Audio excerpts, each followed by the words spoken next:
കഴിഞ്ഞ ദിവസം ദാരിമി ഇവിടെ നിന്ന് ഞങ്ങൾക്കുള്ള മറുപടി പറഞ്ഞ് കാസർഗോഡ് റെയിൽവേ സ്റ്റേഷനിൽ ഇരിക്കുകയായിരുന്നു. കർണാടകയിലെ പുത്തൂര് എനിക്കൊരു പ്രഭാഷണം ഉണ്ടായിരുന്നു. ഞാൻ അവിടുന്ന് അത് കഴിഞ്ഞ് കാസർഗോഡ് റെയിൽവേ സ്റ്റേഷനിൽ വരുമ്പോൾ ഞാൻ അങ്ങോട്ട് കടക്കുമ്പോൾ തന്നെ ദൂരെ ദാരിമി ഇരിക്കുന്നത് ഞാൻ കണ്ടു. ഞാൻ അദ്ദേഹത്തിൻ്റെ അടുത്ത് ചെന്നു, സലാം പറഞ്ഞു.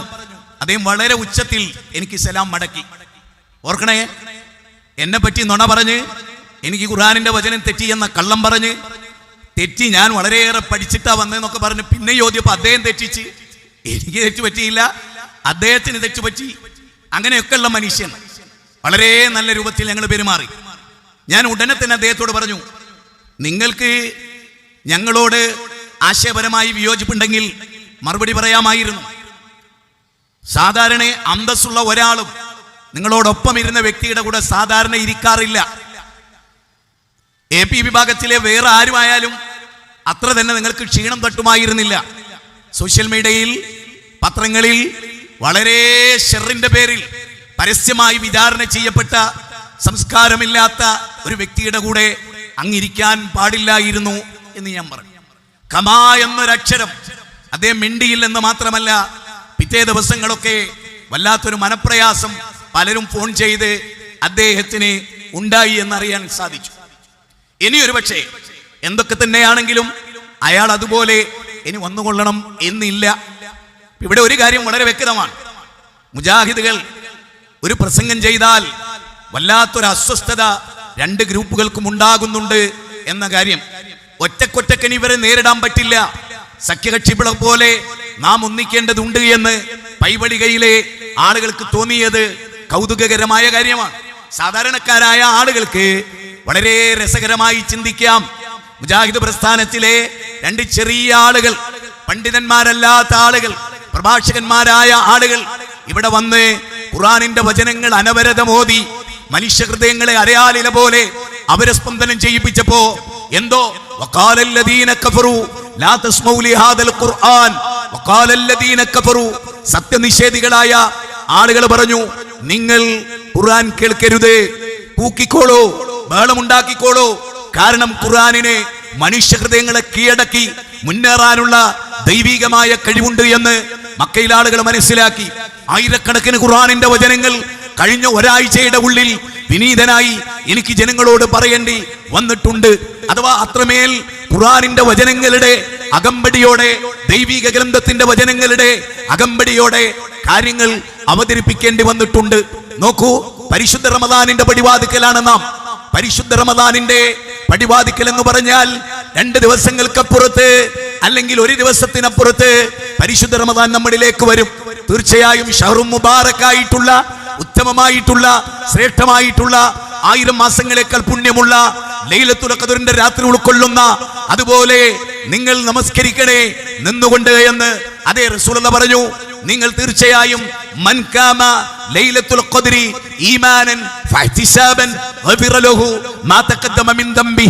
അതേ ലൈലത്തുൽ ഖദ്റിന്റെ രാത്രികളിൽ ആരെങ്കിലും നിന്ന് നമസ്കരിച്ചാൽ, അവന് മുമ്പ് കഴിഞ്ഞുപോയ ഈമാനോടുകൂടി, പ്രതിഫലേച്ഛയോടുകൂടി നിസ്കരിച്ചാൽ, ഇഖ്ലാസോടുകൂടി നിസ്കരിച്ചാൽ, റബ്ബിന്റെ വജഹ് ഉദ്ദേശിച്ചാൽ അവന്റെ പാപങ്ങൾ പുറത്തു കൊടുക്കുമെന്ന നബിയുടെ വചനം ഓർക്കേണ്ട സന്ദർഭമാണിത്. സഹോദര, വളരെ ഗൗരവമായ കാര്യമാണ്. നാം ഇന്നില്ലെങ്കിൽ നാളെ ഈ മണ്ണോട് മണ്ണ് ചേരേണ്ടവരാണ്. വല്ലാഹു അംബതകും മിനൽ അർളി നബാത ثم يغيدكم فيها ويخرجكم إخراجا والله جعل لكم الأرض بساطا لتسلكوا منها سبلا فجاجا منها خلقناكم وفيها نعيدكم ومنها نخرجكم تارة أخرى. ഈ മണ്ണിന്റെ ഭാഗമാകേണ്ടവരാണ്. ആരാരും കൂട്ടിനില്ലാത്ത ഖബറിലും പിന്നെ ആരാരും കൂടെ നിൽക്കാത്ത മഹ്ശറയിലും പിന്നെ ആരാരും കൈപിടിക്കാത്ത സിറാത്ത് എന്ന പാലത്തിലും കടന്നു പോകേണ്ടവരാണ് നമ്മൾ. ജീവിതം തമാശയല്ല. ഒരു ടൈമും പരിഹസിക്കാനോ അപഹസിക്കാനോ മാത്രമായി ചെലവഴിക്കുന്നത് ജീവിതത്തിൽ വലിയ നഷ്ടങ്ങൾ വരുത്തും. ഓർക്കണേ, പരിശുദ്ധ റമദാൻ വരുമ്പോൾ വിശുദ്ധ ഖുർആനിന്റെ പഠനം നമ്മുടെ മുമ്പിൽ വളരെ ഗംഭീരമായി നിലനിൽക്കുകയാണ്. 40-ാമത്തെ വയസ്സിൽ ഖുർആൻ കേട്ട നബിയും 55-ാമത്തെ വയസ്സിൽ ഖുർആൻ കേട്ട ഖദീജത്തുൽ കുബ്രയും 65-ാമത്തെ വയസ്സിൽ ഖുർആൻ കേട്ട സൗദാ ബീബിയും പ്രായാധിക്യം ചെന്ന സ്വഹാബികളും അവർ മത്സരിച്ചു പഠിക്കുകയായിരുന്നു. അബ്ദുല്ലാഹിബ്നു മസ്ഊദ് പറയുന്നുണ്ട്, 10 ആയത്തുകൾ ഞങ്ങൾ റസൂലിൽ നിന്ന് മഗ്‌രിബിന് കേട്ടാൽ സുബഹിയാകുമ്പോഴേക്ക് അത് മനഃപ്പാഠമാക്കുകയും അതിന്റെ വിലക്കുകൾ അത് ഞങ്ങൾ ഉപേക്ഷിക്കുകയും ഇന്നത് ചെയ്യരുതെന്ന് പറഞ്ഞാൽ അത് ചെയ്യാതിരിക്കുകയും ഇന്നത് സ്വീകരിക്കണമെന്ന് പറഞ്ഞാൽ അത് സ്വീകരിക്കുകയും ചെയ്തിരുന്നു. അൽ ഖുർആനു റബിയ ഖൽബി, ഞങ്ങളുടെ ഹൃദയത്തിന്റെ വസന്തം ഖുർആനായിരുന്നു. കവലകളിൽ ഓതപ്പെട്ടത് ഖുർആനായിരുന്നു. ദുൽമജാസിൽ ഓതപ്പെട്ടത് ഖുർആനായിരുന്നു. രാജാക്കന്മാരുടെ കൊട്ടാരത്തിൽ ഓതപ്പെട്ടത് ഖുർആനായിരുന്നു. Jafar bin Abi Talib Negus രാജാവിന്റെ കൊട്ടാരത്തിൽ ഓതിയത് 19-ാമത്തെ അധ്യായമായിരുന്നു. ഈസാ നബിയെ കുറിച്ചുള്ള വാചകമായിരുന്നു. ഇന്നി അബ്ദുല്ലാഹ് ആതാനിയൽ കിതാബ വജഅലനി നബിയ്യ വജഅലനി മുബാറകൻ ഐനമാ കുന്ത് എന്ന് തുടങ്ങിയ ഖുർആനിക വചനം ജാഫറിന്റെ നാവിലൂടെ നേഗസ് രാജാവിന് കേൾക്കാൻ കഴിഞ്ഞു. ഒരുപാട് ആളുകൾ കേട്ടു. വലീദ് മുഗീറ കേട്ടു. സൂറത്ത് മുദ്ദസിർ, അതെ അവിടെ അല്ലാഹ് പറയുന്നത് യാ അയ്യുഹൽ മുദ്ദസിർ ഖും ഫഅൻദിർ വറബ്ബക ഫകബ്ബിർ വസിയാബക ഫത്വഖിർ, എഴുന്നേൽക്കൂ പ്രവാചക, ഉത്ബോധിക്കൂ പ്രവാചക, അല്ലാഹുവിലേക്ക് ക്ഷണിക്കൂ പ്രവാചക. ഫഅൻദിർ അശീറതകൽ ഖറബീൻ, ഏറ്റവും അടുത്ത കുടുംബത്തോട് ദീൻ പറയൂ പ്രവാചക. 26-ാം അധ്യായം 214-ാമത്തെ വചനം വിശുദ്ധ ഖുർആനിലെ 2-ാം അധ്യായം 185-ാമത്തെ വചനം വിശുദ്ധ ഖുർആനിലെ 10-ാം അധ്യായം 57-58-ാമത്തെ വചനം വിശുദ്ധ ഖുർആനിലെ 59-ാം അധ്യായം 21-ാമത്തെ വചനം വിശുദ്ധ ഖുർആനിലെ 17-ാം അധ്യായം 82-ാമത്തെ വചനം വിശുദ്ധ ഖുർആനിലെ 17-ാം അധ്യായം 9-ാമത്തെ വചനം വിശുദ്ധ ഖുർആനിലെ 54-ാം അധ്യായം 17-ാമത്തെ വചനം 22-ാമത്തെ വചനം 32-ാമത്തെ വചനം 40-ാമത്തെ വചനം 15-ാം അധ്യായത്തിലെ 9-ാമത്തെ വചനം വിശുദ്ധ ഖുർആനിലെ 40-ാം അധ്യായം 24-ാമത്തെ വചനം. അങ്ങനെ തുടങ്ങി ഖുർആനിനെ കുറിച്ച് അനവരതം പറയുന്ന ദൈവിക ഗ്രന്ഥത്താളുകളിലൂടെ മനുഷ്യരെ നിങ്ങൾ കടന്നു പോകണേ എന്ന് പാശ്ചാത്യർ കടന്നുപോയി, പൗരസ്ത്യർ കടന്നുപോയി, ഹൈന്ദവർ കടന്നുപോയി, ബുദ്ധിജീവികൾ കടന്നുപോയി.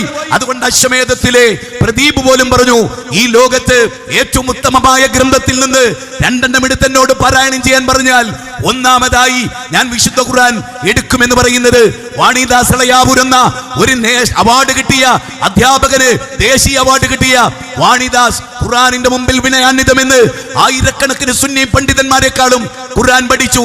അതേ ഒരു സന്യാസി വിശുദ്ധ ഖുർആന്റെ പാരായണം നടത്തി. അദ്ദേഹം അത് ഗ്രന്ഥമാക്കി IPH അത് പ്രസിദ്ധീകരിച്ചു. രാഘവൻ നായർ വേദം പഠിക്കാത്തതെന്തോ ദുർജനം മാറിക്കിടക്കയോ മർത്യന്റെ മാനസം എന്ന് ഖുർആനിന്റെ ആയത്തിനെ പരിഭാഷപ്പെടുത്തി പാശ്ചാത്യരും പൗരസ്ത്യരും നെഞ്ചിലേറ്റിയ യുക്തിവാദികൾക്ക് സ്വത്ത് സൃഷ്ടിച്ച ഈ ഖുർആൻ വായിക്കാൻ എന്തേ സമസ്തക്കാരെ ഞങ്ങൾ പറയുമ്പോൾ ഞങ്ങൾ ദുർവ്യാഖ്യാനിച്ചുവെന്നും ഞങ്ങൾ കോട്ടിമട്ടി എന്നും പറയുന്ന നിങ്ങൾക്ക് നാളെ അള്ളാഹുവിനെ കണ്ടുമുട്ടേണ്ടതില്ലേ? വിശുദ്ധ ഖുർആൻ നമ്മളോട് ചോദിക്കുന്ന ഒരു ചോദ്യമുണ്ട്. അതെന്താണെന്നറിയാമോ? സൂറത്ത് ത്വാഹ 124-ാമത്തെ വചനം, വമൻ അഅറള അൻ ദിക്രി ഫഇന്ന ലഹു മഈശത്തൻ ലൻക വനഹ്ശുറുഹു യൗമൽ ഖിയാമത്തി അഅമാ. ഖുർആൻ പഠിക്കാതെ, ഖുർആനിന്റെ ആശയം ഗ്രഹിക്കാതെ മുന്നോട്ട് പോയാൽ അപകടമാണ് എന്നർത്ഥം. അന്ധരായിട്ട് മത്സരയിൽ വരും എന്നർത്ഥം. ശ്രദ്ധിക്കണം. പറ്റിക്കാൻ ഒരുപാട് ആളുണ്ടാവും, വഞ്ചിക്കാൻ ഒരുപാട് ആളുണ്ടാവും. പക്ഷെ നമ്മുടെ ഖബറിൽ നമ്മൾ ഒറ്റക്കാണ്. ഉസ്താദ് വരില്ല, മൗലവി വരൂല, ഇല്ല, ഒരു നേതാവ് ഉണ്ടാവൂല, ഒരു നേതാവ് ഉണ്ടാവൂല. ഞാൻ മരിച്ച വിസ്തത്തിന്റെ നേതാക്കന്മാർ മയ്യത്ത് നിസ്കരിച്ചു പോകും. 1-2 ദിവസം വീട്ടിൽ വരും. പിന്നെ മുജാഹിദ് ബാലുശ്ശേരി മറക്കപ്പെട്ടവനാകും. അത്രയേ ഉള്ളൂ ദുനിയാവ്. പക്ഷേ നമ്മൾ ഖബറിലുണ്ട്. നമ്മുടെ ആത്മാവ് ഖബറിലേക്ക് വിട്ടുതരും. ചോദിക്കും, ആരാ നിന്റെ ഇമാമ്, ഏതാ നിന്റെ ദീന്, നിന്റെ റബ്ബാരാ, ഈ ആളെ അറിയോ, റസൂലുള്ളാഹിനെ അറിയോ? അറിയണ്ടേ, പഠിക്കണ്ടേ, മനസ്സിലാക്കണ്ടേ? മൗലൂദോതി നടന്നാ മതിയോ? ദർഗയിലേക്ക് യാത്ര പോയാൽ മതിയോ? ഉസ്താദുമാർക്ക് ചോറ് വെച്ച് വിളമ്പിയാൽ മതിയോ? ഉസ്താദുമാർക്ക് പൈസ അയച്ചാൽ മതിയോ? ദർഗയിലേക്ക് പോയി അവിടെയുള്ള പൂജാരിയുടെ പോക്കറ്റ് നിറച്ചാൽ മതിയോ? അങ്ങനെ കോടികളുടെ മേൽ അടങ്ങിയിരിക്കുന്ന പൗരോഹിത്യത്തെ സൃഷ്ടിക്കാനാണോ ബൈബിളികയിലെ മുസ്ലിമീങ്ങൾ സന്നദ്ധരാകേണ്ടത്? ഇത്രയല്ലേ ഞങ്ങൾ ചോദിച്ചുള്ളൂ. കഴിഞ്ഞ പ്രസംഗത്തിൽ ഇത്രയല്ലേ ചോദിച്ചുള്ളൂ. ഞാനിപ്പോ ഒരു 10 മിനിറ്റ് കൊണ്ട് ഓതിയായത്തെ നിങ്ങൾ ഉസ്താദുമാരെല്ലാരും കൂടി അവരെ ജീവിതത്തിൽ മൊത്തം ഓതിയിട്ടില്ല. ഒരു നൂറ്റാണ്ടിനിടയിൽ ഒരു പ്രസംഗത്തിൽ എനിക്ക് ഉറപ്പാ, ഒരു നൂറ്റാണ്ടിനിടയിൽ നിങ്ങൾ എല്ലാവരും കൂടി ഞാനിപ്പോ 10 മിനിറ്റ് ഉദ്ധരിച്ച് ആയത്ത് ഓതിയിട്ടില്ല. ഉസ്താദുമാരെ 100 പ്രസംഗം എടുത്തോ, ചിലപ്പോൾ ഒരു ഒറ്റ ആയത്ത് പോലും ഉണ്ടാവില്ല, ഒരു വചനം പോലും ഉണ്ടാവില്ല. മനസ്സിലായില്ലേ? അതുകൊണ്ട് ഒന്നാമതായി ഇവിടെ 2 ആള് പ്രസംഗിച്ചു. ഒന്ന് ഈക്കയുടെ പക്ഷം, മറ്റൊന്ന് AP-യുടെ പക്ഷം. ആ വ്യക്തികൾ നമുക്കൊരു പ്രധാന ഘടകമേ അല്ല, മറിച്ച് ആ വ്യക്തികൾ ഉന്നയിച്ച ആശയത്തോട് എങ്ങനെ യോജിക്കേണ്ടതുണ്ടോ വിയോജിക്കേണ്ടതുണ്ടോ എന്താ നമ്മൾ മനസ്സിലാക്കിയത്, അത് താൻ ഞങ്ങൾ പറയാണ്. അത് നിങ്ങൾ കേൾക്കുക, നിങ്ങൾക്ക് വിലയിരുത്താം. ഇനി ഏത് നിലക്ക് ഇന്നോ നാളെയോ മറ്റന്നാളോ ഒരു മറുപടി പറഞ്ഞാൽ ഞങ്ങളത് കേൾക്കും. ഞങ്ങളത് കേട്ട് അതിലെന്തൊക്കെയാണ് വിവരക്കേട്. ഞങ്ങൾക്ക് സത്യത്തില് ഈ രണ്ട് വിഭാഗത്തിന്റെ പ്രശ്നങ്ങൾക്കും ഞങ്ങൾക്ക് ചിരിയാ വരല്ലേ. കാരണം നിങ്ങൾക്ക് വലിയ ആളവരാകുന്നത് എന്തുകൊണ്ടാ?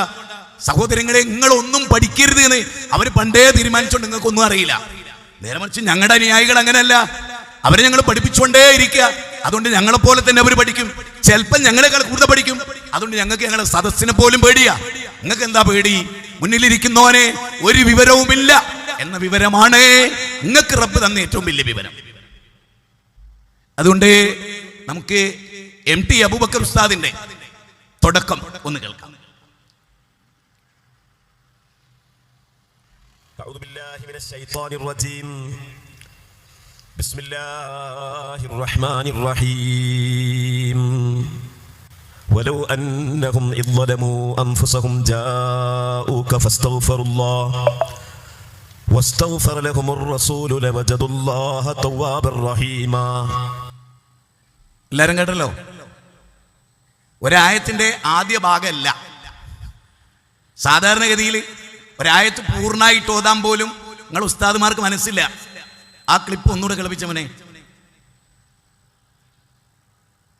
أعوذ بالله من الشيطان الرجيم بسم الله الرحمن الرحيم ولو أنهم إذ ظلموا أنفسهم جاءوك فاستغفروا الله واستغفر لهم الرسول لوجدوا الله توابا رحيما. എല്ലാവരും കേട്ടല്ലോ? റസൂലു എന്നാണ്, അത് കറക്റ്റുമാണ്. നാദ അല്ലാത്ത ചിലതുണ്ട് നമുക്ക്. ഇവിടെ ഒന്നാമത്തെ കാര്യം എന്താ അറിയോ? റബ്ബിശ്റഹ് ലി സദ്രി. എല്ലാവരും കേട്ടല്ലോ? മൂസാ നബി ഫിറൗനിന്റെ കൊട്ടാരത്ത് പോകുമ്പോൾ ചെല്ലിയതാ. അതാണ് വിശ്വാസി ചെല്ലേണ്ടത്. കൊട്ടപ്പുറം വാദപ്രതിവാദത്തിൽ മുജാഹിദ് പക്ഷം അള്ളാഹുവിനോട് ദുആ ചെയ്തുകൊണ്ട് തുടങ്ങി, ദാരിമി തുടങ്ങിയ പോലെ തന്നെ. പക്ഷേ AP വിഭാഗം അവിടെ തുടങ്ങിയതോ മൊയ്തീൻ ഷെയ്ഖിനോട് ദുആ ചെയ്തുകൊണ്ട്. ഞാൻ മുമ്പ് പറഞ്ഞിരുന്നു, നിങ്ങൾ ശ്രദ്ധിക്കണം. ഒരായത്ത് സൂറത്ത് 20-ാം അധ്യായം ത്വാഹ 25 മുതൽ 28 വരെയുള്ള വചനമാണ്. ഏത്? ദാരിമിയോദി ആദ്യത്തെ വാചകം റബ്ബിശ്റഹ് ലി സദ്രി വയസ്സിർ ലി അംരി എന്നുള്ളത്. ഇന്ന് രണ്ടാമതൊരായത്ത് ഓതി സൂറത്ത് നിസാ 4-ാം അധ്യായം 64-ാമത്തെ വചനമാണ്. മുജാഹിദുകൾക്കിടയിലും സമസ്തക്കാർക്കിടയിലും വലിയ തർക്കങ്ങളെ. എന്നാൽ ഇസ്ലാമിക ലോകത്ത് കഴിഞ്ഞകാല അഹ്ലുസുന്നത്തി വൽ ജമാഅയുടെ പർവ്വത സമാനമായ പണ്ഡിതന്മാർക്കൊന്നും ആ വിഷയത്തിൽ എതിരായി പറയുന്നില്ല. ഇവിടെ ഇയാൾ ഓടിയത് എന്താണ്? വലൗ അന്നഹും യദ്ലമൂൻ. അങ്ങനല്ല ആയത്ത്. എന്തിനാ അങ്ങനെ ഓതുന്നത്? അങ്ങനെ ഓതിയാലേ ഉസ്താദിനെ തെറ്റിദ്ധരിപ്പിക്കാൻ പറ്റൂ. മരിച്ചവരോട് തേടാം എന്ന് തെളിയിക്കാനാണല്ലോ സമസ്ത ജീവിക്കുന്നത്. അതെന്താ? ഞാൻ സാധാരണ ജീവിച്ചിരിക്കുന്നവരോട് പൈസ നമ്മൾ വാങ്ങും, ജീവിച്ചിരിക്കുന്നവരെ വെച്ച് പൈസ നമ്മൾ ഉണ്ടാക്കും. അടിമകളെപ്പോലും അത്ഭുതകരമാണ്. അടിമകളെപ്പോലും അടിമപ്പണി എടുപ്പിച്ചിട്ടാണ് മുതലാളിമാർ ജീവിച്ചത്. പക്ഷെ അടിമ മരിച്ചതിന് ശേഷം അടിമയെന്ന് ഒരു പൈസ അവരുണ്ടാക്കിയിട്ടില്ല. നമ്മുടെ നാട്ടിലൊരു ഉസ്താദ് ജീവിതകാലത്ത് ഉസ്താദിനൊക്കെ മിസ്യൂസ് ചെയ്ത് പിന്നെ തങ്ങളാക്കി മരിപ്പിച്ചിട്ട് ആ ഉസ്താദിന്റെ മയ്യത്ത് വിറ്റ് കായുണ്ടാക്കുന്ന ലോകത്തിലെ ഏറ്റവും തരം താണ വർഗം. ബാക്കി നിങ്ങൾ പൂരിപ്പിക്കാം കേട്ടോ. ആ ആയത്ത് തുടങ്ങണ എങ്ങനെയാ അറിയങ്ങള്? വമാ അർസൽനാ മിർ റസൂലിൻ ഇല്ലാ ലിയുതാഅ ബിഇദ്നില്ലാഹ് വലൗ അന്നഹും ളലമു അൻഫുസഹും ജാഊക എന്നാണ് ആയത്ത് തുടങ്ങുന്നത്. ബാക്കി അയാൾ ഓതിയല്ലോ. അപ്പോ ആ ഭാഗം വിട്ടത് എന്തുകൊണ്ടറിയോ? അതിന്റെ തൊട്ടു മുകളിലുള്ള ആയത്തുമായിട്ടാണ് അതിന്റെ കണക്ഷൻ. കാരണം മുനാഫിക്കുകള് നബിയെ അനുസരിച്ചില്ല, വിധി തേടി വേറെ പലരുടെ അടുത്തും പോയി, ജൂതന്മാരുടെ അടുത്ത് പോയി. മുനാഫിക്കുകൾ വിധി തേടി. അള്ളാന്റെ റസൂല് ജീവിച്ചിരിക്കെ, റസൂല് വിധികർത്താവായിരിക്കെ ആ റസൂലിനെ വിട്ടിട്ട് ഇവർ ജൂതന്മാരുടെ അടുത്ത് പോയി. ആ സമയത്ത് അള്ളാഹ് പറയുന്നത് വമാ അർസൽനാ മിർ റസൂലിൻ ഇല്ലാ ലിയുതാഅ ബിഇദ്നില്ലാഹ്. അള്ളാന്റെ അനുമതി പ്രകാരം നിങ്ങൾ നബീനെ അനുസരിച്ച അള്ളാഹിനെ ഞങ്ങൾ അനുസരിക്കുന്നത്.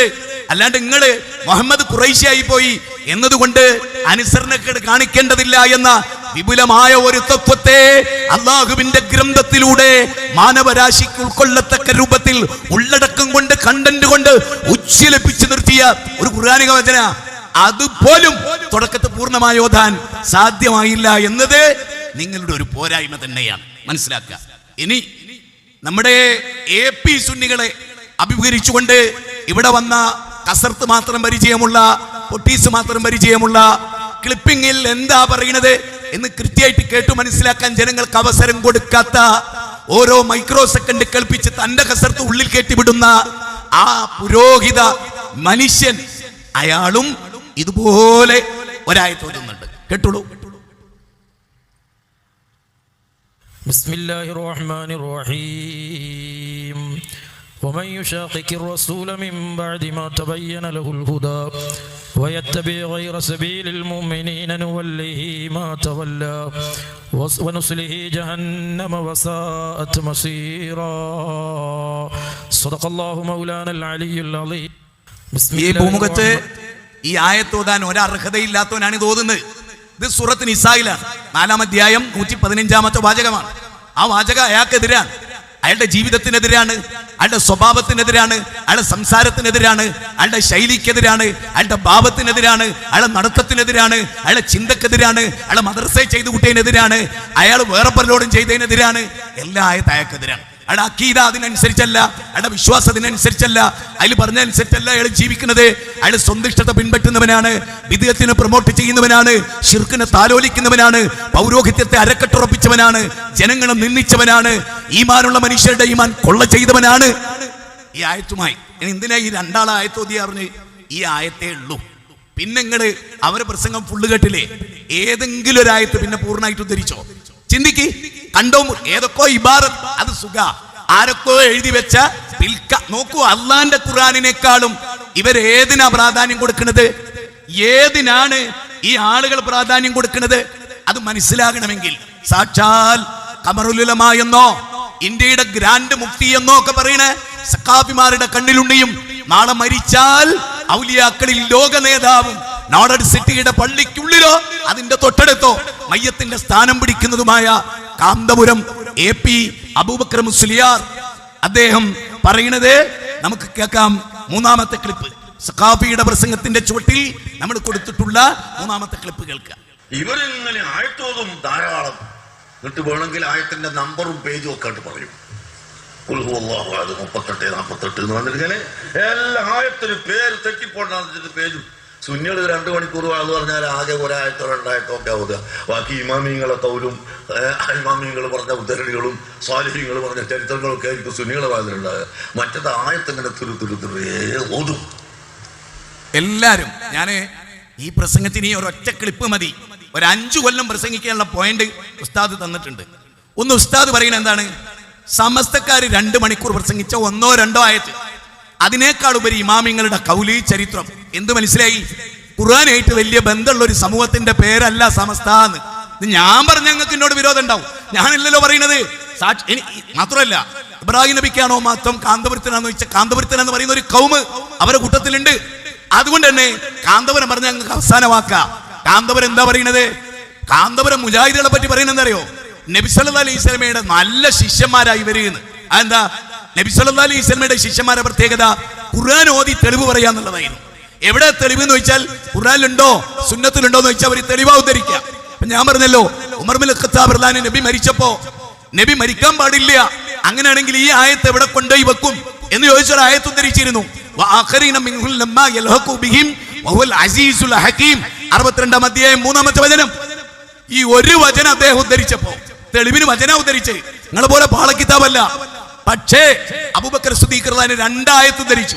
ഈ 2 ആയത്തും പറയുന്നത് പോലെ അല്ല. താങ്കൾ മനസ്സിലാക്കിയതിൽ തെറ്റുണ്ട് എന്ന് തിരുത്തി കൊടുക്കുകയാണ്. അതുകൊണ്ടാണ് റിപ്പോർട്ടിനെ കുറിച്ച് വ്യത്യസ്ത അഭിപ്രായമുണ്ട്. എങ്കിലും മുആദ് ബിൻ ജബൽ റളിയല്ലാഹു യമനിലെ ഗവർണറായി നിയോഗിക്കുമ്പോ അവിടെ പ്രശ്നം ഉണ്ടായാൽ എന്താ ചെയ്യാന്ന് ചോദിച്ചു. അഖ്ലി ബി കിതാബില്ലാഹ് ഖാല ഫഇല്ലം തജിദ് ഫീ കിതാബില്ലാഹ് വബിസുന്നത്തി റസൂലില്ലാഹ് ഖാല ഫഇല്ലം തജിദ് ഫീ കിതാബില്ലാഹി വബിസുന്നത്തി റസൂലില്ലാഹ്. നബി സല്ലല്ലാഹു അലൈഹി വസല്ലം മുആദിനോട് ചോദിച്ചു. ഈ റിപ്പോർട്ടിന്റെ ആധികാരികതയിൽ ചില സംശയങ്ങളൊക്കെ ഉണ്ട്, പക്ഷെ ഇതിന്റെ ആശയം ഇസ്ലാമിനെതിരല്ല. ഒരു സ്ഥലത്ത് എന്നാൽ ഖുർആൻ നോക്കും, സുന്നത്ത് നോക്കും, അതിൽ രണ്ടിലുണ്ടെങ്കിൽ ഇജ്തിഹാദ് നടത്തും എന്നൊക്കെ പറയുന്നുണ്ട്. അപ്പൊ ഖുർആനും സുന്നത്തുമാണ്. അതിന്റെ അവസാന ഭാഗം എന്താ അറിയോ? അൽഹംദുലില്ലാഹില്ലദീ വഫഖ റസൂലുള്ളാഹി സ്വല്ലല്ലാഹു അലൈഹി വസല്ലം ബിമാ യർലാ റസൂലഹു എന്നാണ്. അള്ളാന്റെ റസൂലും അള്ളയെ ആഗ്രഹിച്ച പോലെ പറയാൻ തൗഫീക്ക് നൽകിയ അള്ളാഹുവിന് സ്തുതിയിൽ ഖുർആനും സുന്നത്തായിരിക്കണം നിങ്ങളുടെ മാനദണ്ഡം. അതാണ് അള്ളാഹു റസൂലിന് ഇഷ്ടം. നോക്കണം, ഇവിടെ കാന്തപുരം പറയുന്നത് എന്താ? 100 കണക്കിന് ആയത്തോതും. അത് ആരുടെ മഹത്ത? വിശ്വാസികളുടെ മഹത്താണ്. എന്താ കാരണം? അള്ളാഹുവിലേക്ക് റസൂലിലേക്കാണ് അഭിപ്രായ ഭിന്നതണ്ടായ മടക്കേണ്ടത്. അതിന്റെ അർത്ഥം എന്താ? ഒരു വിഷയം വന്നാൽ അതുമായി ബന്ധപ്പെട്ട ആയത്ത്, അതുമായി ബന്ധപ്പെട്ട ഹദീസ്. ഇതാണ് ഞങ്ങളുടെ പ്രത്യേകത. കാന്തപുരം ടീമിന്റെയോ അതുകൊണ്ടാണല്ലോ ദാരിമി ഓതിയപ്പോഴും AP സുന്നികളുടെ പ്രതിനിധി ഓതിയപ്പോഴും എന്തുണ്ടായത്? ആദ്യ ഓതി ആയത്തിൽ അതങ്ങ് അവസാനിച്ചു. പിന്നെയോ ദാരിമി 2 ആയത്ത് ഓതി. അതുകൊണ്ട് 3-ാമത്തെ ആയത്ത് കണ്ടോ മുറി ഓതി. ആദ്യ ഓതി ആവർത്തിച്ചു, അത്രേ ഉള്ളൂ. പുതുതായ ഒരു ആയത്തൊന്നും ഓതിയില്ല. കാന്തപുരം എന്താ പറഞ്ഞേ? 2 മണിക്കൂർ പ്രസംഗിച്ചാൽ 1 or 2. നിങ്ങൾ ഇവിടെ 5 മണിക്കൂർ പ്രസംഗിച്ച്. ഞാനും വിചാരിക്കുകയാണ്, 2 ചെറിയ മക്കളൊന്നും ഇവിടെ പ്രസംഗിച്ചപ്പോ 7 ആളാ പ്രസംഗിച്ച്. ഇത് നമ്മൾ സാധാരണ പറയല്ലോ, 1000 കോഴിക്ക് അരക്കാട. ഞങ്ങളോട് ഇങ്ങക്ക് മുട്ടണേ ചുരുങ്ങിയത് 7 പേര് വേണം. ചുരുങ്ങിയത് 7 പേര്. മനസ്സിലായില്ലേ? നിങ്ങളുടെ മഹത്വം നിങ്ങൾക്ക് മനസ്സിലാക്കാനാ പറയുന്നത്. എന്നിട്ട് ഇവിടെ നിറയെ സാദാത്യങ്ങളും തങ്ങന്മാരും എല്ലാരും സദസ്സിലോ പള്ളി ദർസിലെ കുട്ടികള്, തൊപ്പിട്ടോര്, പള്ളിയിലെ മുഅദ്ദിന്മാര്, നാട്ടുകാരൊന്നും ഉണ്ടാവൂല. സാധാരണക്കാരൊക്കെ താരതമ്യേന കുറവായിരിക്കും. ഞാൻ വെറുതെ പറയല്ല, എല്ലാവർക്കും അറിയാവുന്ന കാര്യമാണ്. അവരെ കൊണ്ടുവന്ന് ഇങ്ങനെ തൊട്ടടുത്ത പള്ളി ദർസിലൊക്കെ ഫോൺ ചെയ്യും, വരണട്ടോ, അല്ലെങ്കിൽ ആകെ സ്വിപ്പായി പോകുന്നു. ആയിക്കോട്ടെ, അതൊക്കെ നല്ല കാര്യം, ഞാൻ നടക്കട്ടെ. അപ്പോ ഇനി നമ്മൾ ഇതിൽ ചിന്തിക്കേണ്ട ഒരു കാര്യം ഞാൻ പറയാം. നമ്മുടെ AP സുന്നികളെ പ്രതികരിച്ച സക്കാഫി എന്ന് പറയാൻ പറ്റില്ല. കാരണം സക്കാഫി എന്ന് പറഞ്ഞാൽ സംസ്കാരമുള്ളവനാ. ഈ ലോകത്ത് തീരെ ഇല്ലാത്തൊരുത്തനെ സക്കാഫി എന്ന് വിളിക്കാൻ എനിക്കൊരു ബുദ്ധിമുട്ടാണ്. സക്കാഫി എന്ന് പറഞ്ഞാൽ സംസ്കാരമുള്ളവനാ. എന്തുകൊണ്ടാണ് സംസ്കാരമില്ലാത്തവരെ പഠിപ്പിക്കുന്ന ഒരു സ്ഥാപനത്തിന് ആ പേര് വന്നതെന്ന് ഞാൻ പലപ്പോഴും ആലോചിച്ചിട്ടുണ്ട്. ഡോണ്ട് വറി, ബി ഹാപ്പി, നന്നാവും ഇൻഷാ അല്ലാഹ്. അപ്പോ നിങ്ങൾക്ക് നമ്മുടെ ഞാൻ നേരത്തെ പറഞ്ഞ AP-ക്കാരന്റെ 2-ാമത്തെ ക്ലിപ്പ് അത് നമുക്ക് കേൾക്കാം. ഒന്ന് കേട്ടോളൂ.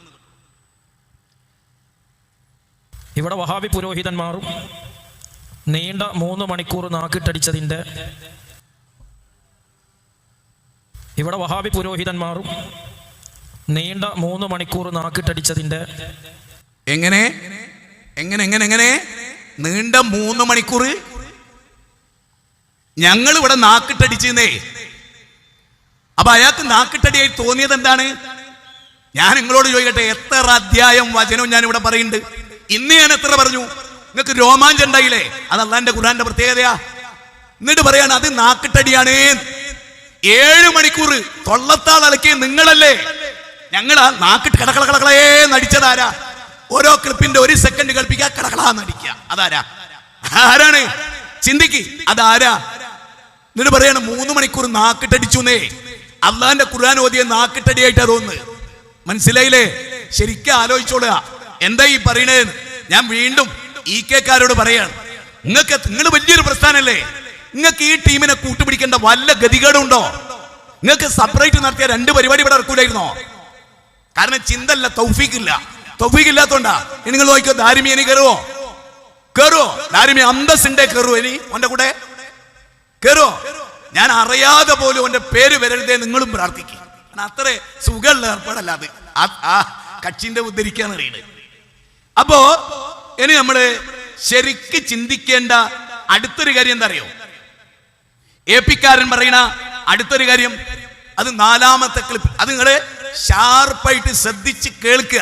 എന്നിട്ട് ഞാൻ നിങ്ങളോട് ചില കാര്യങ്ങൾ പറയുന്നുണ്ട്, നിങ്ങളത് ശരിക്കൊന്ന് കേട്ടോളൂ. ഇവിടെ വിഷയങ്ങൾ സംസാരിച്ചു കഴിഞ്ഞു. ഇവിടെ പ്രസംഗിക്കാമെന്ന ബാലുശ്ശേരിയൊന്നും അങ്ങനെയുള്ള ഒരു വൈജ്ഞാനികമായ മറുപടി അറിയിക്കുന്ന ആളുകളൊന്നുമല്ല. ഒരു ഇസ്ലാമിക പ്രബോധനമോ ഒരു വൈജ്ഞാനിക വേദിയോ അത്തരം ഒരു വേദിയെ അഭിസംബോധനം ചെയ്യാനുള്ള എന്തെങ്കിലുമൊക്കെ വൈജ്ഞാനികമായ ഒരു ക്വാളിറ്റിയോ ഇവിടെ വന്ന ആ പ്രഭാഷകനില്ലാന്ന് അയാളുടെ പ്രഭാഷണങ്ങൾ തന്നെ നിരന്തരം ശ്രദ്ധിച്ചാൽ നമുക്ക് മനസ്സിലാവും. എങ്ങനെ എന്റെ പ്രസംഗം ശ്രദ്ധിക്കരുത് എന്നും കേൾക്കരുത് എന്നും ഒരു ഭാഗത്ത് പറയാം. എന്നിട്ട് ഇപ്പൊ പറയാണ് പ്രസംഗം കേട്ടാൽ നിങ്ങൾക്ക് മനസ്സിലാവുന്നു. ഇത് രണ്ടും കൂടെ എങ്ങനെ ശരിയാവുക? മുജാഹിദുകളുടെ അങ്ങാടി പോയ പ്രസംഗം കേൾക്കരുത് എന്ന് പറഞ്ഞ വിദ്വാനാ ഞാൻ നിങ്ങൾക്ക് കേൾപ്പിച്ചു തരുന്നുണ്ട്. ഇപ്പൊ പറയാ കേട്ടാൽ നിങ്ങൾക്ക് മനസ്സിലാവും. എന്ത് വൈജ്ഞാനികമായ ഒരു നിലവാരവും ഇവിടെ നടന്ന കഴിഞ്ഞ 21-ാം തീയതി പ്രസംഗത്തിനില്ല എന്ന് പറഞ്ഞാൽ അതിന്റെ അർത്ഥം എന്താ? വൈജ്ഞാനികമായ നിലവാരമുള്ള ഒരു ഗ്രന്ഥമല്ല ഖുർആൻ എന്നാണ്. ഈ വിദ്വാൻ പറയുന്നത് ആയത്തുകൾ തുരുതുര ഓതിയ ഒരു ക്ലാസ്, ഒരു പ്രഭാഷണം, അത് വൈജ്ഞാനിക നിലവാരമില്ലെന്ന് പറഞ്ഞാൽ പാഠക്കിതാബുകൾക്ക് വൈജ്ഞാനിക നിലവാരം, ഖുതുബിയത്തിന്, മൊയ്തീൻ മാലക്ക്, മഞ്ഞക്കുളം മാലക്ക്, 313 മകക്ക്, ബൂസീരിക്ക് അതിന് പ്രാധാന്യം കൊടുക്കുന്ന ആ നീച ഏടുകൾക്ക് പ്രാധാന്യം കൊടുക്കുന്നവൻ ഇവിടെ ഖുർആൻ ഉദ്ധരിച്ച് പ്രസംഗിച്ചപ്പോ ഓനെ വൈജ്ഞാനിക നിലവാരമല്ല അത്രേ. ഒരു കാര്യം വൈജ്ഞാനിക നിലവാരം ഉണ്ടോ എന്ന് അറിയണമെങ്കിൽ നിലവാരം ഉണ്ടാകണം. നിലവാരമുള്ളവർക്കേ അത് മനസ്സിലാവും. ജീവിതത്തിൽ നിലവാരമുണ്ടാകുന്ന ഒന്നുമില്ലാത്ത, പാരമ്പര്യമായി പോലും അവകാശപ്പെടാനില്ലാത്ത ഒരുത്തൻ, ഒരു ചെങ്ങാതി ജീവിതത്തിൽ ഒരു 10 ആയത്തോന്റെ നാവിലൂടെ ലോകം കേട്ടിട്ടുണ്ടോ? ഞാൻ എപ്പോഴും വിചാരിക്കും, ഈ ക്ലിപ്പില്ലായിരുന്നെങ്കിൽ ഇവൻ എങ്ങനെ ജീവിക്കും? ഈ ലോകത്ത് നിങ്ങൾ ഏത് മതവിഭാഗത്തിന്റെ വിഷയവും അവതരിപ്പിക്കാൻ നിങ്ങൾ മുജാഹിദികളോട് പറ, സ്വതന്ത്രമായി വിഷയം അവതരിപ്പിക്കാൻ അവർ കഴിയും. ഒരു ക്ലിപ്പില്ലാതെ ഒരു പബ്ലിക് പ്രസംഗം ആയത്തും ഹദീസും മാത്രം ഉദ്ധരിച്ച് ചെയ്യണേ എന്ന് പറഞ്ഞ് ആ ഏപ്പിക്കാർ നിങ്ങൾ ഇവിടെ കൊണ്ടുവരി. ധൈര്യമുണ്ടെങ്കിൽ ഓൻ പ്രസംഗിക്കട്ടെ 2 മണിക്കൂർ. ഓന് സാധ്യമല്ല. ക്ലിപ്പിന്റെ സപ്പോർട്ടില്ലാതെ ഇനി ഓന് ജീവിക്കാൻ കഴിയില്ല. മനസ്സിലായോ? അത് സുഖ. ഒന്നും വായിക്കണ്ട, ഖുർആൻ നോക്കണ്ട, ഹദീസ് നോക്കണ്ട. ഞാൻ കഴിഞ്ഞ 10 ദിവസമായി മനുഷ്യന്മാരെ മര്യാദയ്ക്ക് ഉറങ്ങിയിട്ട് പ്രസംഗിക്കായിരുന്നു. ഇവരുടെ ശിർക്കിനെതിരെ, കുഫറിനെതിരെ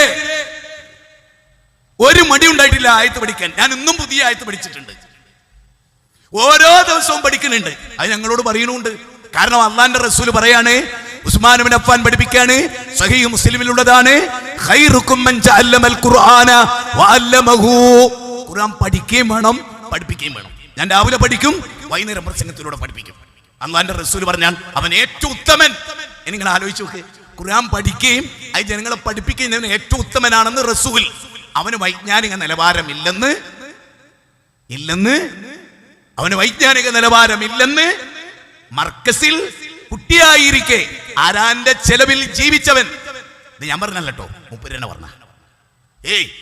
ആരാന്റെ ചെലവിൽ മാത്രം പെട്ടിട്ട അന്ന് മുതൽ അന്യന്റേത് മാത്രം തിന്ന് മുടിക്കണ ഈ പൗരോഹിത്യം, ആ പൗരോഹിത്യത്തിന്റെ ദയനീയതയാ കണ്ട്. വൈജ്ഞാനിക നിലവാരമല്ല അത്രേ. അള്ളാഹുവിന്റെ റസൂൽ എവിടെ ചെന്നാലും ഖുർആൻ സുന്നത്തും പഠിപ്പിച്ച റസൂൽ. നബി സല്ലല്ലാഹു അലൈഹി വസല്ലം പറയാ, തറക്തു ഫീകും അംറൈനി ലം തദില്ലു മാ തമസ്സക്തും ബിഹിമാ കിതാബുല്ലാഹ് വസുന്നത്തു റസൂലി അല്ലദീന യത്ലൂന കിതാബല്ലാഹ്. എന്നിട്ട് മാത്രമല്ല 35-29 പറയുന്നത്, ലോകത്തിലെ ഏറ്റവും നല്ല കച്ചവടക്കാരൻ ഖുർആൻ അനുസരിച്ച് ജീവിക്കുകയും ഖുർആൻ വായിക്കുകയും പറഞ്ഞു കൊടുക്കുകയും ചെയ്യുന്നവനാണ്.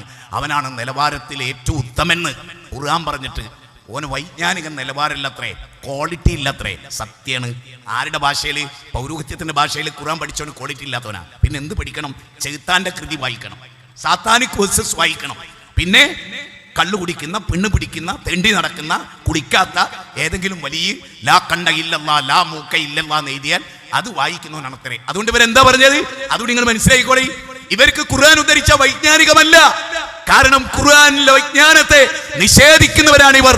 നിങ്ങൾ നോക്കൂ, ഇവര് പാടുന്നത് എങ്ങനെ അറിയോ? ഇവര് പാടുന്നത്, മൊഴിയൊന്നും കളയാതെ പിളയാതെ ചൊല്ലോർക്ക് മണിമേടം സ്വർഗത്തിൽ ന്യായം കൊടുക്കുന്ന, വള്ളിക്ക് പുള്ളിക്ക് വ്യത്യാസമല്ലാതെ 9-ാം നൂറ്റാണ്ടിൽ രചിക്കപ്പെട്ട നീചകൃതി, ക്ഷുദ്രകൃതി, ഗ്ലൗസ് ഇട്ട് കൈകൊണ്ട് തൊടുന്ന കൃതി. ആ കൃതി വള്ളിക്ക് പുള്ളിക്ക് വ്യത്യാസമല്ലാതെ ഓതിയാല് സ്വർഗം കിട്ടുന്ന എഴുതിയ ആളുകൾ അവര് കേട്ടോ.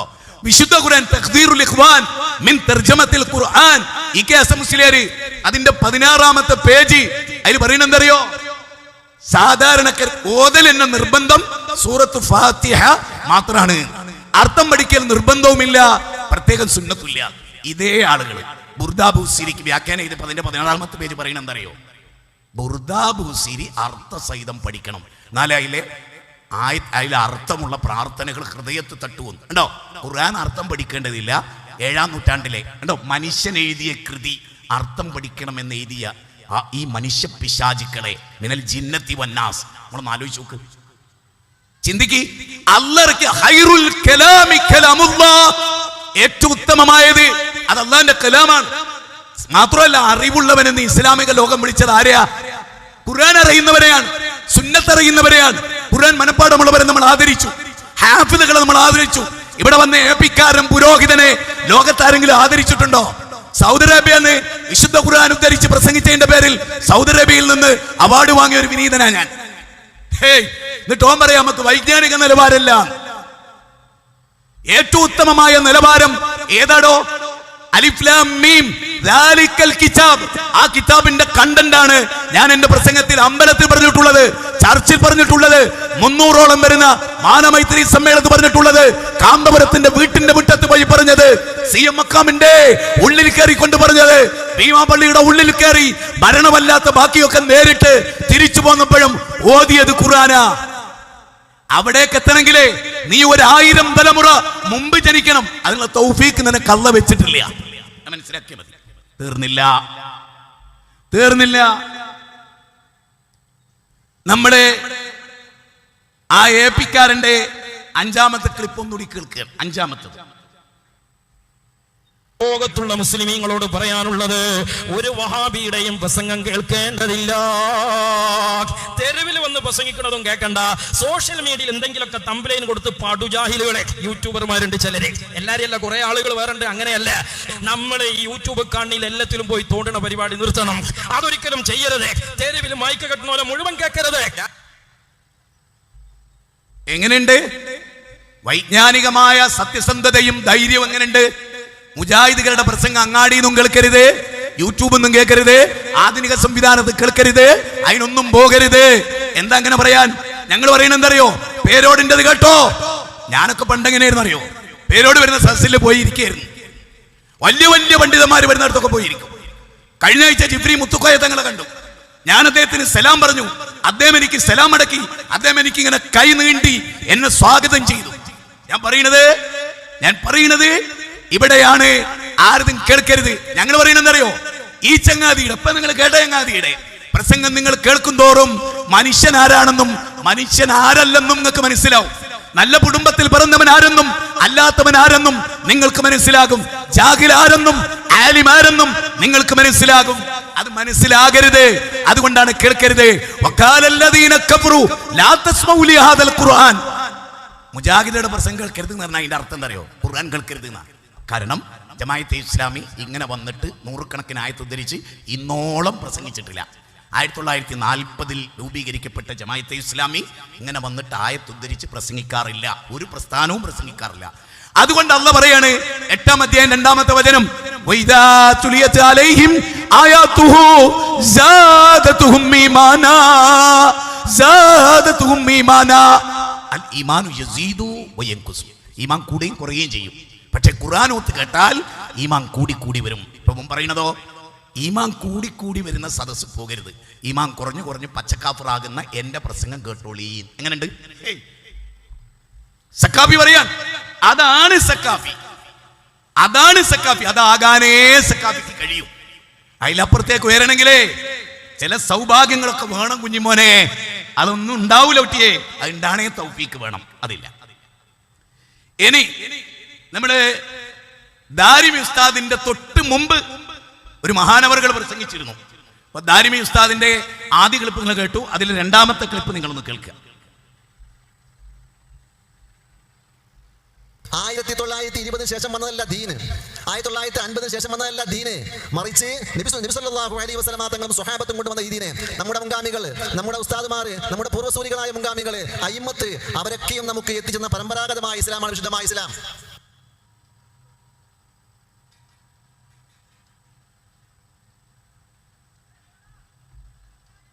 1920 ശേഷം വന്നതല്ല ദീന്, 1950 ശേഷം വന്നതല്ല ദീന്. മറിച്ച് നബി സല്ലല്ലാഹു അലൈഹി വസല്ലമ തങ്ങളും സ്വഹാബത്തും കൊണ്ടുവന്ന ഈ ദീനെ നമ്മുടെ മുൻഗാമികൾ, നമ്മുടെ ഉസ്താദുമാർ, നമ്മുടെ പൂർവ്വസൂരികളായ മുൻഗാമികൾ, അയിമ്മത്ത്, അവരൊക്കെയും നമുക്ക് എത്തിച്ചെന്ന പരമ്പരാഗതമായ ഇസ്ലാമാണ് വിശുദ്ധമായ ഇസ്ലാം. എന്തൊക്കെയാ പറഞ്ഞറിയോ? വേറെയും കുറെ കാര്യം പറയുന്നുണ്ട്. അഹ്ലുസുന്നത്തി വൽ ജമാഅത്തിന്റെ സമ്പൂർണ്ണ നാടാണ് ഈ പൈവിളികാന. നോണയല്ലേ? ഞങ്ങൾ പോലും പറയില്ല. അത്രയും ദീനുമായി എടുത്ത ഞങ്ങൾ പോലും അറിയില്ല സമ്പൂർണ്ണ ദീനാണ് ഞങ്ങളുടെ മഹലിലുള്ളത്. ഈമാനുള്ളവർ പറയില്ല.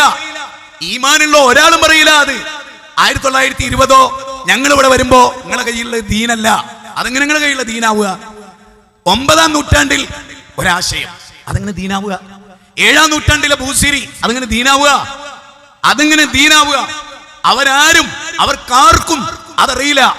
അല്ലല്ലാത്ത മരിച്ചുപോയവരെ വിളിച്ച് തേടാനാണ് നിങ്ങളെ പ്രസ്ഥാനം. അങ്ങനെ പ്രസംഗിച്ച ഒരാളുമില്ല മാനവ ചരിത്രത്തിൽ. ഞാനൊരു കാര്യം ചോദിച്ചോട്ടെ, അഹ്ലുസുന്നത്തി വൽ ജമാഅത്തിന്റെ നിങ്ങൾ അംഗീകരിക്കുന്ന പർവ്വത സമാനരായ ഏത് പണ്ഡിതനാണ് ഞങ്ങളൊക്കെ ഇവിടെ ജീവിക്കുന്നതും ഞങ്ങളൊക്കെ പ്രവർത്തിക്കുന്നതും മരിച്ചുപോയവരെ വിളിച്ച് പ്രാർത്ഥിക്കാൻ ആവേശപൂർവ്വം അത് ഞാൻ കഴിഞ്ഞതിന് 2 ക്ലിപ്പിട്ടു. ഒന്ന് ഇവിടെ വന്ന എംപിക്കാരൻ്റെതും, മറ്റൊന്ന് EK സമസ്തയിലുള്ള EK വിഭാഗത്തിൻ്റെ ഞാൻ കേൾപ്പിച്ചു. ഇത് ബദരീങ്ങളെ മൊയ്തീൻ ശൈഖിനെ ഉറക്ക വിളിക്കാനാണ്. അങ്ങനെ പ്രസംഗിച്ച ആരും ലോക ചരിത്രത്തിലല്ല. നിങ്ങളല്ലാതെ വേറൊരു വിഭാഗം പോലും അങ്ങനെയില്ല. നിങ്ങൾ തിരിച്ചറിയണം. അതുകൊണ്ട് ഞങ്ങളെ സംബന്ധിച്ചിടത്തോളം ഞങ്ങൾ ശരിക്ക് പറയണ എന്താണ്, നബി സല്ലല്ലാഹു അലൈഹി വസല്ലം ഖുർആനിനെ എങ്ങനെ വ്യാഖ്യാനിച്ചു അതിവിടെ ഉണ്ടല്ലോ. തഫ്സീർ ഇബ്നു അബ്ബാസ്, റഈസുൽ മുഫസ്സിരീൻ ഇബ്നു അബ്ബാസ്, അദ്ദേഹത്തിന്റെ വ്യാഖ്യാനം ഇവിടെ ഉണ്ടല്ലോ. മഹാന്മാരായ സഹാബിമാർ മനസ്സിലാക്കി. ഞങ്ങൾ അതിനപ്പുറത്ത് ചിന്തിക്കാൻ ഞങ്ങൾ തയ്യാറല്ല, അതിനപ്പുറത്ത് പ്രവർത്തിക്കാൻ ഞങ്ങൾ തയ്യാറല്ല. ഇതാണ് ഞങ്ങളുടെ ഒരു ക്വാളിറ്റി. അതുകൊണ്ട് തന്നെ നമുക്ക് ഇവിടെ ഉണ്ടായിട്ടുള്ള ചില വിഷയങ്ങളിലേക്ക് കടക്കാം. നമുക്ക് MT ദാരിമിയുടെ 3ാമത്തെ ക്ലിപ്പിലേക്ക് പോകാം. മഹാനായ CM വലിയുല്ലാഹി അവർകളെ പടച്ചോനാക്കി എന്നാണല്ലോ അവർ പറയുന്നത്. നമ്മളത് 100% തള്ളിക്കളയാണ്. ഒരു ഈമാനുള്ള മനുഷ്യനും അങ്ങനെ പടച്ചോനാക്കിയിട്ടില്ല, ആക്കുകയും ഇല്ല.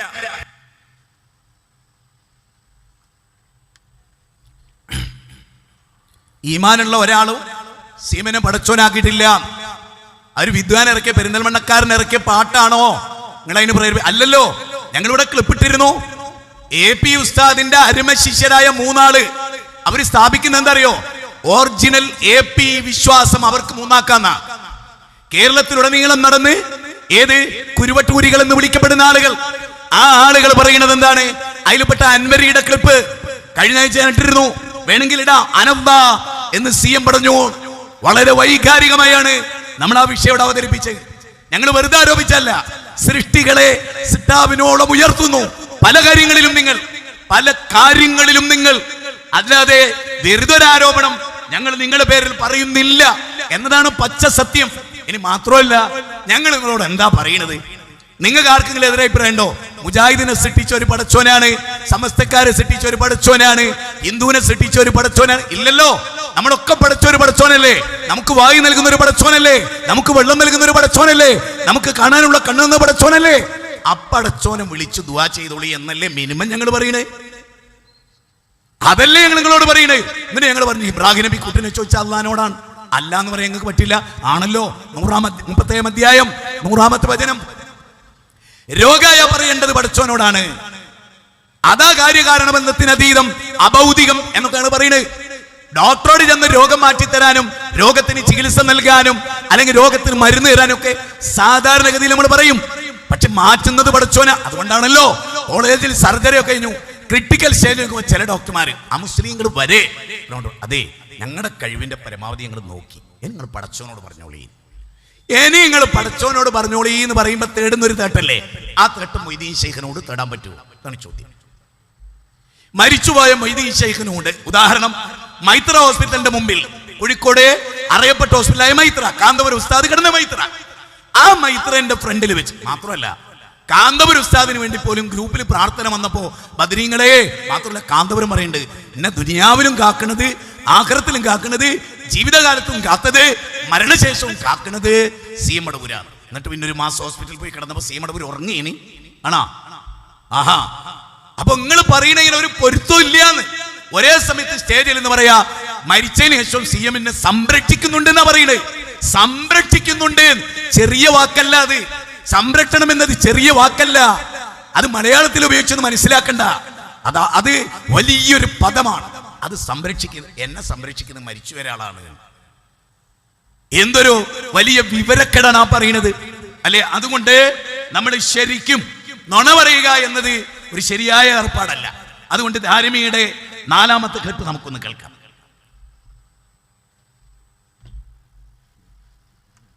അല്ലാഹുവിന്റെ സിംഹാസനത്തെ അഥവാ അർശിനെ പറ്റി 20 സ്ഥലങ്ങളിൽ പരാമർശിക്കുന്നുണ്ട്. അതിൽ 6 സ്ഥലങ്ങളിൽ അതിന്മേൽ അവൻ സ്ഥിതി ചെയ്യുന്നതിനെ പറ്റിയുള്ള പ്രസ്താവമുണ്ട് എന്നിങ്ങനെ എഴുതിക്കൊണ്ട് അദ്ദേഹം പറയാണ്. എങ്കിൽ പിന്നെ എന്തിനാണ് ബഹളം? എവിടെയാണ് കുഴപ്പം? അല്ലാഹു അവന്റെ സൃഷ്ടികളെ പോലെയൊന്നുമല്ല. എങ്കിൽ അവന്റെ കൈ സൃഷ്ടികളുടേത് പോലെയുമായിരിക്കുകയില്ലല്ലോ. അവന്റെ കണ്ണ്, അല്ലാഹു കയ്യും കണ്ണുകൊണ്ടെന്ന് പറയുന്നു വരുന്നത്, അവന്റെ കണ്ണ് സൃഷ്ടികളുടെ കണ്ണ് പോലെയുമായിരിക്കില്ല. അങ്ങനെ വരുമ്പോൾ അവന്റെ സിംഹാസനം അഥവാ അർശ്, അതിൽ അവന്റെ ആരോഹണമൊന്നും സൃഷ്ടികളുടേത് പോലെയോ തുല്യമോ ആയിരിക്കുകയില്ല. അല്ലാഹുവിന്റെ അർശ് സൃഷ്ടികൾക്ക് തുല്യമല്ല. അല്ലാഹുവിന്റെ സൃഷ്ടിയായ അർശിനെ പറ്റി ഇവരെന്താണ് വിശ്വസിക്കുന്നത്? അല്ലാഹുവിന്റെ അർശ് സൃഷ്ടിയല്ല. സൃഷ്ടിയല്ലെങ്കിൽ പിന്നെ അതെന്താണ്? അത് പടച്ചോനല്ലേ? പടപ്പല്ലെങ്കിൽ പിന്നെ പടച്ചോനല്ലേ? പടപ്പല്ല എന്നാണ് ഇതിൽ പറയുന്നത്. പച്ച നുണയാണ്. AP അബ്ദുൽ ഖാദർ മൗലവിയുടെ പുസ്തകത്തിൽ അങ്ങനെ ഒരു ആശയമല്ല. അദ്ദേഹം വായിച്ച് കേൾപ്പിക്കുന്നുണ്ട്. അപ്പൊ AP എഴുതിയ കറക്റ്റാണ്. വായിച്ചിട്ട് മൂപ്പര വക വ്യാഖ്യാനമാണ്. അള്ളാഹുവിന്റെ അർശ് അത് സൃഷ്ടിയല്ല എന്ന് പറഞ്ഞു. സൃഷ്ടിയല്ല എന്ന് പറഞ്ഞു. മഹാനായ AP അബ്ദുൽ ഖാദർ മൗലവി മർഹൂം പറയുന്നത് എന്താണ്? അത് ശരിക്കും മനസ്സിലാക്കേണ്ടത് അള്ളാഹു കാണും. അത് നമ്മൾ കാണുന്ന പോലെയാണോ? അല്ലല്ലോ. അള്ളാഹുവിന്റെ അസ്തിത്വത്തിന് അനുയോജ്യമായ കാഴ്ച, അത് വേറൊരു സ്ഥലത്ത് നിന്ന് കിട്ടിയിട്ടുള്ള കാഴ്ചയല്ല. നമ്മുടെ കാഴ്ച പടച്ചോൻ തന്നതാ. അള്ളാഹ്ക്ക് കാഴ്ച ആരെ കൊടുത്ത്? അതില്ല. അള്ളാന്റെ കൈ എന്ന് പറയുമ്പോ, അള്ളാന്റെ മുഖം എന്ന് പറയുമ്പോ എന്ത് പറയാൻ പാടില്ല? എന്ത് സൃഷ്ടികളോട് സാമ്യത പറയാൻ പാടില്ല. മനസ്സിലായോ? അല്ലാതെ അള്ളാഹുവിന്റെ സിംഹാസനത്തെ അല്ലയാക്കിയതല്ല. അത് അദ്ദേഹത്തിന്റെ വക കുളൂസ. ആ ബുക്ക് ഇനിയും അയാളൊന്ന് വാങ്ങി വായിച്ചു നോക്കി. നിങ്ങള് പറയുന്നതിന് നേരെ വിപരീതം പറയാം. പറയുന്നത് എന്തെന്ന് കേൾക്കില്ല, വായിക്കുന്നത് എന്ത് എന്ന് കേൾക്കുന്ന ഒരു ജനത ഉണ്ട് എന്നുള്ള ബോധം പോലും ഇല്ലാതെ പറയാം. ഇനി മലക്കുകളെ കുറിച്ച് മുജാഹിദുകളുടെ വിശ്വാസം എന്താണ് എന്ന് ദാരിമി ചോദിക്കുന്നുണ്ട്. 5-ാമത്തെ ക്ലിപ്പിൽ നമുക്കത് കേൾക്കാം. അവരുടെ അഖീദ എന്താണ്? അവരുടെ വിശ്വാസം എന്താണ്? മലക്കുകൾ, ജിബ്രീൽ, മീകായിൽ, അസ്രായീൽ, ഇസ്രാഫീൽ പോലുള്ള മലക്കുകളിലെ റൂബിയാക്കളായ മലക്കുകളില്ലേ, ഹമലത്തുൽ അർശായ മലക്കുകളില്ലേ, കാതിബീകളായ മലക്കുകളില്ലേ, ഹഫളത്തീകളായ മലക്കുകളില്ലേ, ലക്ഷോപലക്ഷം മലക്കുകളില്ലേ, ലാ യഅലമു ജുനൂദ റബ്ബിക ഇല്ലല്ലാഹ്. റബ്ബിന്റെ സൈന്യങ്ങളാകുന്ന മലക്കുകളുടെ എണ്ണം എത്ര എന്ന് റബ്ബിന് മാത്രമേ അറിയുകയുള്ളൂ എന്നല്ലേ? ആ മലക്കുകൾ അവർ ഭൗതികരാണ്. അപ്പൊ അഭൗതികം അല്ലാഹു മാത്രമാണ്. അപ്പൊ മലക്കുകൾ അഭൗതികമെന്ന് വിശ്വസിച്ചാലോ, ജിന്നുകൾ അഭൗതികമെന്ന് വിശ്വസിച്ചാലോ, അല്ലാഹു അല്ലാത്ത ഏതെങ്കിലും പടപ്പുകളെ സംബന്ധിച്ച് അഭൗതികമെന്ന് വിശ്വസിച്ചാലോ, അങ്ങനെ വിശ്വസിച്ചാൽ അവരൊക്കെ ശിർക്കിന്റെ പടുകുഴിയിലാണ് എന്നാണ് ഇതേ വിഭാഗം ഇവിടെ പ്രസംഗിച്ച ഇതേ വിഭാഗം അവരുടെ 2013 ഒക്ടോബർ ലക്കത്തിലെ അൽ-ഇസ്ലാഹ് മാസികയുടെ 4-ാമത്തെ പേജിൽ പറയുന്നു, ശിർക്കാരോപകർ ശിർക്കിന്റെ പടുകുഴിയിൽ, അഭൗതികമായ ശക്തി അല്ലാഹുവിന് മാത്രമാണ് എന്ന ഇത്രയും കാലത്തെ ആദർശം കാറ്റിൽ പറത്തിക്കൊണ്ട് ജിന്നിനെയും മലക്കിനെയും എല്ലാം അഭൗതിക ശക്തികളായി അവതരിപ്പിച്ച് ഇക്കൂട്ടരി ആദർശക്കാരുടെ കൂട്ടത്തിൽ ഇക്കൂട്ടരും കൂടിക്കൊടുത്തു എന്ന മറ്റേ വിഭാഗം മുജാഹിദിനെ പറ്റി ഇവർ പറയാണ്. അപ്പൊ അഭൗതികം അല്ലാഹു മാത്രം. അപ്പൊ ജിന്നുകളും മലക്കുകളോ അത് ഭൗതികമാണ്. അപ്പൊ ജിന്നുകളും മലക്കുകളും അഭൗതികമാണെന്ന് വിശ്വസിച്ചാലോ അത് അവരെ പടച്ചോമാരാക്കി. അതുകൊണ്ട് അത് ശിർക്കിന്റെ പടുകുഴിയിലാണ് ആ വിശ്വാസം എന്ന് എഴുതിയ ഇതേ ആളുകൾ നോക്കണം നിങ്ങൾ. ഇവിടെ ഇത്രയും വലിയ മൈതാനിയിൽ 100 കണക്കിന് ആളുകൾ ഇവിടെ സംഗമിച്ചിട്ടുണ്ട്. നിങ്ങളുടെ ശരീരം ഇവിടെ സംഗമിക്കുമ്പോ എന്റെയും നിങ്ങളുടെയും ശരീരം എന്ന് എഴുതിയ ഇതേ ആളുകൾ നോക്കണം നിങ്ങൾ. സഹോദരങ്ങളെ, ജിന്നും മലക്കും അഭൗതികമാണ് എന്നാണ് ഇവർ പറയുന്നത്, ഉസ്താദുമാര് പറയുന്നത്. മുജാഹിദ് പ്രസ്ഥാനത്ത് നിന്ന് ആദർശം വിട്ട് പോയിട്ടുള്ള ആളുകൾ, ആ ആളുകളും പറയുന്നത് ഇതേ കാര്യ, മലക്കും ജിന്നും അഭൗതികമാണ്. ഞങ്ങൾ പറയില്ല. എന്താ പറയാത്ത? വിവരമുള്ളതുകൊണ്ട്. അതിനെപ്പറ്റി വിവരമുണ്ട്, അവർക്ക് വിവരമില്ല. വിവരമുള്ളവർ വിവരമില്ല എന്ന് നടിക്കുകയും ചെയ്യുന്നുണ്ട്. അതും വളരെ പ്രധാനമാണ്. ഞാൻ നിങ്ങൾക്ക് എൻ്റെ കയ്യിലുള്ള ഖുർആൻ പരിഭാഷ റഹ്മത്തുള്ളാഹി ഖാസിമിയുടേതാണ്. റഹ്മത്തുള്ളാഹി ഖാസിമിയും ദാരിമിയും തമ്മിൽ ബന്ധമുണ്ട്, നിങ്ങൾക്കറിയാലോ. രണ്ടാളും ഈക്കെ സുന്നികളാണ്. രണ്ടാളും പാണക്കാട് തങ്ങന്മാർ അംഗീകരിക്കുന്നവരാണ്, ചില്ലറ വ്യത്യാസത്തോടെ. അവിടെ കട്ടെ. എന്താണ് മലക്കുകളുടെ വിശ്വാസം? മുജാഹിദുകളുടേതാണ്. ഞാൻ വിശുദ്ധ ഖുർആൻ റഹ്മത്തുള്ളാഹി ഖാസിമിയുടെ പരിഭാഷ അതിൽ നിന്നൊരായത്ത് വായിക്കാം, നിങ്ങൾ കേട്ടോളൂ. സൂറത്ത് റഅദ് 13-ാമത്തെ അധ്യായമാണ് സൂറത്ത് റഅദ്. ഇടിനാദം എന്നാണ് അധ്യായത്തിന്റെ പേര്. ആ അധ്യായത്തിലെ 11-ാമത്തെ വചനം അതാണ് ഞാനിവിടെ നിങ്ങൾക്ക് വായിച്ചു കേൾപ്പിക്കുന്നത്. അതെന്താണെന്ന് ചോദിച്ചാൽ സൂറത്ത് റഅദിലെ 11-ാമത്തെ വചനത്തിൽ പറയുന്ന വളരെ പ്രാധാന്യമറിയിക്കുന്ന ഒരു കാര്യം, മനുഷ്യനെ സംരക്ഷിക്കുന്ന യഹ്ഫദൂനഹു മിൻ അംരില്ലാ, മനുഷ്യന്റെ മുന്നിലൂടെയും മനുഷ്യന്റെ പിന്നിലൂടെയും അവനെ സഹായിക്കുന്ന ആരുണ്ട്? ഹഫളത്തിന്റെ മലക്കുകളുണ്ട്. അതിവിടെ ദാരിമി പറയുകയും ചെയ്തു. ആ ഹഫളത്തിന്റെ മലക്കുകളുടെ ഏറ്റവും വലിയ പ്രത്യേകത എന്താണ്? ലഹു മുഅഖിബാത്തും മിൻ ബൈനി യദൈഹി വമിൻ ഖൽഫിഹി യഹ്ഫദൂനഹു മിൻ അംരില്ലാ. ഇതൊരു ഖുർആന്റെ വചനാണ്, ശരിക്കും ശ്രദ്ധിക്കണം. ഇത് റഹ്മത്തുള്ളാഹി ഖാസിമിയുടെ പരിഭാഷ എന്നാണ് ഞാൻ വായിക്കുന്നത്. അള്ളാഹുവിന്റെ കൽപ്പന പ്രകാരം തുടരെ മനുഷ്യരെ സംരക്ഷിച്ചു കൊണ്ടിരിക്കുന്ന, എന്റെ വക ഒരർത്ഥം ഞാൻ പറഞ്ഞില്ല, റഹ്മത്തുള്ളാഹി ഖാസിമിയുടെ പരിഭാഷ എന്ന് വായിക്കുകയാണ്. അള്ളാഹുവിന്റെ ശാസനപ്രകാരം തുടരെ മനുഷ്യരെ സംരക്ഷിച്ചു കൊണ്ടിരിക്കുന്ന, ഏതെങ്കിലും ഒരു മിനിറ്റിലല്ല, എപ്പോഴും മുന്നിലൂടെയും പിന്നിലൂടെയും. അത് അള്ളാന്റെ കൽപ്പന പ്രകാരം. അള്ളാന്റെ കൽപ്പന പിൻവലിച്ചാലോ ആ സംരക്ഷണവും പിൻവലിക്കപ്പെടും. നോക്കൂ, അള്ളാഹ് സംരക്ഷിക്കാൻ പറഞ്ഞാൽ ആ സംരക്ഷണത്തിന്റെ കഴിവ് അള്ളാഹ്ക്ക് വേറൊരാൾ കൊടുക്കണോ? ഇല്ല. എന്താ? അള്ളാന്റെ കഴിവ് അഭൗതികമാണ്, കാര്യകാരണ ബന്ധത്തിന് അതീതമാണ്, വേറൊരാൾ കൊടുക്കണ്ട. ഉദാഹരണം, ഒരു ഫാന് വർക്ക് ചെയ്യണം, അതിനെന്താ കാര്യകാരണ ബന്ധം ഉണ്ട്. ഈ മൈക്ക് വർക്ക് ചെയ്യണം, കാര്യകാരണം എന്തുണ്ട്? ടൂ വീലറിന്റെ പിന്നെ നമ്മൾ ചവിട്ടി അതിനെ സ്റ്റാർട്ട് ചെയ്യും, കിക്കർ, ആ കിക്കർ അടിച്ച് സ്റ്റാർട്ടാകണേ, ഒരു കാര്യകാരണ ബന്ധമുണ്ട്. ഈ പ്രപഞ്ചത്തെ അള്ളാഹ്ക്ക് നിയന്ത്രിക്കണേ, ഒരു കാര്യകാരണ ബന്ധമാണോ അള്ളാഹ്ക്ക്? അതാണ് അഭൗതികത. ഇനി കേട്ടോ, ഈ ആയത്ത് കേട്ടോ, സംരക്ഷിച്ചുകൊണ്ടിരിക്കുന്ന അവന്റെ മുന്നിലും പിന്നിലും നിയുക്തരായിട്ടുള്ള മലക്കുകളുണ്ട്. മനസ്സിലായോ? അങ്ങനെ മലക്കുകളുണ്ട്. ആ മലക്കുകളുടെ സംരക്ഷണം കാര്യകാരണ ബന്ധത്തിന് അതീതമാണോ അഭൗതികമാണോ? അള്ളാഹ് സംരക്ഷിക്കുന്ന പോലുള്ള സംരക്ഷണമാണോ എന്ന് നാടൻ മനുഷ്യന്മാരോട്.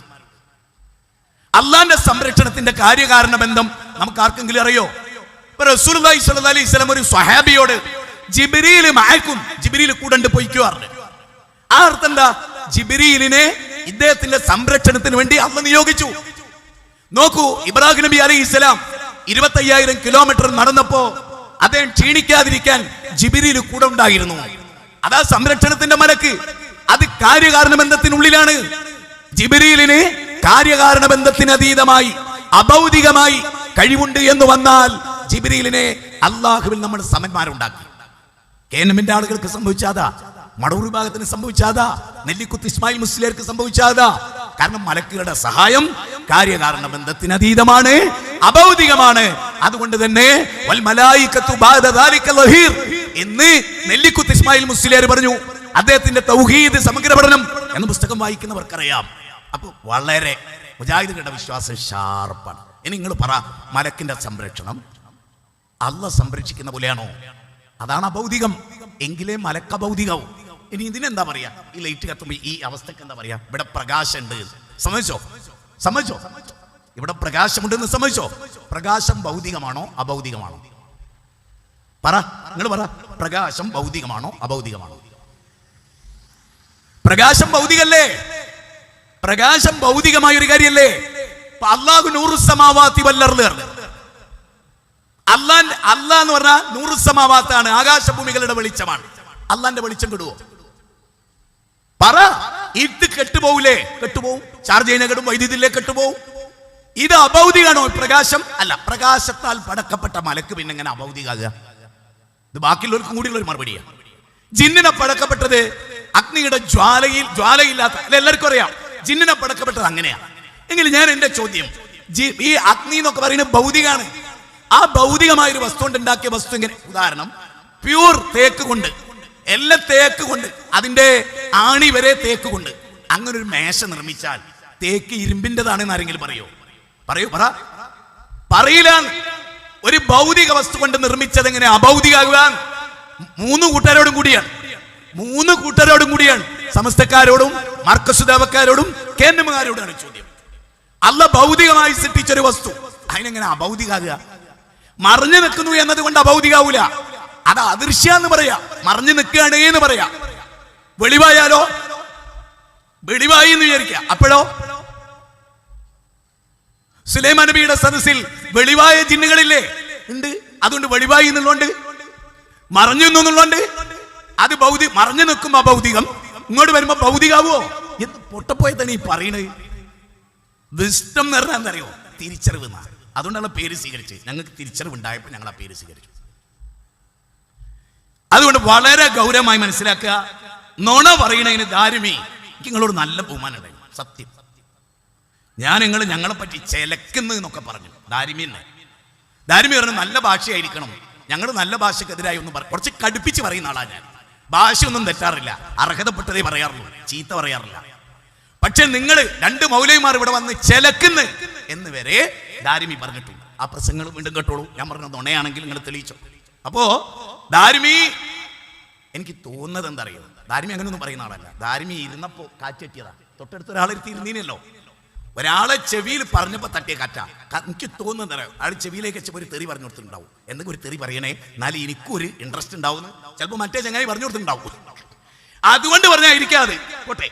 സഹോദര, ഇനി ഇവിടെ നമ്മൾ ശരിക്കും ഈ വിഷയത്തിൽ ആലോചിക്കേണ്ട ചില കാര്യങ്ങൾ ഞാൻ നിങ്ങൾക്ക് ദാരിമിയുടെ തന്നെ 7ാമത്തെ ക്ലിപ്പ് നിങ്ങളൊന്ന് കേൾക്കണം. അതൊക്കെ അവരെന്നെ വിശദീകരിക്കട്ടെ, നമ്മൾ അതിനൊന്നും വിശദീകരിക്കാൻ പോകണം. കാരണം അതൊക്കെ അവരുണ്ടാക്കിയ പദങ്ങളാണ്. ഏതെങ്കിലും ഒരു നബി അങ്ങനെ പഠിപ്പിച്ചിട്ടുണ്ടോ? ഭൗതികം അഭൗതികം എന്ന വേർതിരിവ് ഖുർആനിന്റെ ഏതെങ്കിലും ഒരു ആയത്തിൽ അങ്ങനെ ഒരു വേർതിരിവ് ഉണ്ടോ? പരിശുദ്ധ സഹാബിമാരുടെ ഏതെങ്കിലും ഒരു വാക്കിൽ അങ്ങനെ ഒരു വേർതിരിവ് പറഞ്ഞിട്ടുണ്ടോ? പോട്ടെ, നമ്മുടെ മഹാന്മാരായ ഇമാമിങ്ങളുടെ ഏതെങ്കിലും ഒരു ഗ്രന്ഥത്തിൽ അങ്ങനെ ഒരു വേർതിരിവ് പറഞ്ഞിട്ടുണ്ടോ? ഒരു വേർതിരിവ് പറഞ്ഞിട്ടില്ല. പിന്നെ ഇത് ആര് കണ്ടുപിടിച്ച വേർതിരിവാണ്? ഈ വേർതിരിവ് ആര് കണ്ടുപിടിച്ചതാണ്? ഈ ഭൗതികം അഭൗതികം എന്നുള്ള ഭൗ ഭൗ ഭൗ ഭൗ എന്നുള്ള ഈ പരിപാടി ഉണ്ടല്ലോ, ഇത് ആരാണ് ലോകത്ത് കണ്ടുപിടിച്ചത്? സഹോദരങ്ങളെ, ചോദ്യം കേട്ട ഞങ്ങൾ വിചാരിക്കുമ്പോൾ മുജാഹിദുകളും എങ്ങനെ മറുപടി പറയും? ഏറ്റവും നിസ്സാരമായി തോന്നിയൊരു കാര്യമാണ്. ഖുർആനിലുണ്ടോ, സുന്നത്തിലുണ്ടോ കാര്യകാരണ ബന്ധത്തിന് അതീതമായി അഭൗതികമായി എന്ന് ഖുർആനിലുണ്ടോന്ന്? അങ്ങനെ ഒരു വാചകം ഖുർആനിൽ ഉണ്ടാവോ? പിന്നെ ഖുർആൻ എന്താ പഠിപ്പിക്കുക? കേട്ടോ, ഒരു കാര്യം പറയാം. എയർപോർട്ടില് ഒരു AP സുന്നിക്കാരൻ വരിക നോട്ടിക്കോ, അല്ലൊരു EK സുന്നിക്കാരൻ വരിക നോട്ടിക്കോ. മകനാ, അയാൾക്ക് ഭാര്യയുണ്ട്, ഉമ്മണ്ട്, പെങ്ങളുണ്ട്, മകളുണ്ട്, ഒക്കെ ഉണ്ട്. ശരിക്ക് ചിന്തിക്കാൻ വേണ്ടി പറയാണ്. അയാൾ വന്നപ്പോ ഉമ്മ കെട്ടിപ്പിടിച്ചു. ഉമ്മാന്റെ കവിളിൽ അവനും മുത്തം വെച്ചു, ഉമ്മ അവന്റെ കവിളിലും മുത്തം വെച്ചു. മുത്താണല്ലോ? ആണ്. ചുണ്ടോണ്ടാണല്ലോ? ആണ്. എന്നാ ഭാര്യയെ കുറിച്ച് അങ്ങോട്ട് മാറ്റിരുത്തി ചുംബിച്ചു. അപ്പൊ അയാൾക്ക് വികാരം ഉണ്ടായി, കാമമുണ്ടായി. ചുംബിച്ചത് ഉമ്മാനെ ചുംബിച്ച അതേ ചുണ്ടോണ്ടാ. ഉമ്മാനെ പോലത്തെ ഒരു പെണ്ണിനെ ചുംബിച്ച്. പക്ഷെ ഉമ്മാനെ ചുംബിച്ചപ്പോ അല്ലാത്ത എന്തോ തകരാറ് ശരീരത്തിന്. ഞാൻ ചോദിക്കുന്നു, ഏത് ഗവേഷണത്തിന്റെ അടിസ്ഥാനത്തിൽ ഇതിൽ കാമത്തിന്റെ ചുംബനമെന്നും സ്നേഹത്തിന്റെ ചുംബനമെന്നും എങ്ങനെ വെറുതെ? ഏത് കിതാബ് നോക്കും? ഏത് കിതാബിനെ അവലംബമാക്കും? മകളെ ചുംബിച്ചു, എന്നാ ആരാന്റെ കുട്ടീനെ മടിയിലെടുത്തി വെച്ചൊരു മൊയ്ലിയാരി ചുംബിക്കുക കാമത്തോടെ. അപ്പൊ ആ ചുംബനോ? ഈ ചുംബനത്തിലെ ഭൗതികം അഭൗതികം, ഈ ചുംബനത്തിലെ കാമക്കേട് എങ്ങനെ മനസ്സിലാവും? ഇനി ഞാൻ ഒന്നുകൂടി പറയാം. ഉസ്താദ് മടിയിലിരുത്തി നല്ല നിലയ്ക്ക് തന്നെ ഒരു കുട്ടി നല്ലോണം 5-6 ഉത്തരം പറഞ്ഞു. ചെറിയൊരു കുഞ്ഞ അതിന് ഉമ്മ വെച്ചു. ഉമ്മ വെക്കുമാണ് ആ കുട്ടിയുടെ വാപ്പ കുട്ടിനെ കൂട്ടാൻ വേണ്ടി വരുന്നത്. അയാൾ തെറ്റിദ്ധരിച്ചു, ഉസ്താദിനെ പുറത്താക്കി. എല്ലാവരും കൂടി. സത്യത്തിൽ അയാൾ അങ്ങനെ നിയ്യത്തേ വെച്ചിട്ടില്ല. എങ്ങനെ വേർതിരിയും? തീർന്നില്ല. ഇവിടെ എന്താ ചോദ്യം? അഭൗതികം ഭൗതികം എന്നെങ്ങനെ വേർതിരിയും? ലളിതം, സുന്ദരം. അള്ളാന്റെ ഖുർആനും റസൂലിന്റെ സുന്നത്തും വെച്ച് ഞാൻ സ്ഥാപിക്കുകയാണ്. മുജാഹിദുകളും കേട്ടോളി, അല്ലാത്തവരും കേട്ടോളി. നമ്മൾ വെറുതെ പറയില്ല. ഞാനൊരു ചോദ്യം ചോദിച്ചോട്ടെ. ബദറിൽ നബി സഹാബത്തിന്റെ സഹായം തേടിയോ? തേടി. അബൂബക്കർ സിദ്ദീഖിന്റെ പണക്കാരുടെ സഹായം തേടിയോ? തേടി. ആവുന്നത്ര ഒട്ടകവും കുതിരയും കൊണ്ടുവരാൻ പറഞ്ഞു. ആയുധം കൊണ്ടുവരാൻ പറഞ്ഞു. നിങ്ങൾ റെഡിയാകണമെന്ന് പറഞ്ഞു. അലസത ഉണ്ടാകരുതെന്ന് പറഞ്ഞു. സത്യല്ലേ? ആണ്. ഈ തേട്ടൊക്കെ ഭൗതിക തേട്ടല്ലേ? ആണ്. അതേ നബി ബദറിന്റെ ടെന്റിൽ ഇരിക്കുക. ശരിക്കും ചിന്തിച്ചോളി. അതേ നബി ടെന്റിൽ ഇരുന്നിട്ട് ആകാശത്തേക്ക് ഇങ്ങനെ കൈ ഉയർത്തിയല്ലോ. ശരിക്കും AP EK പ്രിയപ്പെട്ട സുന്നികളെ, ശരിക്കും നിങ്ങൾക്കൊരൽപ്പം ബുദ്ധി ഉണ്ടെങ്കിൽ ഒരു ദിവസമെങ്കിലും നല്ല ഹലാലായ ഫുഡ് നിങ്ങൾ കഴിച്ചിട്ടുണ്ടെങ്കിൽ നിങ്ങൾക്ക് മനസ്സിലാണോ താനാ പറയുന്നത്. യുദ്ധൊരുങ്ങി അനുയായികൾ വന്നു. ഭൗതികമായ ചെയ്യാവുന്നതിന്റെ മാക്സിമം അവർ ചെയ്തു. എന്താ ഖുർആൻ പറയുന്നത്? ഖുർആൻ എന്താ? ഞാൻ ഒരൊറ്റ ഖുർആന്റെ വചനം കൊണ്ട് ഭൗതിക അഭൗതികം തെളിയിക്കാം. കേട്ടോളൂ. എവിടെയാ ഭൗതിക അഭൗതികം? അത് ഞാൻ പറഞ്ഞുതരാം. 3-ാം അധ്യായം 159. ഇത് മുജാഹിദുകൾക്കൊരു പുതിയ വെളിച്ചാണ്. മുജാഹിദുകൾക്കൊരു വെളിച്ചാണ്. ഞാൻ അതാ പ്രധാനമായി ഉദ്ധരിക്കുന്നത്. എന്താ? 3-ാം അധ്യായം 159-ാമത്തെ വചനം എന്താ? ഉഹുദ് യുദ്ധത്തിലെ പരാജയവുമായി ബന്ധപ്പെട്ട് സ്വഹാബത്ത് അനുസരണക്കേട് കാണിച്ചു. ഫബിമാ റഹ്മത്തിൻ മിനല്ലാഹ് ലിൻത ലഹും വലൗ കുൻത ഫല്ലൻ വലീദൽ ഖൽബി ലം ഫല്ലു മിൻ ഹൗലിക്. ഇതാണ് ആയത്ത്. ആ ആയത്തിൽ പറയാണ്, നബിയെ, അങ്ങ് പരിശുദ്ധഭാവിയും കഠിന ഹൃദയനുമാണെങ്കിലും അങ്ങ് അവരോട് മാന്യമായി പെരുമാറി. എന്നിട്ട് എന്താ പറയണറിയോ? അവരെ ഇനി അടുത്ത മീറ്റിംഗിൽ മാറ്റി നിർത്തരുത്. അവരുടെ സഹായം അടുത്ത മീറ്റിംഗിൽ ഉണ്ടാവണം. അവരും ആ സദസ്സിൽ ഉണ്ടാവണം. എന്നിട്ട് എന്താ പറയണേ? നിങ്ങൾ കൂടിയാലോചിക്കണം. നിങ്ങളെ കാര്യങ്ങൾ കൂടിയാലോചിക്കണം. ഇങ്ങനെ കൂടിയാലോചിച്ച് ശത്രുവിന്റെ നീക്കങ്ങളൊക്കെ മനസ്സിലാക്കി എന്തൊക്കെ ചെയ്യേണ്ടത് നോക്കി സഹാബത്ത് നിങ്ങൾ ഇന്ന് ഒട്ടുകയായിട്ട് വരണം, നിങ്ങൾ നിങ്ങളുടെ കുതിരനായിട്ട് വരണം, അലി നിന്റെ കയ്യിൽ മൂർച്ചുള്ള ഒരു വാളുണ്ടല്ലോ അതായിട്ട് വരണം. ഇതൊക്കെ ഭൗതിക സഹായ. എന്നാൽ ശരിക്കും ശ്രദ്ധിക്കുക, ബദർ യുദ്ധത്തിൽ നബി ടെന്റിൽ വെച്ച് ഇങ്ങനെ കയ്യുയർത്തിയല്ലോ, ആ കയ്യുയർത്തലിൽ തേടിയത് ആരോട്? അതാണ് അഭൗതിക തേട്ടം. ക്ലിയറായോ? ശരിക്കും ചിന്തിച്ചോ? എന്തുകൊണ്ട്? അവിടെയാണ് ഞങ്ങൾ ചോദിക്കുന്നത്. 8-ാം അധ്യായം ഞങ്ങളുടെ തെളിവാ. 9-ാമത്തെ വചനം, ഇത് തസ്തഈസൂന റബ്ബക്കും ഫസ്തജാബ ലക്കും അന്നി മുമിദ്ദുക്കും ബിഹൽഫിൻ മിനൽ മലായികത്തി മുർദിഫീൻ. ഇവിടെ മലക്കുകളുടെ സഹായം തരണമെന്ന് പോലും ചോദിച്ചില്ല. ഇല്ല, അടിപരട്ടോ. ഈ ആയത്തിൽ എന്താ പറയുന്നത്? അവരെന്നോട് ഇസ്തിഹാസ നടത്തി, അപ്പൊ ഞാൻ മലക്കുകളെ അയച്ചു. തുടരെ തുടരെ 1000 മലക്കുകളെ എന്നവിടെ പറയാൻ. വലഖദിൻ നസ്റക്കുമുല്ലാഹു ബിബദറിൻ. ബദറിൽ അല്ലാഹ് നിങ്ങളെ സഹായിച്ചു. എന്താ കാരണം? അള്ളാന്റെ സഹായം നിങ്ങൾ തേടി. ആ സഹായം അല്ലാത്ത ഒരാൾക്ക് തരാൻ പറ്റില്ല. കേട്ടോ, സൂറത്ത് ആൽ ഇംറാൻ 3-ാം അധ്യായം 123-124. ഇന്ന് കേട്ടിട്ട് ഒരു സമസ്തക്കാരൻ നന്നാകുന്നില്ലേ? നിനക്ക് ഹിദായത്ത് തരാൻ തൽക്കാലം റബ്ബ് ഉദ്ദേശിച്ചിട്ടുണ്ടാവില്ല. അങ്ങനെ അല്ലാതെ വേറൊന്നും. കാരണം ഹിദായത്തിന്റെ വഴി എന്ന് പറയുന്നത് മനുഷ്യന്റെ വിവരണത്തിലൂടെ കിട്ടുന്നത് തന്നെയാണ്. നബി പ്രസംഗിക്കുന്നു, ആ പ്രസംഗം കേൾക്കുന്നു, ചിന്തിക്കുന്നു, ഹിദായത്ത് കിട്ടുന്നു. നിങ്ങളോ പ്രസംഗം കേൾക്കുന്നു, ഇനി ആരെയാണ് തെറി പറയാൻ കൊണ്ടുവരിക എന്ന് നിങ്ങൾ തീരുമാനിക്കുന്നു. എന്നിട്ട് മനുഷ്യന്മാരുടെ കൂട്ടത്തിൽ സംസാര ശൈലി തീരെയല്ല. എനിക്ക് ഇടയ്ക്ക് ചിരിച്ചു ഒരു കാര്യമുണ്ട്. MT ദാരിമി പ്രസംഗം അവസാനിപ്പിക്കുമ്പോൾ ഒരു കാര്യം പറയുന്നത്, എന്റെ മലപ്പുറം ഭാഷ നിങ്ങൾക്ക് മനസ്സിലായോ എന്ന് ചോദിക്കുന്നുണ്ട്. എന്നിട്ട് അദ്ദേഹം പറയുന്നത്, എന്നേക്കാൾ നല്ല വെടുപ്പിനും വൃത്തിക്കും ഇവിടെ ഇരിക്കണേ AP-ക്കാരൻ പ്രസംഗിക്കുന്നു. ഞാൻ ലോകത്ത് മലയാളത്ര ചീപ്പായി സംസാരിക്കുന്ന ഒരുത്തനെ വേറെ കണ്ടിട്ടേ അല്ല ഓനെപ്പോലെ. എന്നിട്ട് എനിക്ക് തോന്നുന്നത് ദാരിമി ഒന്ന് ആക്കിയതാ. നിങ്ങളാണോ ചോദിച്ചാണ് കുളിച്ചാണ്? അരെ AP-ക്കാരന്റെ ഭാഷ ഞാൻ പറയും. നിങ്ങൾ കേട്ടോ, ഒരു പ്രസംഗത്തിൽ ചോദിച്ചാണ് കുളിച്ചാണ്. ഏതാ ഭാഷ? അത് ഏതാ ഭാഷ? ഇന്ന് കാട്ടുജാതി പറയോ? ഈ ജാതി മനമര്യ പറയുന്ന ഭാഷാ പണ്ഡിതൻ. ഞാൻ ആലോചിക്കണം എന്താ ഇവിടുത്തെ അവസ്ഥ. സഹോദര, അവിടെ നബി കയ്യുയർത്തിയല്ലോ, ആ കയ്യുയർത്തി അവിടെയാണ് ഞങ്ങൾ ചോദ്യം. ബദറിൽ ഞങ്ങളെ സഹായിക്കണേ എന്ന് പറഞ്ഞ് സഹായം തേടിയല്ലോ, അതെന്താ ജിബ്രീലിനോട് തേടാത്ത്? അതെന്താ ജിന്നുകളോട് തേടാത്ത്? അതെന്താ ഇബ്രാഹിം നബിയോട് തേടാത്ത്? അതെന്താ ഇസ്മായിൽ നബിയോട് തേടാത്ത്? അതെന്താ മരിച്ചുപോയവരോട് തേടാത്ത്? ആ തേട്ടം കാര്യകാരണ ബന്ധത്തിന് അതീതമായി അഭൗതികമായ തേട്ടം. ആ തേട്ടം നിങ്ങൾ മൊയ്തീൻ ശേഖനോട് തേടുന്നുണ്ട്. അതുകൊണ്ടാ ശിർക്ക് വരുന്നത്. ഇനിയും നിങ്ങൾക്ക് മനസ്സിലായില്ലേ? ദാരിമി, ഞങ്ങൾ വീട്ടിൽ വന്നിരിക്കാൻ തയ്യാറാണ്. നിങ്ങളെ വീട്ടിൽ വന്നിരിക്കാൻ തയ്യാറാണ്.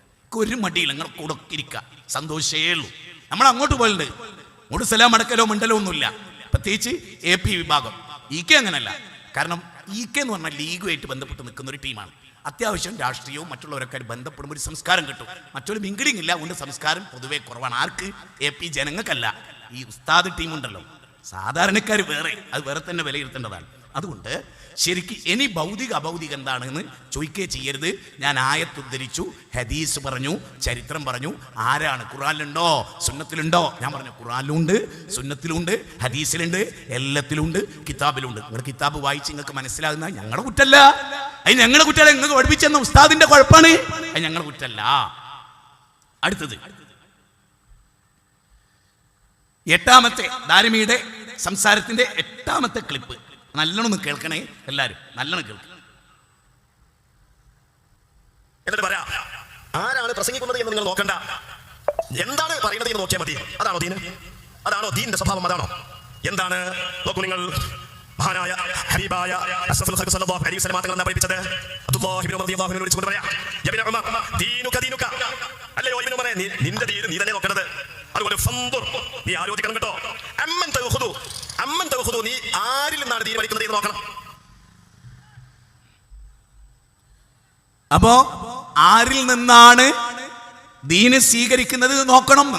ആയിക്കോട്ടെ, ആരാ പ്രസംഗിക്ക് നോക്കണ്ട, പറയുന്നത് എന്താന്ന് നോക്കണം എന്ന് പറയുന്നത് എന്തിനാണ്?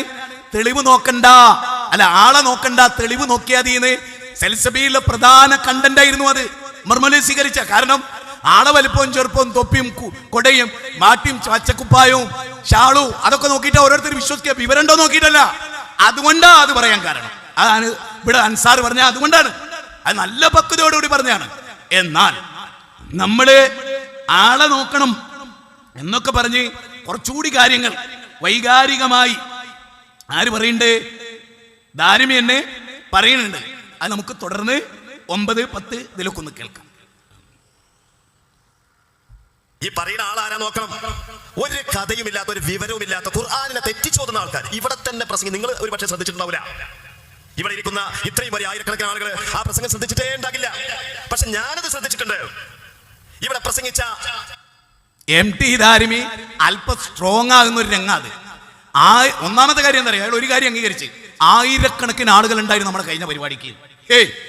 ആയിരക്കണക്കിന് ആളുകൾ കഴിഞ്ഞ പരിപാടിക്ക് ഉണ്ടായിരുന്നു എന്നൊന്ന് നിങ്ങൾ ശ്രദ്ധിച്ചിട്ടില്ല, പക്ഷെ ഞാനത് ശ്രദ്ധിച്ചിട്ടുണ്ട്. എന്നിട്ട് ഖുർആൻ തെറ്റിച്ചോതുന്ന ആളെയാണോ പിൻപറ്റേണ്ടത്, അതായത് എന്നെയാണോ പിൻപറ്റേണ്ടത്? ഞാൻ ഖുർആൻ തെറ്റിച്ചിട്ടില്ല. എനിക്ക് തെറ്റി എന്ന് പറയുകയും ഞാനത് ഗൗരവമായി നോക്കിയിട്ടാ വരുന്നതെന്ന് പറയുകയും എന്നിട്ട് നോക്കി ഓതിയിട്ട് പോലും അയാൾക്ക് തെറ്റി. മനുഷ്യ സഹജമാണ്, ഞങ്ങൾക്ക് അതിനൊന്നും പ്രശ്നമില്ല. നമുക്ക് തുടർന്ന് ആ ഭാഗം കേൾക്കാം. ഉണ്ടാകില്ല. പക്ഷെ ഞാനത് ശ്രദ്ധിച്ചിട്ടുണ്ട്. ഇവിടെ പ്രസംഗിച്ച ആ മൗലവി 2 തവണ പരിശുദ്ധ ഖുർആനിലെ ആയത്തിനെ തെറ്റായ രൂപത്തിൽ ഓതുന്നുണ്ട്. അദ്ദേഹം ഓതുന്നുണ്ട് റബ്ബന വആതിഹിം ദിഅഫൈനി മിനൽ അദാബ്. ഇങ്ങനെയുള്ള ആയത്തിലുള്ളത് സൂറത്തുൽ അഹ്സാബിൽ അങ്ങനെയല്ലേ ഉള്ളത്? ഇയാൾ എങ്ങനെ ഓതുന്നത്? ആ റബ്ബന എങ്ങനെ? എന്നെ തിരുത്താൻ വേണ്ടി പഠിച്ചു വന്ന ആള്, കേട്ടു വന്ന ആള്, റബ്ബന വആതിഹിം ദിഅഫൈനി മിനൽ അദാബ്. അങ്ങനെയല്ലേ ഉള്ളത്? അങ്ങനെയല്ലേ അസാബിലുള്ളത്? അങ്ങനെയല്ല അസാബിലുള്ളത്. വാവ് നിങ്ങളെ വകയാണ്, അങ്ങനല്ല. പക്ഷെ ഞാൻ ഓതിയിൽ തെറ്റി. ഞാൻ എന്റെ നൂറുകണക്കിന് പ്രഭാഷണത്തിൽ റബ്ബന ആതിഹിം ദിഅഫൈനി മിനൽ അദാബ്. നിങ്ങൾ അങ്ങനെയാണ്. ഞാൻ ഒരു ചോദ്യം ചോദിച്ചോട്ടെ, നിങ്ങൾക്കാണോ ഇസ്തിഖാമത്ത്, ഞങ്ങൾക്കാണോ ഇസ്തിഖാമത്ത്? ചെറിയൊരു ഉദാഹരണം. ഇത് ശരിക്കും ഇത് റെക്കോർഡ് ചെയ്യുന്നവരോട് ഈ ഭാഗം മാത്രം നല്ലൊരു ക്ലിപ്പായിട്ട് നിങ്ങൾ ഇറക്കണം. ഇസ്തിഖാമത്ത് EKAPക്കാണോ ഞമ്മക്കാണോ എന്ന് പരിശോധിക്കുകയാണ്. ആർക്കാണ് ഇസ്തിഖാമത്ത്? ശരിക്കും ചിന്തിക്കണം. എന്താ? മഹാനായ ആദം നബി ഇസ്തിഖാമത്ത്, അതായത് അല്ലാഹ് പറഞ്ഞു, പിശാചിന്റെ പ്രേരണയ്ക്ക് വശംവദനായി തെറ്റു മനസ്സിലായി തിരുത്തിയപ്പോ ഇസ്തിഖാമത്തോടു കൂടി അദ്ദേഹം നിന്നു. എന്നിട്ടോ അള്ളാഹിനോട് ഇസ്തിഗ്ഫാർ തേടി. 7-ാം അധ്യായം 23. ഉറപ്പാണല്ലോ?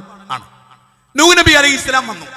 950 വർഷം ജീവിച്ചിട്ടും അല്ലാത്ത ആദം നബീനെ വിളിച്ചോ? ഇല്ല. മലക്കളെ വിളിച്ചോ? ഇല്ല. 950 വർഷം എത്രയോ ദുആ അള്ളാഹിനോട് നടത്തി. റബ്ബി ഔഫിർലി. അപ്പോ റബ്ബേ പൊറുക്കണേ, ഞങ്ങളോട് പൊറുക്കണേ എന്ന് ആദം നബിയും ഹവ്വാ ബീവിയും. അല്ലാഹ് എനിക്ക് പൊറുക്കണേ, എന്റെ മാതാപിതാക്കൾ പൊറുത്തിരണേ നൂഹ് നബി. ഇവിടെ രണ്ടുപേരും ഒരേപോലെയാണ്. സമ്മതിച്ചോ? രണ്ടുപേർക്ക് ഒരേ ആശയാണ്, വ്യത്യാസമല്ല.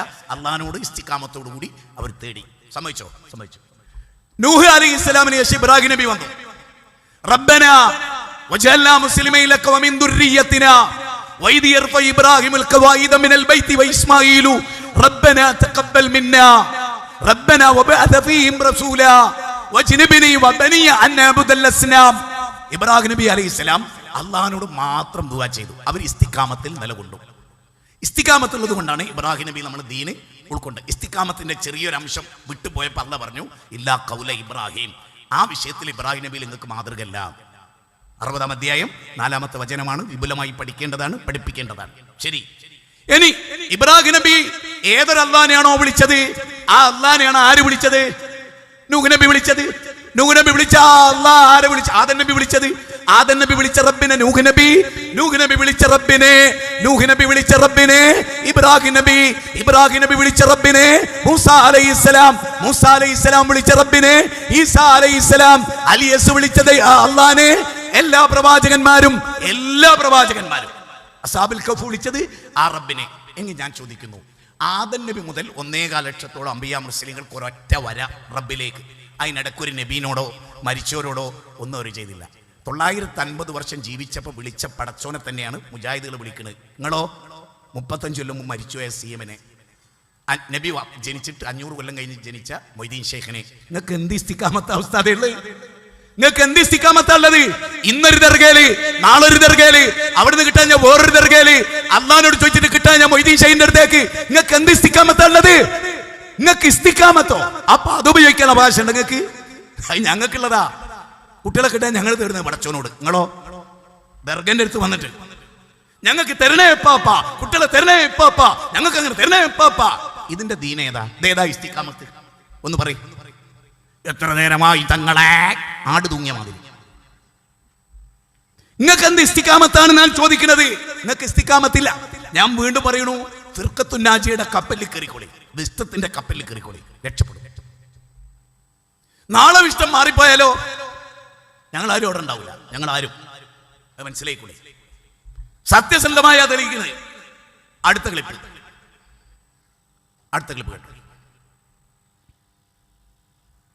ഏത് സന്ദർഭത്തിൽ ഏത് പശ്ചാത്തലത്തിലാണ് അല്ലാഹു പറയുന്നത് എന്ന് നിങ്ങൾ ആലോചിച്ചിട്ടുണ്ടോ?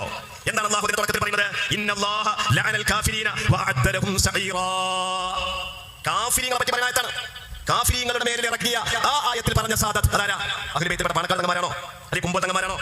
അല്ലെങ്കിൽ ഇവിടെ ഇരിക്കുന്ന സയ്യിദ് ഉമർ തങ്ങളാണോ? അല്ലെങ്കിൽ ഈ സയ്യിദാണോ?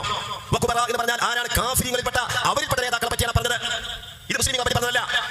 എന്നിട്ട് കാഫിരീങ്ങളുടെ മേലിൽ ഇറങ്ങിയ ആ ആയത്തിനെ നിഷ്കളങ്കരായ നിസ്സാർത്ഥരായ തൗഹീദിന്റെ ധ്വജവാഹകരായ എങ്ങനെ തൗഹീദിന്റെ ധ്വജവാഹകരോ സാദാത്യങ്ങളോ? നിങ്ങളെ സാദാത്യങ്ങളോ? പച്ച നുണ പറഞ്ഞു ജിഫ്രി മുത്തുക്കോയ തങ്ങള്. നാളെയുടെ കാര്യം എനിക്കറിയാം എന്ന് നബി പറഞ്ഞു എന്ന് നുണ പറഞ്ഞു. എനിക്കറിയില്ല എന്ന് പറഞ്ഞതും നിങ്ങൾ എങ്ങനെ പാടരുതെന്ന് പറഞ്ഞതും നിങ്ങൾ തെറ്റിച്ചു ധരിച്ചു. അള്ളാഹ്ക്കുള്ള എല്ലാ കഴിവും ഔലിയാക്കൾക്കുണ്ടെന്ന് പറഞ്ഞു. അള്ളാഹ്ക്കുള്ള കഴിവ് സ്വതന്ത്രമാണ്, ഇവർക്കുള്ള കഴിവ് അള്ളാഹ് കൊടുത്താണെന്ന് പറഞ്ഞു. അള്ളാഹുലേക്ക് സമന്മാരുണ്ടാക്കി. നിങ്ങൾ പറയാ തൗഹീദിന്റെ കാവലാണ്. തരക്കേടില്ല, അത് തരക്കേടില്ല. ഗംഭീരായിട്ടുണ്ട് ഉസ്താദേ, അല്ലേ? നിങ്ങൾ ആലോചിക്കണം. കാഫറുകൾക്ക് ഇറങ്ങിയ ആയത്ത് മോനെ ബാക്കിയോട് കേൾപ്പിക്കും. ഇതല്ലേ ഈ വഹാബികളോട് ചെയ്തത്? ഇതല്ലേ രണ്ട് മൗലവിമാരും പ്രസംഗിച്ച് പറഞ്ഞത്? കാഫറുകൾക്ക് ഇറങ്ങിയ ആയത്ത്. ഞാൻ ഒരു ചോദ്യം വളരെ ഗൗരവമായിട്ട് ചോദിച്ചോട്ടെ. മദ്യം ഹറാമാണെന്ന് ആരോടാ പറയുന്നത്? ലോകത്തുള്ള മനുഷ്യരോടാണോ മക്കാരോടാണോ? മക്കയിലിറങ്ങി ഒരാൾ ചോദിക്കാണ്, മുക്കത്തെ ബഷീർ കള്ളുടിക്കരുത് എന്ന് ആയത്തുണ്ടോ എന്ന് ചോദിച്ചു. ഉസ്താദേ അങ്ങനെ ഒരു ആയത്തുണ്ടോ? ഉസ്താദ് ഖുർആൻ മുഴുവൻ പരിശോധിച്ചു. മക്കത്തെ ബഷീർ കുടിക്കരുത് എന്നില്ല. എന്നാ പിന്നെ എനിക്ക് കുടിക്കാം. മക്കയിലല്ലേ ഉസ്താദ് ഏതിറങ്ങിയത്? മദീനല്ലേ? എടോ, എക്കാലഘട്ടത്തിലെയും ഷിർക്കിന്റെ ആളുകൾക്കും കുഫറിന്റെ ആളുകൾക്ക് അത് ബാധക. എക്കാലഘട്ടത്തിലെയും അന്ന് ഇറങ്ങി വിചാരിച്ചു പിന്നെ ഖുർആൻ ഓതാൻ പാടില്ലേ? പിന്നെ എന്തിനാ ഹുദല്ലിന്നാസി വബയ്യിനാത്തി മിനൽ ഹുദാ വൽ ഫുർഖാൻ എന്ന് പറഞ്ഞത്? അലിഫ് ലാം റ കിതാബുൻ അൻസൽനാഹു ഇലൈക ലിതുഖ്രിജന്നാസ മിനൽ ളുലുമാതി ഇലൻ നൂർ ഫഹശറ ഫനാദാ ഫഖാല അന റബ്ബുക്കുമുൽ അഅ്ലാ എന്ന് ഫിറഔൻ പറഞ്ഞു. അതിനെ സി മടവൂരും പറഞ്ഞു. നിങ്ങൾ പറയുന്നത് അപ്പൊ ഫിറഔൻ ഇറങ്ങിയ എല്ലാ ആയത്തും സി മടവൂരിന് ഫിറ്റാണ്. മക്കയിലെ അബൂജഹലിന്റെ വിശ്വാസം നിങ്ങൾക്കുണ്ടെങ്കിൽ അബൂജഹൽ കാഫറാണ്. ആ കാഫറിന് ഇറങ്ങിയ ആയത്തെ നിങ്ങളെ നേരെ ഞങ്ങൾക്ക് ഓതാനുള്ളൂ. അല്ലാതെ മക്കയിലും മദീനയിലെ ഖുർആൻ ഇറങ്ങിയിട്ടുള്ളൂ, മർക്കസ് ഖുർആൻ ഇറങ്ങിയിട്ടില്ല. ഇല്ലടോ, അത് ഗൗരവമായി പഠിക്ക്, മനസ്സിലാക്കി. അടുത്ത ക്ലിപ്പ്. ഒരു സംശയ നിവാരണത്തിന് ഉതകുന്ന ഒരു ക്ലാസ് വെച്ചാൽ മതി. ഞാൻ ഇവിടെ പ്രവർത്തകരോട് പറഞ്ഞു, നിങ്ങൾ മദ്രസയിൽ ഒരു പരിപാടി വെക്കൂ, ഞാൻ വരാം. എന്ത് ചോദ്യങ്ങളും ചോദിച്ചോട്ടെ. അവർക്ക് സംശയമുള്ള ഏത് ചോദ്യവും അവരുന്നയിച്ചോട്ടെ. തൗഹീദാവട്ടെ, ബിദ്അത്താവട്ടെ, മരണാനന്തര മുറകളാവട്ടെ, നബിദിനമാവട്ടെ, തറാവീഹ് ആവട്ടെ, എന്തിനെ കുറിച്ചും ചോദിച്ചോട്ടെ. കൃത്യമായ മറുപടി പറയാം. അതോടുകൂടി എല്ലാ സംശയവും പമ്പ കടക്കും. എന്തൊരു കിബിറ്! എന്തും ഇമാം മാലിക് റഹ്മത്തുള്ളാഹിയോട് 40 ചോദ്യം കണ്ടു വെച്ച് 4 എണ്ണത്തിന് മാത്രം ഉത്തരം പറഞ്ഞു. ബാക്കിയൊക്കെ അല്ലാഹു അഅലം പറഞ്ഞു വിട്ടു. അദ്ദേഹത്തിന് അറിഞ്ഞിട്ട് പോലും. എന്താ കിബിറ്? ആയിക്കോട്ടെ, മദ്രസയിൽ ഇവിടെ വെക്ക, ദാരിമി ഇങ്ങോട്ട് വന്നോളൂ, ഞാനും ഉണ്ടാവും ഇവിടെ. അപ്പൊ കാണാ കാസർഗോഡ് റെയിൽവേ സ്റ്റേഷനിൽ എന്നെ കണ്ടപ്പോ ബബ്ബെ അടിച്ച മനുഷ്യനാ. വെല്ലുവിളി, തരക്കേടില്ല, വെല്ലുവിളിക്ക. എന്ത് തറാവിയോ എന്തോ ആയിക്കോട്ടെ. ദാ റമദാൻ വരെയാണ്. തറാവി ഞങ്ങളുടെ വാദം എന്താ അറിയോ? ആയിഷ ബീബിനോട് ചോദിക്കുന്നുണ്ട്, നബിയുടെ രാത്രി നിസ്കാരം എങ്ങനെയാണ്? മാ കാന യസീദു ഫീ റമദാന വലാ ഫീ ഗൈരിഹി അലാ 11 റകഅ. അലാ 11 റകഅ. റമദാനിലോ അല്ലാത്ത കാലത്തോ 11. ആയിഷ ബീബി റളിയല്ലാഹു തആല അൻഹ പറയാ. വഹാബിച്ചിയ ആണോ? ഉമ്മഹാത്തുൽ മുഅ്മിനാത്തിൽപ്പെട്ട ആയിഷ ബീബി അബൂബക്കർ സിദ്ദീഖ് റളിയല്ലാഹുവിന്റെ മോളാ, നബിയുടെ ഭാര്യ. അവിടെ അവര് പറയുന്നത്. ഇനി ഉമർ ബിൻ ഖത്താബോ? അമറ ഉമർ ബിനുൽ ഖത്താബ് ഉബയ്യ് ബിൻ കഅബ് വതമീം ഉദ്ദാരി അൻ യഖൂമാ ലിന്നാസി അലാ 11 റകഅ. ഇമാം മാലിക്കിന്റെ മുഅത്ത 311 11 റകഅത്ത് നിസ്കരിക്കാൻ. പിന്നെ നിങ്ങൾ പറഞ്ഞു 20 റകഅ. അതിൽ മഹാനായ ഹാഫിൽ അദ്ദേഹം പറയുന്നത് എന്തറിയോ? ഇബ്നു ഹജർ അൽ അസ്കലാനി ബി ഇസ്നാദിൻ ലഈഫിൻ. 20 എന്നുള്ളത് ബി ഇസ്നാദിൻ ലഈഫിൻ. എത്ര ഹദീസുകളാ നബി സല്ലല്ലാഹു അലൈഹി വസല്ലം 11 നിസ്കരിച്ചു. ഞങ്ങൾ എന്തിന് നിങ്ങൾ തർക്കിക്കണം?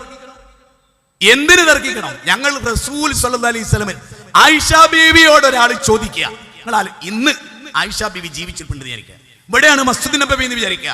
നമ്മുടെ കൂട്ടത്തിൽ ഇ.കെ. സുന്നിപ്പെട്ട ഒരാൾ പോയിട്ട് ആയിഷ ബീവിനോട് ചോദിക്കുക, നബി സല്ലല്ലാഹു അലൈഹി വസല്ലം രാത്രി റമദാനിൽ എത്ര? റമദാനിലും 11 നിസ്കരിച്ചിട്ടുള്ളൂ, അല്ലാത്ത കാലത്തും 11 നിസ്കരിച്ചിട്ടുള്ളൂ, അതിൽ കൂടുതൽ നിസ്കരിച്ചിട്ടില്ല എന്ന് ആയിഷ ബീവി പറഞ്ഞാൽ ഇ.കെ. സുന്നിക്കാരൻ എന്ത് മനസ്സിലാക്കിയാൽ തിരിച്ചു പോരുക? പിന്നെ മൊയ്ലിയാര തർക്കത്തിന് നിൽക്കുമോ? MT ദാരിമി ആജാദി കുളൂസൊക്കെ പറഞ്ഞാൽ സ്വീകരിക്കുന്ന ഒരു പൊട്ടൻ സമൂഹം നിങ്ങൾക്ക് ഉണ്ടെങ്കിലേ അത് അവിടെ വെച്ചാൽ മതി, അങ്ങോട്ട് എടുക്കണ്ട. 13ാമത്തെ ക്ലിപ്പ്. വഹാബി കൂലിപ്പണിക്ക് നിങ്ങൾ വിളിച്ചാൽ മുതലാളിയെ വഹാബി ആക്കാതെ തിരിച്ചു. തെങ്ങിനെ കളക്കാൻ വിളിക്കൽ വഹാബിയെ. ഒരു ഹിന്ദുവിനെ നിങ്ങൾ തെങ്ങിനെ കളക്കാൻ വിളിച്ചാൽ തെങ്ങിനെ കളച്ച് പൈസ വാങ്ങിക്കും. ഒരു ക്രിസ്ത്യാനിയെ നിങ്ങൾ തെങ്ങിനെ കളക്കാൻ വിളിച്ചാൽ തെങ്ങിനെ കളച്ച് പൈസ വാങ്ങിക്കും. എന്നാൽ ഒരു വഹാബിയെ നിങ്ങൾ തെങ്ങിനെ കളക്കാൻ വിളിച്ചാൽ നിങ്ങൾ വഹാബി ആക്കിയിട്ടേ പോകും. നിങ്ങൾ അന്ന് ഉച്ചമയത്തിന് പിരിച്ചുവിട്ടാൽ വെച്ചു. അതന്നെയാ എന്നോട് ഒരു കിളവ് ഒരു പേടിച്ച ബാധിച്ചു. എല്ലാവരും കളിക്കണം. ഒരു വഹാബിയുടെ ബാർബർ ഷാപ്പ് കയറിയിട്ട് ഒരു അരമണിക്കൂർ അവന് താടിയും തലയും ഒന്ന് കൊടുത്തു നോക്കി. അപ്പോഴത്തിന് അവൻ എങ്ങനെയെങ്കിലും ആവശ്യം ഒരു 2-3 തവണ അവന്റെ ബാർബർ ഷാപ്പ് തന്നെ വന്നാൽ പിന്നെ അടുത്ത വിളിച്ചോണ്ട് വിളിക്കും. നേരെ മറിച്ച് നമ്മളൊരു 4 കുട്ടികളെ ഒരു മുജാഹിദിന്റെ ക്ലാസ്സിൽ 4 ക്ലാസ്സിൽ പങ്കെടുപ്പിച്ചാൽ മതി, ഈ കുട്ടികൾ മുജാഹിദാകും. ശരാശരി അങ്ങനെ അനുഭവം. അവരെ കോളേജിൽ പഠിപ്പിച്ചാൽ മതി, ആ മക്കൾ 2 കൊല്ലം കഴിയുമ്പോൾ ഒറിജിനൽ മുജാഹിദിന്റെ പ്രവർത്തകരായി. നേരെ മറിച്ച് മുജാഹിദിന്റെ പ്രവർത്തകൻ 4 ക്ലാസ് അല്ല 40 ക്ലാസ് നമ്മുടെ ക്ലാസ് കൊടുത്താലും അവൻ ബിദഅത്തിൽ തിരിച്ച് സുന്നത്ത് ജമാഅത്തിലേക്ക് വരുന്നില്ല. എങ്ങനെയുണ്ട്? ഒറ്റ ക്ലാസ് കൊണ്ട് ദാരിമി അട്ടിമറിക്കുന്ന പറഞ്ഞ് ഒറ്റ ക്ലാസ് മതി, എല്ലാ സംശയവും തീരും. ഇവര് പറയുന്നതോ വെറുതെ അവനെ തലച്ചൊടുത്താൽ അപ്പൊ വഹാബിയാവുന്നു. അങ്ങനെ തന്നെയാ സത്യത്തിന്റെ ആളുകൾ അതാവും. നിങ്ങളത് എന്തൊക്കെ കേൾക്കണ്? നിങ്ങൾ നോക്കൂ, ഒരു കൊല്ലത്തിനിടയിൽ 100 കണക്കിന് ആള് അവിടെ ഇരിക്കുന്നുണ്ട്. ഇതാ ഈ സ്റ്റേജിന്റെ മുന്നിൽ കസേലയിലിരിക്കുന്നുണ്ട്. ഞാൻ സൂറത്ത് നൂഹ് ഉദ്ധരിച്ചിട്ട് മുജാഹിദായ ആള്. ഞാൻ വെറുതെ പറയല്ല, എണീറ്റ് നിന്ന് കൊടുക്കാൻ പറ്റുമോ മോനെ? സൂറത്ത് നൂഹ് കേട്ടിട്ട് മുജാഹിദായ ആള് ഇവിടെ ഉണ്ട്. ഒന്ന് എണീറ്റിക്കാൻ പറ്റുമോ? അതാ AP സുന്നിക്കാരനായിരുന്നു. നോക്ക്, നിങ്ങളെ കൂട്ടത്തിൽ കഴിഞ്ഞ ദിവസം വരെ ഉണ്ടായിരുന്ന ചെറിയോനാ നിൽക്കണേ. ഞാൻ സൂറത്ത് നൂഹ് ഉദ്ധരിച്ചിട്ട് ഓന്റെ വീട്ടിലിരുന്ന് കേട്ടിട്ട് ഓൻ മുജാഹിദായതാ. ഓനിനെ വിളിക്കാറുണ്ട്. ഞാൻ കൊണ്ടുവന്ന ആളല്ല, നിങ്ങളെ നാട്ടുകാരനാണ്. ചോദിച്ചു നോക്കേ. അതുകൊണ്ട് ചെപ്പടി വിദ്യ എങ്ങോട്ട് ഇറക്കണ്ട. ഇത് സലഫി പ്രസ്ഥാനത്ത് വേറെ തന്നെയാണ്. ഉമർ മൗലവിന്റെ പിന്മുറക്കാരാ ഞങ്ങൾ. KP മുഹമ്മദ് മൗലവിയുടെ പിന്മുറക്കാരാ ഞങ്ങൾ. മനസ്സിലായോ? അല്ലാണ്ട് ഇപ്പല്ലേ ഏതെങ്കിലും വെറുതെ ജമിയത്തുൽ ഉലമയുടെ നേതാവ് എന്ന് പറഞ്ഞ് വെറുതെ ഇങ്ങനെ നടന്ന് സ്റ്റേജിൽ കയറി ജിന്നയെന്ന് വിളിച്ചറിഞ്ഞ് ആ കൂട്ടത്തിൽ പെട്ടല്ല കേട്ടോ.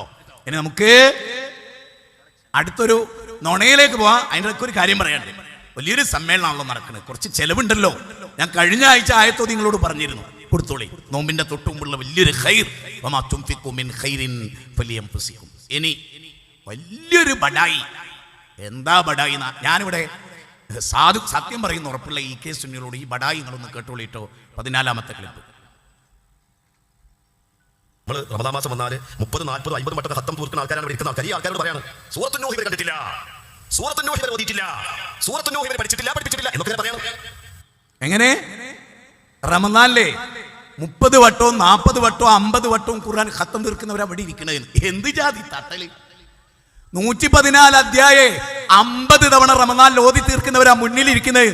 എടോ, ഓതൽ എന്നെ നിർബന്ധം. സൂറത്ത് ഫാത്തിഹ എന്ന് പഠിപ്പിച്ചവരാ EK അസംസിലാര്. എന്നിട്ടാ പറയണേ ഇത് ഓതി തീർക്കൂന്ന്. ഇതിനേക്കാൾ നല്ലത് ഭൂസീരി വായിക്കലാന്ന് പറഞ്ഞാൽ ഞങ്ങള്. നല്ല കാലം ഏത്? ഈ ഉത്തമ സമുദായത്തിന്റെ നല്ല കാലം, ബുർദ വായിക്കുന്ന കാലം, മങ്കൂസിന്റെ കാലം എന്നാ പറഞ്ഞത്. ഖുർആൻ പഠിക്കുന്ന നിങ്ങൾക്ക്. എന്നിട്ടാ പറയുന്നത് എന്ത് ജാതി തള്ള! വല്ലാത്തൊരു തള്ളൽ തന്നെ, വല്ലാത്തൊരു തള്ളല്. എന്താ 50 വട്ടൊക്കെ ചങ്ങാതി ഒരു വട്ട അർത്ഥ സഹിതം പഠിച്ച നാട് നന്നാവൂലേ? അതിന് നിങ്ങൾ സമ്മതിക്കൂല. അതാ നേരത്തെ അൻസാർ പറഞ്ഞു, നിങ്ങൾ ഖുർആൻ കൊണ്ട് കൊടുത്തിട്ടുണ്ടോ? ദാ ഞങ്ങൾ സുന്നികൾ ഇറക്കിയ പരിഭാഷ ഇതൊന്ന് വായിക്കാൻ നിങ്ങൾ കൊടുത്തിട്ടുണ്ടോ? ഞാനേ ഒരു സ്ഥലത്ത് പോയി വെല്ലുവിളിച്ചു. AP ഇറക്കിയ പരിഭാഷ വായിച്ചാൽ മുജാഹിദാവുന്നത്. അതായിരുന്നു എൻ്റെ വെല്ലുവിളി. മുജാഹിദുകളുടെ പരിഭാഷ വായിക്കണ്ട, നിങ്ങളെ പരിഭാഷ വായിച്ചാൽ മുജാഹിദാവും. അങ്ങനെ മുജാഹിദായ 15 പേര് എനിക്കറിയാം. 15 പേരെ സൗദി അറേബ്യയിലും കുവൈത്തിലും പല രാജ്യങ്ങളിൽ ഈ കാസർഗോഡിന് എനിക്കറിയാം. സമസ്തയുടെ പരിഭാഷ വായിച്ചിട്ട് മുജാഹിദായ. അറിയോ നിങ്ങൾക്ക്? അപ്പൊ നിങ്ങളത് സമ്മതിക്കില്ല എന്നതാണ് അതിന്റെ ഏറ്റവും പ്രധാനമായ കാര്യം. ഇനിയോ ഒരു ഭയങ്കര കൃത്രിമത്വം. ഞാൻ ദാരിമിയിൽ നിന്ന് ഒരിക്കലും ഇത് EK സുന്നികൾ പ്രത്യേകം ഓർക്കണം. ഈ ജാതി അതൊക്കെ മറ്റേ ചങ്ങായിക്ക് പറഞ്ഞതാ, ദാരിമി ഇങ്ങക്ക് പറഞ്ഞല്ല. 15ാമത്തെ ക്ലിപ്പ് കേൾക്കുമ്പോൾ എനിക്ക് കൽബിലൊരു പറയല. കാരണം ആ ജാതി തട്ടിപ്പാ നടത്തുന്നത്, നുണയാ നടത്തുന്നത്. അത് നിങ്ങളൊന്ന് കേട്ടോളി. നൂഹ് നബി ഇസ്ലാമിന്റെ കാലത്ത് 5 ഔലിയാക്കളോട് വിളിച്ച് സഹായം തേടിയതാണ് അത്രേ പ്രശ്നം. അതാണോ പ്രശ്നം? അതാണോ പ്രശ്നം? അതുകൊണ്ടാണ് അവർ മുശ്രിക്കായത്? ആണോ? എന്താണ് അവർ പറഞ്ഞത്? ഔലിയാക്കൾ എന്നാണ് അവർ പറഞ്ഞത്. ലാ തദറുന്ന ആലിഹതകുന്ന ഇലാഹുമാർ എന്നാണ് അവരുടെ വിശ്വാസം. അതുകൊണ്ടാണ് അവർ മുശ്രിക്കായത്. എങ്ങനെ? ഔലിയാക്കൾ എന്നാണോ അവര് പറഞ്ഞേന്ന്? ഇലാഹ് എന്നാ പറഞ്ഞേന്ന്. ആർക്കാ അവിടെ സംശയം? ആ ഇലാഹാക്കിയത് ഔലിയാക്കളെയാണ്. എങ്ങനെ? ആ ആളുകളെ ഇലാഹാക്കി, ഇലാഹിന് നൽകേണ്ടത്, ഇലാഹിന് സമർപ്പിക്കേണ്ടത് അത് ഔലിയാക്കൾക്ക് സമർപ്പിച്ചു. അത് സമർപ്പിച്ച ഇബാദത്താവുമല്ലോ, ഇബാദത്താകും. അത് ഞാൻ നിങ്ങൾക്ക് സ്പെഷ്യൽ ക്ലിപ്പിൽ നിന്ന് ഒരു ക്ലിപ്പ് കേൾപ്പിക്കാം. അത് വളരെ ഗൗരവമായി നിങ്ങൾ കേൾക്കേണ്ടതാണ്. അത് പേരോട് ഉസ്താദിൻ്റെതാണ്. ആ പ്രത്യേക ക്ലിപ്പിൽ നിന്ന് മൂന്നാമത്തെ ക്ലിപ്പ് നിങ്ങൾ കേട്ടോ. എപ്പോഴാണ് ഒരാളെ ഇലാഹാണെന്ന് പറയണ്ട, ഇലാഹാണെന്ന് മനസ്സിൽ കരുത് പോലും വേണ്ട, ഇലാഹിന് നൽകേണ്ടത് നൽകിയാൽ തന്നെ ഇബാദത്തായി അതിനുള്ള, അത് ഏതിനാണെങ്കിലും. അത് നിങ്ങൾ പേരോടിൻ്റെ മൂന്നാമത്തെ ക്ലിപ്പ് ശ്രദ്ധിച്ച് കേൾക്കണം കേട്ടോ. പേരോട് ഇടക്ക് തൗഹീദ് പഠിപ്പിക്കും, ഇടക്ക് ശിർക്കും. പേരോടിനൊരു ഗുണമുള്ളത് നല്ല ശക്തമായി ചിലപ്പോൾ തൗഹീദ് അവിടെ പറയും. എന്നിട്ട് അവർക്കിടയിൽ നിന്ന് വിമർശനം വരും. പിന്നെ തോന്നും ഏതായിരുന്നാലും 10-25 സ്ഥാപനമൊക്കെ ഉള്ളതല്ലേ, വെറുതെ കുട്ടികളായിട്ട് കച്ചറ ഉണ്ടാക്കി അതൊന്നും കിട്ടാത്തൊരവസ്ഥ വരണ്ടാറ്. അപ്പം മുപ്പര് വേറെ പറയും. പേരോടിൻ്റെ കേട്ടോളി. ഖുർആൻ തന്നെ പറയട്ടെ, വലഖദ് ഊഹിയ ഇലൈക വഇലല്ലദീന മിൻ ഖബ്ലിക ലഇൻ അശ്റക്ത ലയഹ്ബതന്ന അമലുക. ഓ നബിയെ, തങ്ങൾക്കും സന്ദേശം നൽകി, തങ്ങളെ മുമ്പുള്ള നബിമാർക്കും സന്ദേശം നൽകി, നിങ്ങളെങ്ങാനും ശിർക്ക് ചെയ്തിട്ടുണ്ടെങ്കിൽ, അഥവാ പടച്ചവന് മാത്രം അർഹതപ്പെട്ട ഒരു വിഷയത്തിൽ, അല്ലാഹുവിന് മാത്രം അവകാശപ്പെട്ട ഒരു കാര്യം മറ്റുള്ളതിന് വകവെച്ചു കൊടുത്താൽ ലയഹ്ബതന്ന അമലുക, നിങ്ങളെ പ്രവൃത്തി അങ്ങനെ തന്നെ പൊളിഞ്ഞു പോകും. വലതകൂനന്ന മിനൽ ഖാസിരീൻ, നിങ്ങൾ നഷ്ടപ്പെട്ടവരിൽ പെട്ടുപോകും. അതുകൊണ്ട് ഇങ്ങനത്തെ ആയത്തൊന്നും ഒരിക്കലും സമസ്തക്കാർ ഓതാറില്ല. ഞാനും കഴിഞ്ഞ ക്ലാസ് പറഞ്ഞിട്ട് പേരോടും റഹ്മത്തുള്ളാഹി ഖാസിമിയും കുറച്ച് ഖുർആൻ വചനം ഉദ്ധരിക്കും. അതിന് നല്ല അർത്ഥവും പറയും അവർ. പിന്നെ അവർ അതിനെ നേരെ തെറ്റിക്കും. വലാ തൽബിസുൽ ഹഖ്ഖ ബിൽ ബാത്തിലി വതക്തുമുൽ ഹഖ്ഖ വഅൻതും തഅലമൂൻ. സൂറത്ത് ബഖറ 42-ാമത്തെ വചനം. നോക്ക്, പേരോട് പറഞ്ഞതിൽ എന്തൊക്കെയുണ്ട്. ഒന്ന്, പേരോട് മുഹമ്മദ് നബി സല്ലല്ലാഹു അലൈഹി വസല്ലമയെ വിളിച്ചിട്ട്, പേരോട് ആയത്ത് പറഞ്ഞിട്ടേ ഉള്ളൂ, അധ്യായം പറഞ്ഞിട്ടില്ല, നമ്പർ പറഞ്ഞിട്ടില്ല. ഞാൻ നിങ്ങൾക്ക് പറഞ്ഞുതരാം. 39-ാം അധ്യായം സൂറത്ത് സുമർ 65-ാമത്തെ വചനം. വലഖദ് ഊഹിയ ഇലൈക വഇലല്ലദീന മിൻ ഖബ്ലിക ലഇൻ അശ്റക്ത ലഹബതന്ന അമലുക വലതകൂനന്ന മിനൽ ഖാസിരീൻ. നബിയെ വിളിച്ചിട്ട് അല്ലാഹു പറയാണ്, താങ്കളാണ് ശിർക്ക് ചെയ്തതെങ്കിലും, അതിന്റെ അർത്ഥം എന്താ? നബിയാണെങ്കിൽ പോലും ശിർക്ക് വരാനുള്ള സാധ്യത ഉണ്ട്. നിങ്ങൾ പറയുന്നതോ ഇവിടെ ഇരിക്കുന്ന സാദാത്യങ്ങൾ മറ്റോല് മറച്ചോല് ഓരൊക്കെ കാഫിറാ മുശ്രിക്കാ എന്നാ പറയണത്. ഹുദൈഫത്തുൽ യമാനിയുടെ പിന്നാലെ നടന്നിട്ട് ചോദിക്കുന്ന ഒരു ചോദ്യമുണ്ട്. അതെന്തറിയോ? ഹുദൈഫ, മുനാഫിക്കുകളെ പറ്റി താങ്കൾക്ക് മുത്ത് നബി സല്ലല്ലാഹു അലൈഹി വസല്ലം പറഞ്ഞിട്ടില്ലേ ഹുദൈഫ, അതിൽ ഉമറുണ്ടോ? ഇതാ അവര് നിങ്ങളെ മാതിരിയല്ല. നിങ്ങൾ ശിർക്ക് വരൂല. നോക്ക്, ബിംബത്തിനെതിരെ ശബ്ദിച്ചാളാ ഇബ്രാഹിം നബി. വജ്നബിനി വബനിയ അൻ നഅബുദൽ അസ്നാം. ബിംബത്തിനെതിരെ, ബിംബത്തെ തല്ലി ഉടച്ച, ബാപ്പാന്റെ ക്ഷേത്രത്തിലെ, അച്ഛന്റെ ക്ഷേത്രത്തിലെ ബിംബത്തെ തച്ചുടച്ച് ചിന്തിപ്പിക്കാൻ ശ്രമിച്ച ഇബ്രാഹിം നബി പോലും അള്ളാഹിനോട് പ്രാർത്ഥിക്കുന്നത്, ഞാനും എൻ്റെ മോനും ബിംബാരാധകനാകല്ലേ എന്ന്. പറ്റിപ്പോകും, പിശാച് പിന്നാലെ കൂടും. ഇമാം അഹ്മദ് ബിൻ ഹംബൽ മരിക്കാൻ നേരം ഇമാം അഹ്മദ് ബിൻ ഹംബലിന്റെ നാവിൽ നിന്ന് കുഫ്ർ വരുത്തിക്കാൻ വേണ്ടി, അഹങ്കാരം വരുത്തിക്കാൻ വേണ്ടി പിശാച് ശ്രമിച്ചപ്പോൾ അബ്ദുള്ളയോട് ഇമാം അഹ്മദ് ബിൻ ഹംബൽ പറയുന്നു, മോനെ, ഇബ്ലീസ് വിടുന്നില്ലടാ. കേട്ടോളി, ശരിക്കും ഞാൻ ഈ സാധുക്കളായ APK സുന്നികളോട്, നിങ്ങൾക്ക് ഭാഗ്യമല്ല, നല്ലത് കേൾക്കാനുള്ള ഭാഗ്യം നിങ്ങൾക്കില്ല. ഞങ്ങളുടെ ഒക്കെ ഒരു അവസരങ്ങൾ, ഞങ്ങളുടെ ഉസ്താദുമാരുടെ മുമ്പിൽ ഞങ്ങൾ ഇരിക്കുന്നത് നിങ്ങൾ കണ്ടിട്ടുണ്ടോ? ഞങ്ങൾ പഠിക്കുന്നത് നിങ്ങൾ കണ്ടിട്ടുണ്ടോ? രാവും പകലും ഉറക്കൊഴിഞ്ഞ് കുത്തിട്ട് അത് പഠിക്കണത് വെറുതെ ഉണ്ടാക്കണമല്ല. തെറ്റൊക്കെ പറ്റും. കുല്ലുബനി ആദമഖത്താവൂൻ, ആദമിന്റെ മക്കൾക്ക് തെറ്റ് പറ്റുമല്ലോ, എന്നിട്ട് തിരുത്തുക. എന്നിട്ട് ഇവിടെ വന്ന ചങ്ങായില്ലേ, ഇത് മലപ്പുറക്കാരൻ, ദാരിമി അല്ലാത്ത ആള് കേട്ടോ, ആ ആള് പറയുന്നത് എന്താണ്? ഞാൻ ഒരിക്കൽ പറഞ്ഞത് തിരുത്തിന്ന്. അതിന്റെ അർത്ഥം എന്താ? ഞാൻ മുഅ്മിനാണ്, ഞാൻ മുഅ്മിനാണ് അവൻ പറയുന്നത്. എനിക്ക് മുഅ്മിനാകാൻ പറ്റില്ല. വലം യുസിറു അലാമാ ഫഅലു വഹും യഅലമൂൻ. 3-ാം അധ്യായം 135. തെറ്റ് പറ്റിയ തിരുത്തുന്നവനാൽ ആണ് വിശ്വാസം. മനസ്സിലായില്ലേ? അപ്പോ വളരെ ഗൗരവമായി നമ്മൾ ആ കാര്യം മനസ്സിലാക്കേണ്ടതാണ്, ചിന്തിക്കേണ്ടതാണ്, നല്ലോണം ആലോചിക്കേണ്ടതാണ്. അപ്പോ ജീവിതത്തിൽ എപ്പോഴെങ്കിലും ഇതൊക്കെ ഒന്ന് പഠിക്കാം. ഇവിടെ എന്താ ദാരിമി പറഞ്ഞു? ശിർക്ക് വരും എപ്പോഴാണ് നമ്മൾ പറയണം. അതാണ്, അതിനാണ് നമ്മൾ എന്ത് ചെയ്തിട്ടുള്ളത്? പേരോടിന്റെ ക്ലിപ്പ് ഇട്ടിട്ടുള്ളത്. അപ്പൊ നബിക്ക് പോലും അത് സംഭവിക്കാം എന്നാണ്. അപ്പൊ പിന്നെ ആർക്കും ശിർക്ക് വരാം. അതുകൊണ്ടാണല്ലോ ലുക്മാൻ ഹക്കീം മകനെ, മോനെ ശിർക്ക് ഭയങ്കരമാണെന്ന് പറഞ്ഞ് പഠിപ്പിക്കുന്നത്. എന്തിന്? അംകുന്തും ശുഹദാ ഇത് ഹളറ യാഖൂബൽ മൗത്ത്. സൂറത്ത് ബഖറ 133.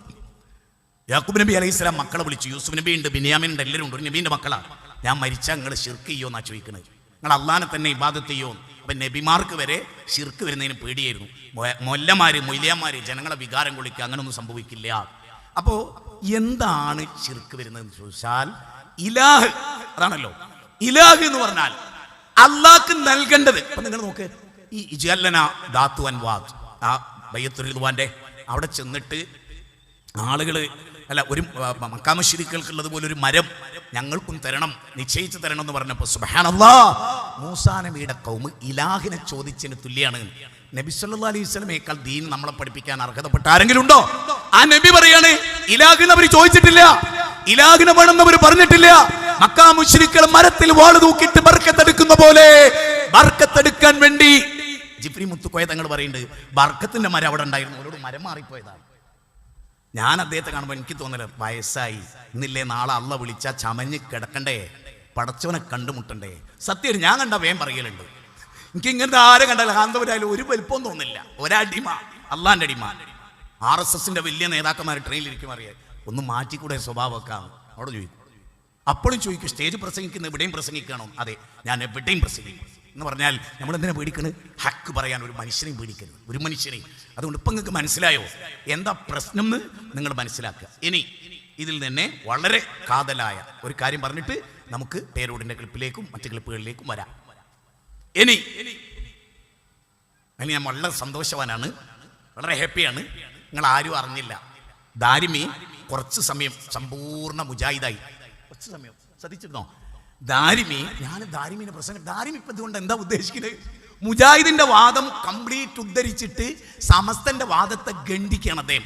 അത്ഭുതകരമായ ക്ലിപ്പാണ് സുഹൃത്തുക്കളെ, അത് നമ്മളൊന്ന് കേൾക്കുക വേണം. തുടർന്നുള്ള 16, 17 ഒക്കെ ഭയങ്കര ഗൗരവമായിട്ട് നമ്മൾ കേൾക്കേണ്ട കാര്യമാണ്.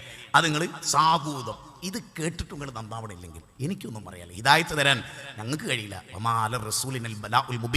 നബിക്ക് പോലും എത്തിക്കല ബാധ്യത, ഞങ്ങൾക്കും അത്ര ബാധ്യതയുള്ളൂ. ഞങ്ങളത് കാലു മാദറച്ചനില്ല റബ്ബിക്കും വലാലഹും യത്തഖൂൻ അധ്യായം 7 164 165 166 വചനമാണ്.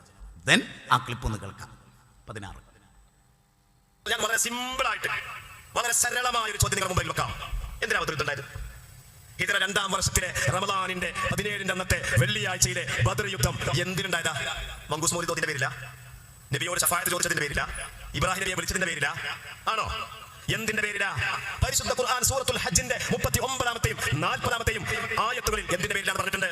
അല്ലദീന ഉഖ്രിജൂ മിൻ ദിയാരിഹിം ബിഗൈരി ഹഖ്ഖിൻ ഇല്ലാ അൻ യഖൂലൂ റബ്ബുനല്ലാഹ്. അതാണ് പ്രശ്നം. അല്ലദീന ഉഖ്രിജൂ മിൻ ദിയാരിഹിം ബിഗൈരി ഹഖ്. എന്തിനാണ് നബി സല്ലല്ലാഹു അലൈഹി വസല്ലം തങ്ങളെയും പരിശുദ്ധരായ സ്വഹാബികളെയും മക്കാ മണലാരണ്യത്തിൽ നിന്ന് മദീനയിലേക്കും ഏതോപ്യയിലേക്കും മറ്റ് വിദേശ നാടുകളിലേക്കും ഹിജ്റ പോവേണ്ടി വന്നത്? എന്തിനാണ് ഹിജ്റ പോവേണ്ടി വന്നത്? മങ്കൂസ് മോദി തോതിച്ചാ? യാ റസൂലുള്ളാഹി എന്ന് വിളിച്ചിട്ടാ? യാ ഖലീലുള്ളാഹി എന്ന് വിളിച്ചിട്ടാ? യാ ആദം നബി എന്ന് വിളിച്ചിട്ടാണോ? യാ സയ്യിദ് നൂഹ് നബി എന്ന് വിളിച്ചിട്ടാണോ? അല്ല. യാ ഔസിയ മുഹ്യിദ്ദീൻ അബ്ദുൽ ഖാദിർ ജീലാനി എന്ന് വിളിച്ചത് കൊണ്ടാണോ? അതിന്റെ പേരിലാണോ സംഘർഷം? അതാണോ അബൂജഹൽ നബി തമ്മിലുള്ള തർക്കം? അല്ല. അല്ലദീന ഉഖ്രിജൂ മിൻ ദിയാരിഹിം ബിഗൈരി ഹഖ്ഖിൻ ഇല്ലാ അൻ യഖൂലൂ റബ്ബുനല്ലാഹ്. ഞങ്ങളുടെ റബ്ബ്. നിങ്ങള് മുജാഹിദ് ബാലുശ്ശേരിയെ പ്രസംഗിക്കുന്നത് വിചാരിച്ചോ? മുജാഹിദ് ബാലുശ്ശേരിയെ പ്രസംഗിക്കുന്നത് വിചാരിച്ചോ? എന്താ ഇതെന്തിനാ ഇയാൾ പറഞ്ഞത്? എനിക്കിപ്പോഴും അത്ഭുത. ഏത് തുടർന്ന് മുമ്പ് പറയുന്ന ചില ഡയലോഗ് ഉണ്ട്, അതിൻ്റെ ഇടയ്ക്ക് ഞാൻ ചില കാര്യങ്ങൾ പറഞ്ഞോട്ടെ. സൂറത്ത് ഹജ്ജ് നീ ആദ്യമായിട്ട് ഉദ്ധരിക്കുന്ന ഒരു ദാരിമിയെ ഞാൻ ഫസ്റ്റ് കണ്ടു. നന്നാകാനുള്ള വല്ല ചാൻസ് ഉണ്ടായിരിക്കും. ഈ ആയത്ത് നിങ്ങൾ വേറൊരാളും കേൾക്കൂല ഈ കേന്ന് ഒരു ദാരിമി ഓതി. എന്താ കാരണം? ദാരിമി പഠിച്ച ആളാ, പക്ഷെ പഠിച്ചതിനനുസരിച്ച് ജീവിക്കുന്നില്ല എന്നുള്ളൊരു പ്രശ്നം ദാരിമിക്കുണ്ട്. ദാരിമിക്ക് കിതാബ് തിരിയായി ഒന്നുമില്ല, അങ്ങനൊന്നും ഞങ്ങൾ വിചാരിക്കില്ല. ഒക്കെ തിരിയും, പക്ഷെ തിരിഞ്ഞതിനനുസരിച്ച് ജീവിക്കില്ല. പിന്നെ എന്താ ചെയ്യാ?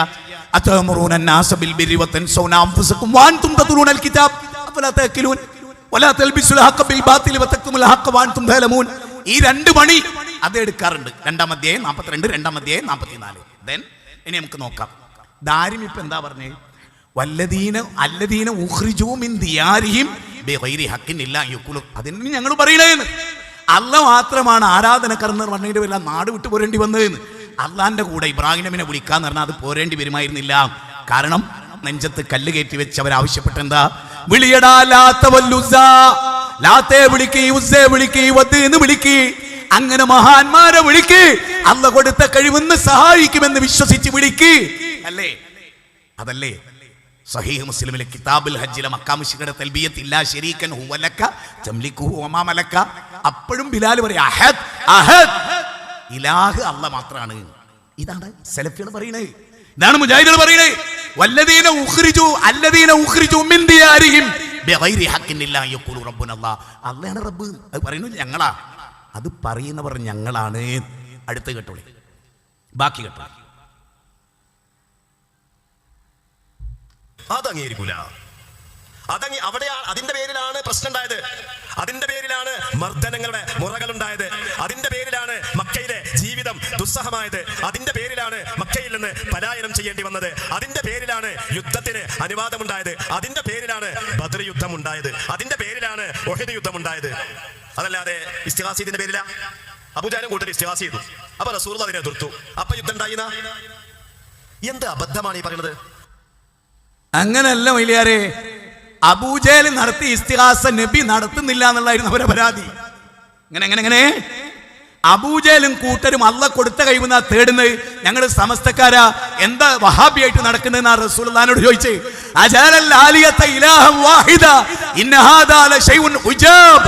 ഒരുപാട് ശൈഖന്മാരെ വിളിച്ച ഞങ്ങളോട് റബ്ബിനെ മാത്രം വിളിക്കാനാണോ? 38-ാം അധ്യായം 5-ാമത്തെ വചന. അവരാ ചോദിച്ച ഒരുപാട് ആളെ വിളിക്കുന്ന ഞങ്ങൾ ഒരാളെ വിളിക്കുന്നവനാക്കുകയോ? എത്ര കൃത്യം ഈ കാര്യം മുജാഹിദുകളാ പറയുന്നത്. ഇനിയോ ആ ക്ലിപ്പ് തീർന്നോ മോനെ? കഴിഞ്ഞോ? ആ ക്ലിപ്പ് കഴിഞ്ഞില്ലേ? ആ വിഷയത്തിൽ അവിടെയാണ് അതിന്റെ പേരിലാണ് പ്രശ്നം ഉണ്ടായത്. അതിന്റെ പേരിലാണ് മർദ്ദനങ്ങളുടെ മുറകളുണ്ടായത്. അതിന്റെ പേരിലാണ് മക്കയിലെ ജീവിതം ദുസ്സഹമായത്. അതിന്റെ പേരിലാണ് മക്കയിൽ നിന്ന് പലായനം ചെയ്യേണ്ടി വന്നത്. അതിന്റെ പേരിലാണ് യുദ്ധത്തിന് അനുവാദമുണ്ടായത്. അതിന്റെ പേരിലാണ് ബദർ യുദ്ധം ഉണ്ടായത്. അതിന്റെ പേരിലാണ് ഉഹദ് യുദ്ധം ഉണ്ടായത്. അതല്ലാതെ ഇസ്തിഗാസത്തിന്റെ പേരില. അബൂജഹലും കൂട്ടർ ഇസ്തിഗാസ ചെയ്തു. അപ്പൊ റസൂലുള്ളാഹി അതിനെ എതിർത്തു. അപ്പൊ യുദ്ധം ഉണ്ടായിന. എന്ത് അബദ്ധമാണ് ഈ പറയുന്നത്?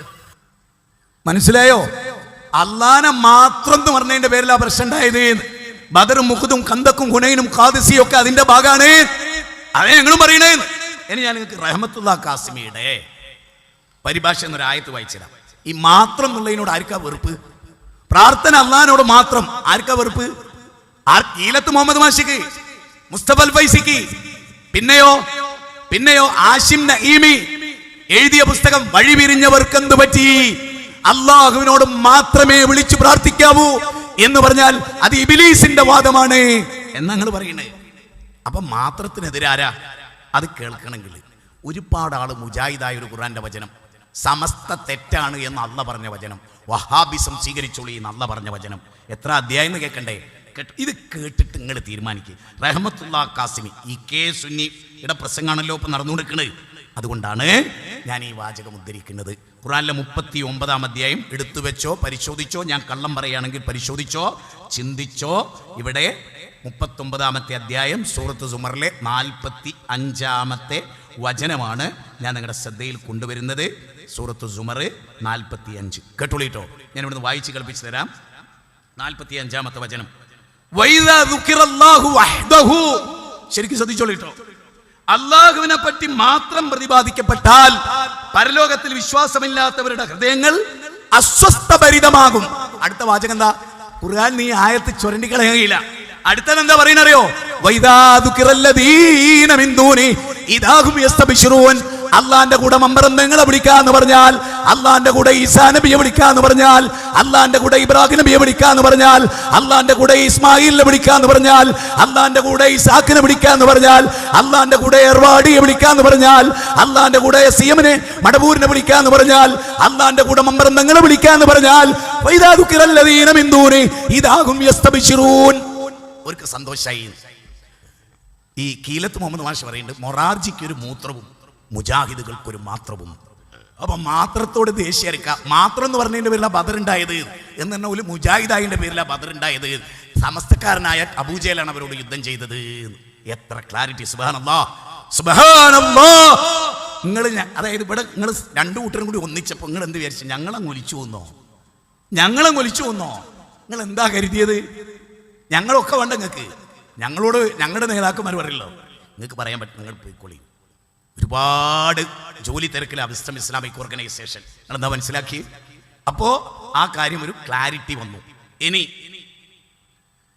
നമുക്ക് 18-ാമത്തെ ക്ലിപ്പ്, വല്ലാത്തൊരു തിരിമറി, നമ്മുടെ ദാരിമി നടത്തുന്ന തിരിമറി. 18 കേട്ടോളൂ. ഇസ്ലാമിന്റെ കാലത്ത് എന്താ സംഭവിച്ചെന്നറിയോ? ഈ 5 സ്വാലിഹീങ്ങളായ ആളുകൾ ഉണ്ടായിരുന്നു. അവർ മരിച്ചപ്പോ എന്താ ഉണ്ടായത്? മരിച്ചപ്പോ അവരുടെ സ്മരണാർത്ഥം അന്ന് പ്രതിമകളുടെ നിർമ്മാണത്തിന് അന്നത്തെ ശരീരത്തിൽ വിലക്കുണ്ടായിരുന്നില്ല. മോനെ, ആ ഒന്നുകൂടി ഇട്ടിട്ട് ഒരു നുണ പറയാൻ വേണ്ടി വെപ്രാളപ്പെടുന്ന ഒന്നുകൂടെ കാണിച്ചു കൊടുത്തവനെ. എല്ലാരും ശ്രദ്ധിച്ചോളിട്ടോ, എന്താ അപകടമായി പറയുന്നത്. സംഭവിച്ചെന്നറിയോ? ഈ 5 സ്വാലിഹീങ്ങളായ ആളുകൾ ഉണ്ടായിരുന്നു. അവർ മരിച്ചപ്പോ എന്താ ഉണ്ടായത്? മരിച്ചപ്പോ അവരുടെ സ്മരണാർത്ഥം അന്ന് പ്രതിമകളുടെ നിർമ്മാണത്തിന് അന്നത്തെ ശരീരത്തിൽ എന്തേ അന്ന് നോക്കിയോളെ, ഒന്നും കൂടെ നോക്കി, സ്റ്റേജിലേക്കല്ലേ നോക്കി. അന്ന് പ്രതിമകളുടെ നിർമ്മാണത്തിന് ഒരു നുണ അറിയാൻ പോവുക. എന്താ നുണ കേട്ടോളി. ഇസ്ലാമിക ശരീഅത്തിൽ ബിംബുണ്ടാക്കൽ നൂഹ് കാലത്ത് വിലക്കില്ല. ഒന്നുകൂടെ കേട്ടെ മോനെ, ഒന്നുകൂടെ കേൾപ്പിച്ചോട്ടെ. നൂഹ് നബി ഇസ്ലാമിന്റെ കാലത്ത് എന്താ സംഭവിച്ചെന്നറിയോ? ഈ 5 സ്വാലിഹീങ്ങളായ ആളുകൾ ഉണ്ടായിരുന്നു. അവർ മരിച്ചപ്പോ എന്താ ഉണ്ടായത്? മരിച്ചപ്പോ അവരുടെ സ്മരണാർത്ഥം അന്ന് പ്രതിമകളുടെ നിർമ്മാണത്തിന് അന്നത്തെ ശരീരത്തിൽ വിലക്കുണ്ടായിരുന്നില്ല. നമ്മളെ ശരീരത്തിൽ പ്രതിമകൾ നിർമ്മിക്കാൻ പാടില്ല. നൂഹ് നബി ഇസ്ലാമിന്റെ ശരീരത്തിൽ പ്രതിമകൾ നിർമ്മിക്കാമായിരുന്നു. അപ്പൊ ഇവരുടെ തിംസാലുകൾ പ്രതിമകൾ നിർമ്മിച്ച് സ്മരണയ്ക്ക് വേണ്ടി നിലനിർത്തി. ആ പ്രതിമക്ക് എന്നിട്ട് ഈ സ്വാലിഹീങ്ങളെ പേര് കൊടുത്തു. ഇപ്പൊ ആ പേരുകൾ സ്വാലിഹീങ്ങളായ മരിച്ചുപോയ മനുഷ്യന്മാരല്ല. മൗലവി ശ്രദ്ധിക്കണം, മരിച്ചുപോയ മനുഷ്യന്മാരല്ല. ഇപ്പൊ ആ പ്രതിമകളാണ്. വദ് എന്ന് പറഞ്ഞ പ്രതിമയുണ്ട്, സുവാ വേറെ പ്രതിമയാണ്, യഹൂസ് വേറെ പ്രതിമയാണ്, യഊഖ് വേറെ പ്രതിമയാണ്, നസ്ർ വേറെ പ്രതിമയാണ്. നൂറ്റാണ്ടുകൾ കഴിഞ്ഞു. എന്തിനാണ് ഈ പ്രതിമകളെ നിർമ്മിച്ചത് എന്നുള്ള ആ ചരിത്രപരമായ അറിവ് പിൽക്കാല തലമുറയിൽ നിന്ന് എടുത്തുപോയി. ഇമാം ബുഖാരി തങ്ങൾ ഉദ്ധരിക്കുകയാണ്, ഹത്താ ഇദാ ഹലക ഉലൈക വതനസ്സഖൽ ഇൽമു. മുൻഗാമികളൊക്കെ മരിച്ചുപോയി, അറിവ് മാഞ്ഞുപോയി. അപ്പോൾ ഉബിദത്ത്, ആ പ്രതിമകൾ മഅബൂദുകളായി ഇബാദത്ത് ചെയ്യപ്പെട്ടു. അവിടെയാണ് പ്രശ്നം. സഹോദരങ്ങളെ, അവര് ബിംബത്തെ ആരാധിച്ചുകൊണ്ടാണ് പ്രശ്നം ഉണ്ടായത്. താനേ ഉണ്ടായതാ ബിംബം. മജാലിസിഹുമുല്ലത്തി കാനൂ യജ്ലിസൂന അലൈഹ എന്ന് പറഞ്ഞ് ബുഖാരി പറയുന്ന ഇബ്നു അബ്ബാസിനെ ഉദ്ധരിച്ചുകൊണ്ട് പറയുന്ന ഭാഗം. സഹോദര, അവിടെ ബിംബം എന്ന് പറയുന്ന ആരുടേതാ? 5 സ്വാലിഹീങ്ങളുടേതാണ്. ആ സ്വാലിഹീങ്ങളോടാണ് ലോകത്തെ ഏതെങ്കിലും ഒരു കല്ലിനോട് ആരെങ്കിലും എന്തേ ചോദിക്കുവോ? ആ കല്ല് പ്രതിദാനം ചെയ്യുന്ന ഒരു ദേവി, ഒരു ദേവൻ. അത് ഹൈന്ദവതയിലും അങ്ങനെ, ലോകത്തും അങ്ങനെ. മാത്രമല്ല 5 സ്വാലിഹീങ്ങളുടെ പ്രതിമയാണ് ലോകത്ത് ആദ്യം ഉണ്ടായത്. അന്ന് പ്രതിമയുള്ള കബറില്ല, പ്രതിമ ഉണ്ടാക്കി. പക്ഷെ ഒരു കാര്യം ഓർക്കുക, ആ പ്രതിമയുടെ തൊട്ടടുത്ത് അവരിരുന്നു ഒരു തലമുറ. അടുത്ത തലമുറ വന്നപ്പോ ഇത് ഓർക്കാനാണ് ഉണ്ടാക്കിയത് എന്ന് അവർ വിട്ടു. പിശാച് അവർക്ക് ബോധനം നൽകി, ഇവരെ തന്നെയാണ് ആരാധിക്കേണ്ടത്. അപ്പൊ 5 മഹാന്മാരെ, സ്വാലിഹീങ്ങളെ ഇത് നോക്കിക്കോളൂ നിങ്ങള്. ഇൻഷാ അല്ലാഹ് ഞാനിവിടെ KB മുഹമ്മദ് മുസ്ലിയാർ കൂട്ടനാടിന്റെ പരിഭാഷയിൽ നിന്ന് ഒരു ഭാഗം, സൂറത്ത് നൂഹ് ഞാനത് പറഞ്ഞിരുന്നു. ഞാനത് തെളിവടക്കം കൊണ്ടുവന്ന് വായിക്കുകയാണ്. 2 കാര്യങ്ങൾ പ്രത്യേകം ശ്രദ്ധിക്കണം. ഞാനതിൻ്റെ KB കുട്ടനാടിൻ്റെ പേജ് നിന്ന് വായിക്കുന്നു, നിങ്ങൾ ശ്രദ്ധിക്കണം. പിന്നെ 71-ാം അധ്യായം അതിൻ്റെ 452 പേജിൽ നിന്ന് വായിക്കുകയാണ് ഒരു ഭാഗം. തങ്ങളുടെ ആരാധ്യ വസ്തുക്കളായ വിഗ്രഹങ്ങൾക്ക് അവർ വളരെ മഹത്വം കൽപ്പിച്ചിരുന്നു. അതേസമയം അവരെ വിവിധ ദശകളിലായി സൃഷ്ടിച്ചുണ്ടാക്കിയ അള്ളാഹുവിനെ യാതൊരു മഹത്വമുള്ളതായി അവർ ഗണിച്ചില്ല. മാലക്കുല്ലാ തർജൂന ലില്ലാഹി വഖാറ എന്ന് പറഞ്ഞ്. അപ്പൊ ഈ ഔലിയാക്കളെ പറ്റി പിന്നെ പറയുന്നത് അറിയോ? KB പറയാണ്, അവരുടെ ദൈവങ്ങളെ അഥവാ അവരുടെ ബിംബങ്ങളെ കൈവിടരുതെന്ന് ശക്തമായി ഉപദേശിച്ചു. ബിംബങ്ങളിൽ പ്രധാനപ്പെട്ട 5 എണ്ണത്തിന്റെ പേര് വാക്യം 23 കാണുന്നത് സജ്ജനങ്ങളായ, ശരിക്കും ശ്രദ്ധിച്ചോളൂ, സ്വാലിഹീങ്ങളായ സജ്ജനങ്ങൾ, വഹിയ അസ്മാഉർ റിജാലുൻ സ്വാലിഹീൻ, സജ്ജനങ്ങളായ ചില ആളുകൾ മരണപ്പെട്ട ശേഷം പിശാചിന്റെ പ്രേരണയാൽ ആദ്യം അവരുടെ സ്മരണക്കായി അവരുടെ പ്രതിമകൾ സ്ഥാപിക്കുകയും പിന്നീട് അവ ആരാധിക്കപ്പെടുകയും ചെയ്തു എന്ന് ഇതേ പേരുള്ള ബിംബങ്ങളുടെ കാലാന്തരത്തിൽ അറബികൾക്കിടയിലും പ്രചരിച്ചുവെന്നും ഇബ്നു അബ്ബാസ് റളിയല്ലാഹു അൻഹു പ്രസ്താവിച്ചതായി ബുഖാരി രേഖപ്പെടുത്തിയിട്ടുണ്ട്. ഇവയ്ക്ക് പുറമേ അറബികൾക്ക് മറ്റു ചില ബിംബങ്ങളും ഉണ്ടായിരുന്നു.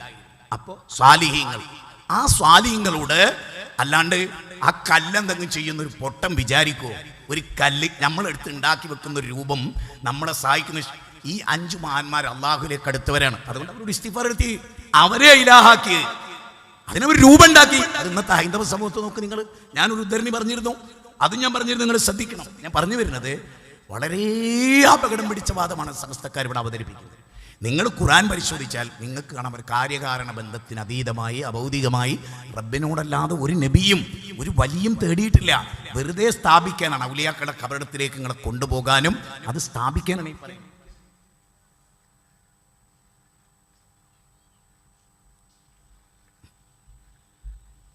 അപ്പോ നമ്മൾ ആലോചിക്കുക. അടുത്തത് 20-ാമത്തെ ക്ലിപ്പ്. ഇതൊക്കെ നമ്മൾ പലവട്ടം കേട്ടതല്ലേ? ഈ മൗലവിമാരുടെ പ്രസംഗം ദിവസവും കേൾക്കലല്ലേ നമ്മളെ പണി. അതുകൊണ്ട് കേട്ട് ഈ മൗലവിമാരുടെ പ്രസംഗം ദിവസവും കേൾക്കലല്ലേ നമ്മളെ പണി. അതുകൊണ്ട് കേട്ട് മോനെ അടുത്ത ക്ലിപ്പ് വഹാബിന്റെ. ലോകത്തുള്ള മുസ്ലിമീങ്ങളോട് പറയാനുള്ളത്, ഒരു വഹാബിയുടെയും പ്രസംഗം കേൾക്കേണ്ടതില്ല. തെരുവിൽ വന്ന് പ്രസംഗിക്കുന്നതും കേൾക്കണ്ട. സോഷ്യൽ മീഡിയയിൽ എന്തെങ്കിലുമൊക്കെ തംബ്ലൈൻ കൊടുത്ത് പടുജാഹിലുകളെ യൂട്യൂബർമാരുണ്ട് ചിലര്, എല്ലാരും അല്ല, കുറെ ആളുകൾ വേറുണ്ട്. അങ്ങനെയല്ല, നമ്മൾ ഈ യൂട്യൂബ് കാണിയിൽ എല്ലാത്തിലും പോയി തോണ്ടുന്ന പരിപാടി നിർത്തണം. അതൊരിക്കലും ചെയ്യരുത്. തെരുവിൽ മൈക്ക് കെട്ടുന്ന പോലെ മുഴുവൻ കേൾക്കരുത്. ദിവസവും മൗലവിമാരുടെ പ്രസംഗം കേൾക്കലല്ലേ നമ്മളെ പണിന്ന് ഈ സുന്നികളുടെ ദാരിമി കേൾക്കരുത് എന്ന് മറ്റോൻ. ഓല് രണ്ടാളും കൂടി ഒന്നിക്കുക. ഒരു രണ്ടാളും കൂടി ഒരു സ്റ്റേജിൽ കേൾക്കരുത്, ദിവസവും കേൾക്കണം, കേൾക്കരുത്, ദിവസവും കേൾക്കണം. അങ്ങനെയുണ്ട്. ആദ്യം നിങ്ങളും ഒരു ഐക്യണ്ടായി. ഞങ്ങൾ 4 വിഭാഗം, ഞങ്ങൾ ഇക്കാര്യത്തിൽ ഒറ്റക്കെട്ടാണ്. നിങ്ങൾ ഒറ്റക്കെട്ടല്ല. എൻ്റെ ഏറ്റവും വലിയ തെളിവ് എന്താ അറിയോ? പ്രത്യേകമായി ഇവിടെ എടുത്തുദ്ധരിക്കുന്ന ക്ലിപ്പുണ്ട്. അതിലൊന്ന് നിങ്ങൾക്കിടയിൽ വൈരുദ്ധ്യം ഉണ്ട് എന്നുള്ളതിന്റെ ഏറ്റവും വലിയ തെളിവ്. നിങ്ങൾക്ക് തൗഹീദിന്റെ കാര്യത്തിൽ ഐക്യണ്ടായിട്ടുണ്ടോ? ഇവിടെ വന്നിട്ട് ഈ AP പ്രതിനിധി ഇവിടെ പറഞ്ഞത് എന്താണ്? ഞാൻ നിങ്ങൾക്ക് പ്രത്യേകമായി സെലക്ട് ചെയ്തിട്ടുള്ള ഒരു 4 ക്ലിപ്പ്. ഇവിടെ അവതരിപ്പിച്ച വിഷയമല്ല, പക്ഷെ നിങ്ങൾ അവതരിപ്പിച്ച വിഷയം. അതിൽ കാന്തപുരം പറയുന്ന 1-ാമത്തെ ക്ലിപ്പ് ഒന്ന് കേട്ടോളിട്ടോ, ശരിക്കും ശ്രദ്ധിച്ചോളി. അല്ലാഹു സുബ്ഹാനഹു വ തആല പരിശുദ്ധ ഖുർആനിൽ ഫൽ മുദബ്ബിറാത്തി അംറൻ എന്ന് പറഞ്ഞിട്ടുണ്ട്. കാര്യങ്ങളെ നിയന്ത്രിക്കുന്നവരെ കൊണ്ട് സത്യം. അല്ലാഹു തആല സത്യം ചെയ്ത് പറഞ്ഞ കൂട്ടത്തിൽ കാര്യങ്ങൾ നിയന്ത്രിക്കുന്നവരെ കൊണ്ട് സത്യം എന്ന് പഠിപ്പിച്ചു. അള്ളാഹുവിൻ്റെ കാര്യങ്ങൾ ഈ ലോകത്ത് നിയന്ത്രിക്കാൻ അള്ളാഹു മറ്റു ചിലരെ ഏൽപ്പിച്ചിട്ടുണ്ട്. ഈ ലോകത്ത് നിയന്ത്രിക്കാൻ ഔലിയാക്കളുടെ അർവാഹുകളെ അള്ളാഹു തആല ഏൽപ്പിക്കുന്നു. ഈ ഔലിയാക്കളുടെ അർവാഹുകളെ അള്ളാഹു തആല ഈ ലോകം നിയന്ത്രിക്കാൻ വേണ്ടി ഏൽപ്പിച്ചു. ഔലിയാക്കളുടെ നിയന്ത്രണം വളരെയധികം വലിയ നിയന്ത്രണമാണ്. അവരുടെ ഹയാത്ത് കാലത്തും നിയന്ത്രിക്കും, ഹയാത്തിന്റെ ശേഷവും നിയന്ത്രിക്കും. മലക്കുകളെ പോലും അവരാണ് നിയന്ത്രിക്കുന്നത്. സഹോദര, ഇനി ഇതിനേക്കാൾ വലിയൊരാൾ നിങ്ങൾക്കില്ല. ആദം നബീന്റെ പരമ്പരയിൽ ഇതിനേക്കാൾ സൂപ്പറായ ഒരാള് നിങ്ങൾക്കില്ല. എന്താ പറയുന്നത്? മരിച്ചാലും നിയന്ത്രിക്കും, ജീവിച്ചിരുന്നു. ഞാൻ ഒറ്റ ചോദ്യം ചോദിച്ചോളൂ. അങ്ങോട്ട് നോക്കിക്കോട്ടെ, ഒരു കൈപ്പിടിയുടെ വലുപ്പമാണ് ഹൃദയത്തിന്. CM മടവൂരിന് ഹൃദയം ഉണ്ടായിരുന്നു എന്നാണ് ഞങ്ങളുടെ വിശ്വാസം. ആ ഹൃദയത്തെ നിയന്ത്രിക്കാൻ പറ്റാതെ ആ ഹൃദയം നിന്നു പോകുമാണ് മരണം. എല്ലാവർക്കും അറിയാം. ഒരു ഹൃദയത്തിന്റെ നിയന്ത്രണം ജീവിതകാലത്ത് നിയന്ത്രിക്കാനാകാത്ത ആള് 13.5 ലക്ഷം ഭൂമി ഒതുക്കി വെക്കുന്ന സൂര്യനെ നിയന്ത്രിക്കുന്നു എന്ന് വിശ്വസിക്കണമെങ്കിൽ പൊട്ടനായ പോരാ, പൊട്ടന് കഞ്ഞി വെക്കുകയും കൂടി ചെയ്യണം. പൊട്ടനായ പോരാ, പൊട്ടന്റെ തായ വല്ല പൊട്ടനുണ്ടെങ്കിൽ അതാകണം. മനസ്സിലായോ? ചിന്തിക്കാൻ വേണ്ടി ഞാൻ പറയുന്നത്. വിശുദ്ധ ഖുർആന്റെ സൂറത്ത് ഫുർഖാൻ, ഞാൻ റഹ്മത്തുള്ള കാസിമിയുടെ ഖുർആനിൽ നിന്ന് ഒരു വാചകം വായിക്കാം. സൂറത്ത് ഫുർഖാനിലാണ്. ശരിക്കും ചിന്തിക്കുക. ഫുർഖാന്റെ തുടക്കം പെട്ടെന്ന് ഓർമ്മ വന്നാണ് അവിടെ പറയുന്നത്.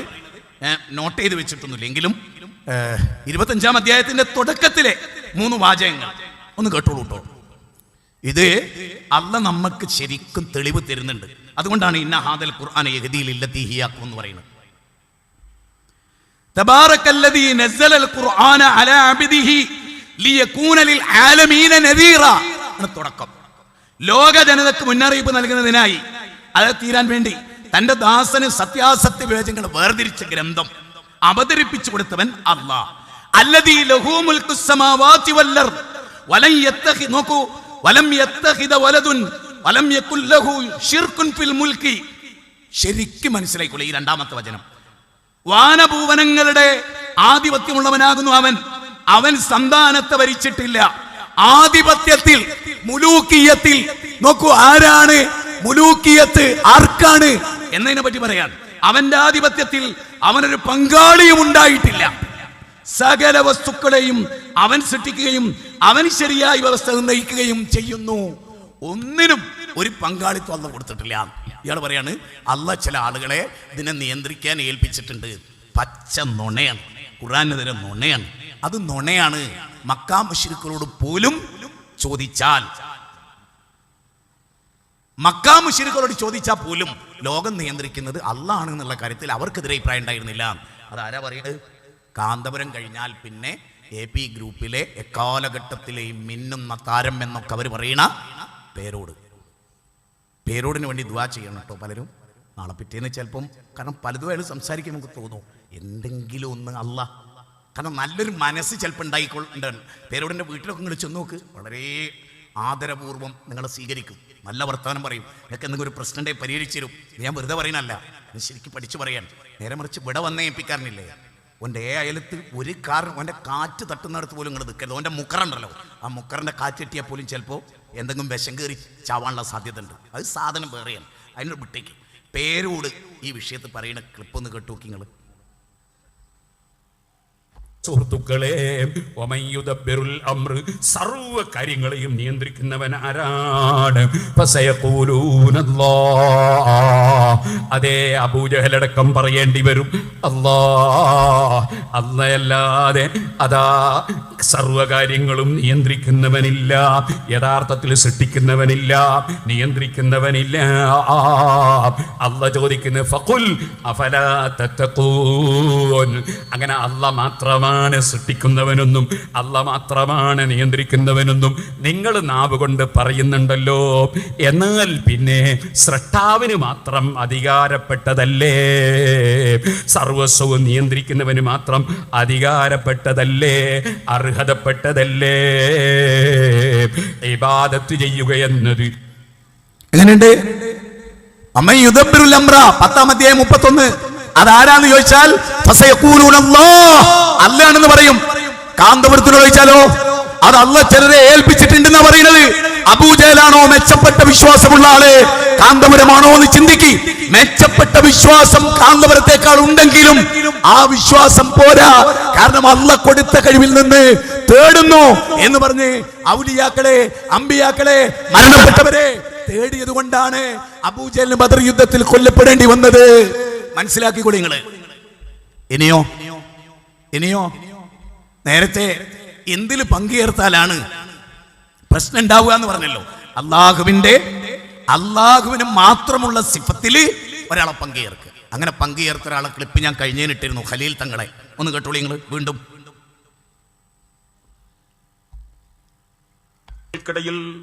കുറെ ഐറ്റകൾ വരത്തിലത് ഓപ്പൺ ബോട്ടാണ്, കപ്പലല്ല, സൗകര്യങ്ങളുള്ള ബോട്ടല്ല, ഒരു സൗകര്യമില്ലാത്ത സാധാരണ കപ്പലാണ്. പെട്ടെന്ന് മഴയിൽ ഹജ്ജ് ക്ലാസ്സിലേക്ക് നടക്കുന്നതിന് വേണ്ടി വരികയാണ്. അതാ കടൽക്ഷോഭം വളരെ വളരെ രൂക്ഷമാവുകയും ഇതാ മരണത്തെ മുഖാമുഖം കാണുന്ന രംഗം, മരിച്ചെന്ന് കടലിൽ മറഞ്ഞെന്ന് വിശ്വസിക്കുന്ന രംഗം. പക്ഷേ ആ സമയത്തൊക്കെയും വിളിച്ചത് ബദരീങ്ങൾ തവസ്സുലാക്കിക്കൊണ്ട്, ബദരീങ്ങളെ എന്നെ രക്ഷപ്പെടാൻ യഥാർത്ഥത്തിൽ വിരീതൻ മനസ്സ് ഇതിൽ മരിക്ക് വെള്ളത്തിൽ മുങ്ങുക തന്നെ ചെയ്യും. മരിച്ചാൽ ഏതെങ്കിലും മത്സ്യത്തിന്റെ വയറ്റിൽ എന്റെ മയ്യത്ത് നിസ്കരിക്കാൻ പോലും, റബ്ബേ എന്നെ എവിടെയെന്ന് കാണാൻ പോലും മനസ്സങ്ങത്ത് മറഞ്ഞ സമയത്ത് ഓർമ്മ വന്നത് ബദരീങ്ങളെ നിങ്ങളല്ലാതെ രക്ഷിക്കാനില്ല, എനിക്ക് വിളിക്കാൻ നിങ്ങളല്ലാതെ മറ്റാരുമില്ല, നിങ്ങൾ എന്റെ കൈവിടല്ലേ. അവിടെ കേട്ടെ ഉണ്ടോ? മക്കയിലെ മുശ്രിക്കുകൾ കടലിൽ വന്നാൽ അവർ അല്ലാഹനെ മാത്രം വിളിച്ചു എന്നാ ഖുർആൻ. 31-ാം അധ്യായം 32-ാമത്തെ വചനം, 29-ാം അധ്യായം 65-ാമത്തെ വചനം. പേരോട് പറഞ്ഞതിന് നേരെ, അതായത് പേരോട് പറയുന്ന പ്രകാരം ഖലീൽ തങ്ങൾ ശിർക്കിലാണ്, കുഫറിലാണ്. ഇത് നമ്മൾ ഗൗരവമായി ചിന്തിക്കണം. ഇതൊരു തമാശയല്ല, ഇത് മതമൊരു തമാശയല്ല. ഇനി നിങ്ങൾ ആലോചിച്ച് നോക്കൂ, ഇവിടെ AP സുന്നി പ്രതിനിധി ഫസ്റ്റ് ചെയ്ത വളരെ മ്ലേച്ഛമായൊരു പണിയുണ്ട്. വളരെ വളരെ മ്ലേച്ഛമായ, എൻ്റെ പ്രസംഗത്തിൻ്റെ അപ്പുറമൊക്കെ മാറ്റി വെച്ചിട്ട് തെറ്റിദ്ധരിപ്പിച്ച് എന്നെ വളരെ മോശക്കാരനാക്കി ചിത്രീകരിച്ച് അത് സോഷ്യൽ മീഡിയയിലെ ആകെ തുകയാണെന്നൊക്കെ പറഞ്ഞ് ചെയ്യുന്ന ഒരു സംഭവമുണ്ട്. പിന്നീട് സോഷ്യൽ മീഡിയയിൽ എന്നെ ആയിരക്കണക്കിന് ആളുകൾ മെസ്സേജ് അയച്ചിട്ടും വിളിച്ചിട്ടും ഇതെന്താ അത് മനസ്സിലാകണില്ലല്ലോ എന്ന് ചോദിച്ച് ചെയ്യുന്നുണ്ട്. അപ്പം അത് നമ്മൾ ശരിക്കും ഒന്ന് കേൾക്കണം. 6-ാമത്തെ ക്ലിപ്പ്, സഖാഫിയുടെ 6-ാമത്തെ ക്ലിപ്പ് നമുക്കൊന്ന് കേൾക്കാം. ഒരു പ്രസംഗം അയാൾ നടത്തിയാൽ, ഇവിടെ നടത്തിയ പ്രസംഗത്തിൽ ആകത്തുക ഇപ്പോൾ സോഷ്യൽ മീഡിയയിൽ സമുദായത്തിന് ബാക്കി കിട്ടിയ അതിന്റെ സത്ത നിങ്ങൾക്കൊരു മിനിറ്റ് കൊണ്ട് കേൾക്കാം.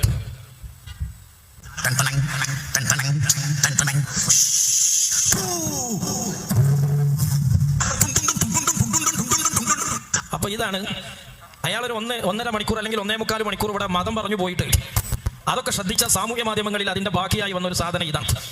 പ്രിയപ്പെട്ടവരെ, ഈ പണി സമസ്തക്കാരെ കൊണ്ട് ചെയ്യുന്ന ഏക വൃത്തികെട്ടവൻ ഓനാണ്.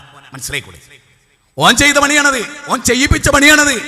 മനസ്സിലാക്കണം. ഓനിപ്പോ ഈ പ്രസംഗം കേൾക്കുന്നുണ്ട്. ഓനിത് മാത്രമേ ഉള്ളൂ, സ്വതന്ത്രമായ ദേവത്വോ പ്രസംഗമോ ഏതെങ്കിലും ഒരു മനുഷ്യന് ഉപകാരമുള്ള ഒരു പ്രവൃത്തി ഒന്നുമില്ല. അങ്ങനെ നടക്കുക, എന്നിട്ട് അതിന്റെ പൈസയും വാങ്ങി മിണുങ്ങുക, എന്നിട്ട് മുജാഹിദുകളെ ആരാന്റെ തിന്നുന്നവരാന്ന് വിളിച്ചു പറയാ. എന്ത് വലിയ തട്ടിപ്പ് അവിടെ ചെയ്ത്.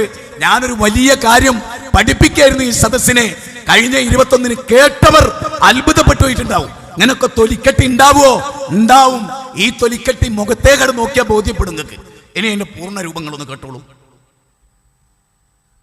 ഈ ലോകഗുരു ലോകത്തോട് വിട പറയുമ്പോൾ അതിനെ അത്ഭുതപ്പെടുത്തുകയാണ്. അദ്ദേഹം അല്ലാതെ പറയുന്നതയോ എന്റെ കബറിടത്തിൽ ഉറൂസ് നടക്കരുതേ എന്നാണ്. ശരിക്കും നബി സല്ലല്ലാഹു അലൈഹി വസല്ലം സമസ്തക്കാരനാണ് പറയേണ്ടത് എന്താ? ആകാശത്തിന്റെ ചുവട്ടിലെ ഏറ്റവും വലിയ ഉറൂസ് എന്റെ കബറിടത്തിൽ നടക്കണേ. ഞാൻ ചെറിയൊരു ആവിഷ്കാരം സദിക്ക് അബൂബക്കർ സിദ്ദീഖ് റളിയല്ലാഹു അൻഹു സമസ്തയാണെന്ന് വിചാരിക്കാം. ഉമർ ഇബ്നുൽ ഖത്താബ് റളിയല്ലാഹു സമസ്തക്കാരാണ് വിചാരിക്കാം. അങ്ങനെ മസ്ജിദ് നബവിയിലെ ഒന്നാമത്തെ ഉറൂസ് നബിയുടെ മരണശേഷം ഒന്ന് ശ്രദ്ധിച്ചോ, കണ്ടോ, ഒന്നാമത്തെ ഉറൂസ് ഇറക്കിയത്. അപ്പൊ അബൂബക്കർ സിദ്ദീഖ് റളിയല്ലാഹു ആനപ്പുറത്ത് അപ്പൊ ഉമർ ഇബ്നുൽ ഖത്താബ് റളിയല്ലാഹു നല്ല തോട്ടിയൊക്കെ ആയിട്ട് ആനന്റെ കൂടെ ഇങ്ങനെ ഒരു സ്റ്റെപ്പ് നിങ്ങളൊന്ന് ആലോചിച്ചു. എന്നിട്ട് ഉസ്മാൻ ബിൻ അഫ്ഫാൻ തൊട്ടിപ്പുറത്ത്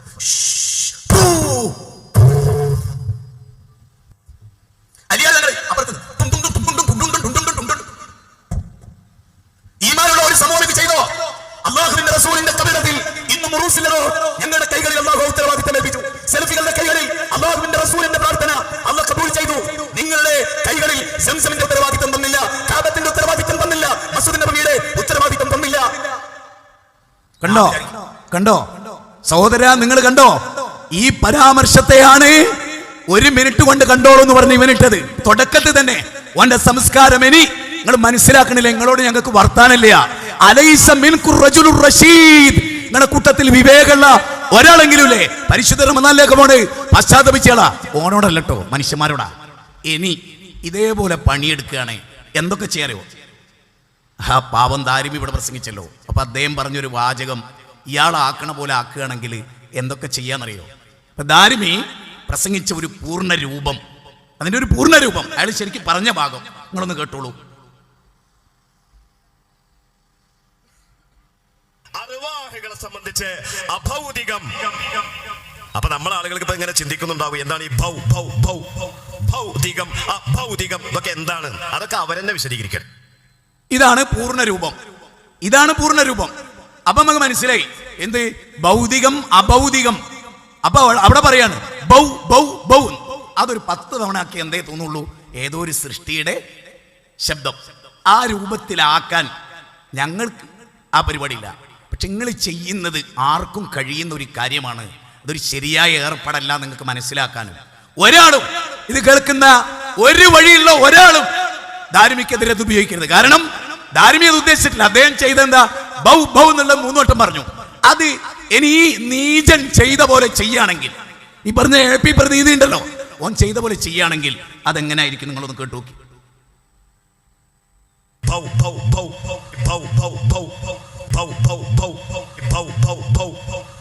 എങ്ങനെയുണ്ട്? ചിന്തിക്ക്. നേരം എടുക്കുന്നവരെ ചിന്തിക്ക്. ഈമാനുള്ള അതിൻ്റെ ഒരു തരിമ്പുള്ള സമസ്തക്കാരോട് പറയുന്നു, ചെയ്യരുത്. നിങ്ങൾ ഒരാളും ധാർമ്മിയുടെ ഇത് ഇടരുത്. ഞാൻ ഇതെന്തിനറിയാം? ഇതൊന്ന് മനസ്സിലാക്കി തരാനാണ്. പടച്ചോനായിട്ട് ഞങ്ങൾക്ക് കിട്ടുന്നത്. അത് പടച്ചോനായിട്ട് കിട്ടുന്ന കാരണം ഞാൻ എത്രയോ ഗൗരവമായിട്ടാണ് ഈ സമുദായത്തിന് വക്കാറത്തുള്ള അബൂബക്കർ സിദ്ദീഖ് ആനപ്പുറത്ത് എറിയുണ്ടാകുന്ന അവസ്ഥ ചിന്തിച്ചോക്കി എന്ന് പറയാൻ അതുണ്ടായത്. അവർ ചെണ്ടയും മുട്ടി BP അടിച്ച് നടക്കുകയായിരുന്നു. ആനക്കെന്താ കുഴപ്പം, ചെണ്ടക്കെന്താ കുഴപ്പം ഒക്കെ ചോദിക്കുന്ന അലവി സഖാഫിയാണ്. അതുകൊണ്ട് അത് ജനങ്ങൾക്ക് ബോധ്യപ്പെടുത്താൻ വേണ്ടി ആത്മാർത്ഥമായി ചെയ്തൊരു പണീനെയാണ്. അതുകൊണ്ട് എനിക്ക് APC-നോടും പറയാനുള്ളത് എന്താ അറിയാമോ? നിങ്ങൾ ഈ ചെങ്ങായിനെ കൊണ്ടുവന്നിട്ട് എന്തിനാ അങ്ങനെ മാറണത് എന്നാണ് ഞാൻ വിചാരിക്കുന്നത്. വല്ലാത്തൊരു ഗതികേടിനാണ് നിങ്ങൾ. എന്നിട്ട് ഓൻ പറയേണ്ട സമുദായത്തിൻ്റെ ചോറ് നിറക്കുകയാണല്ലേ ഞങ്ങൾ 2 ആള്. ഓനെ 11ാമത്തെ ക്ലിപ്പ് ഒന്നിട്ട്.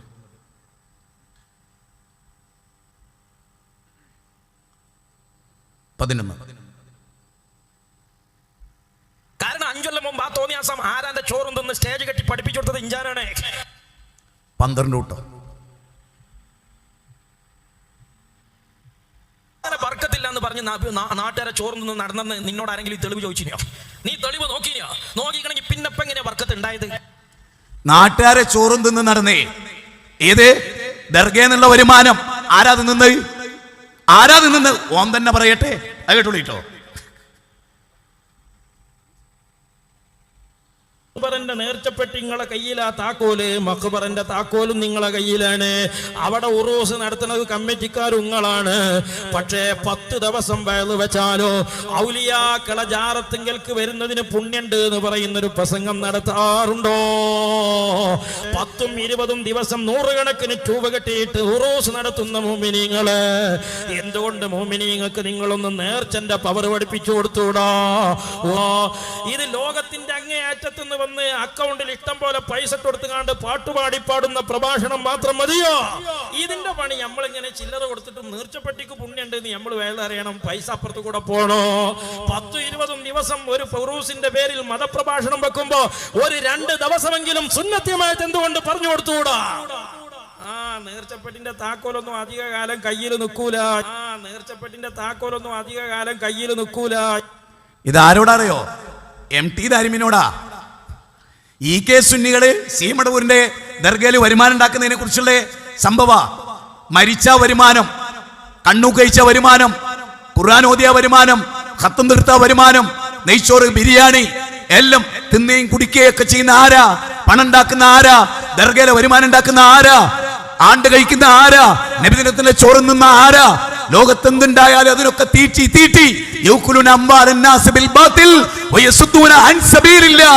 അള്ളാന്റെ മാർഗത്തുനിന്ന് ജനങ്ങൾ. നേരെ മറിച്ച് മുജാഹിദുകൾക്ക് ഞങ്ങളുടെ നേതാവ് മരിച്ചാൽ അവിടെ പോയിട്ട് 10 ദിവസം ഞങ്ങൾ ഖുർആൻ ഓതി പൈസ ഉണ്ടാക്കണ്ടോ? പൈസ ഉണ്ടാക്കുന്നു തിന്നുന്നൊക്കെ നിങ്ങൾ തന്നെ. എന്നിട്ട് ഞങ്ങളോട് ഞങ്ങളാ തിന്ന് നടക്കുകയാണ്. അങ്ങനെയുണ്ട്. അതുകൊണ്ട് സഹോദര, വളരെ വളരെ ഗൗരവമായി എനിക്ക് ദാരിമീനോടൊക്കെ പറയാനുള്ള എന്താ അറിയോ? ദാരിമീനെ പൊളിച്ച തെറി പറയുന്നുണ്ട് ഈ ചങ്ങായി. ക്ലിപ്പുണ്ടോ? അല്ല, ദാരിമിയെ ചീത്ത പറയാ ആര്? ഇവിടെ വന്ന ചങ്ങായി. എന്നിട്ടാ തൊട്ടടുത്തിരുന്ന് ദാരിമിനെ എന്ത് ജാതി ചീത്ത പറയണ അറിയോ? ഏത് കാന്തവർ ഒരു മുടി കൊണ്ടുവന്നിരുന്നല്ലോ, ആ മുടിയുടെ പേരിൽ ഈ MT ദാരിമി അതിനെ എതിർത്തു, അതിന്റെ സ്വീകാര്യതയെ എതിർത്തു. എന്നിട്ട് ഈ MTയെ ചീത്ത പറഞ്ഞ ആളാണ് ഇവിടെ വന്ന ചങ്ങായി. അത് ഇനിയെങ്കിലും മനസ്സിലാക്കുക സഹോദര. ഇവിടെ ഏകനായ റബ്ബിനെ, പടച്ച തമ്പുരാനെ മാത്രമേ വിളിച്ചു പ്രാർത്ഥിക്കാവൂ എന്ന് നമ്മൾ ലോകത്തോട് പറഞ്ഞത് ഏതടിസ്ഥാനത്തിലാ? ഖുർആന്റെ അടിസ്ഥാനത്തിലാ. നിങ്ങൾ പറയുന്നതോ കൊട്ടപ്പുറം വാദപ്രതിവാദത്തിന്റെ ബുക്കിൽ OM തരുവണ പറയുന്നത് എന്തറിയോ? OM തരുവണ പറയുന്നത് അല്ലല്ലാത്തോലെ വിളിച്ചു പ്രാർത്ഥിക്കാമെന്നതിന് നിരവധി ആയത്തോദീന 43-ാം അധ്യായത്തിന്റെ 45 ഓതി. അതിനെപ്പറ്റി റഹ്മത്തുള്ളാഹി ഖാസിം പറയുന്നത് എന്തറിയോ?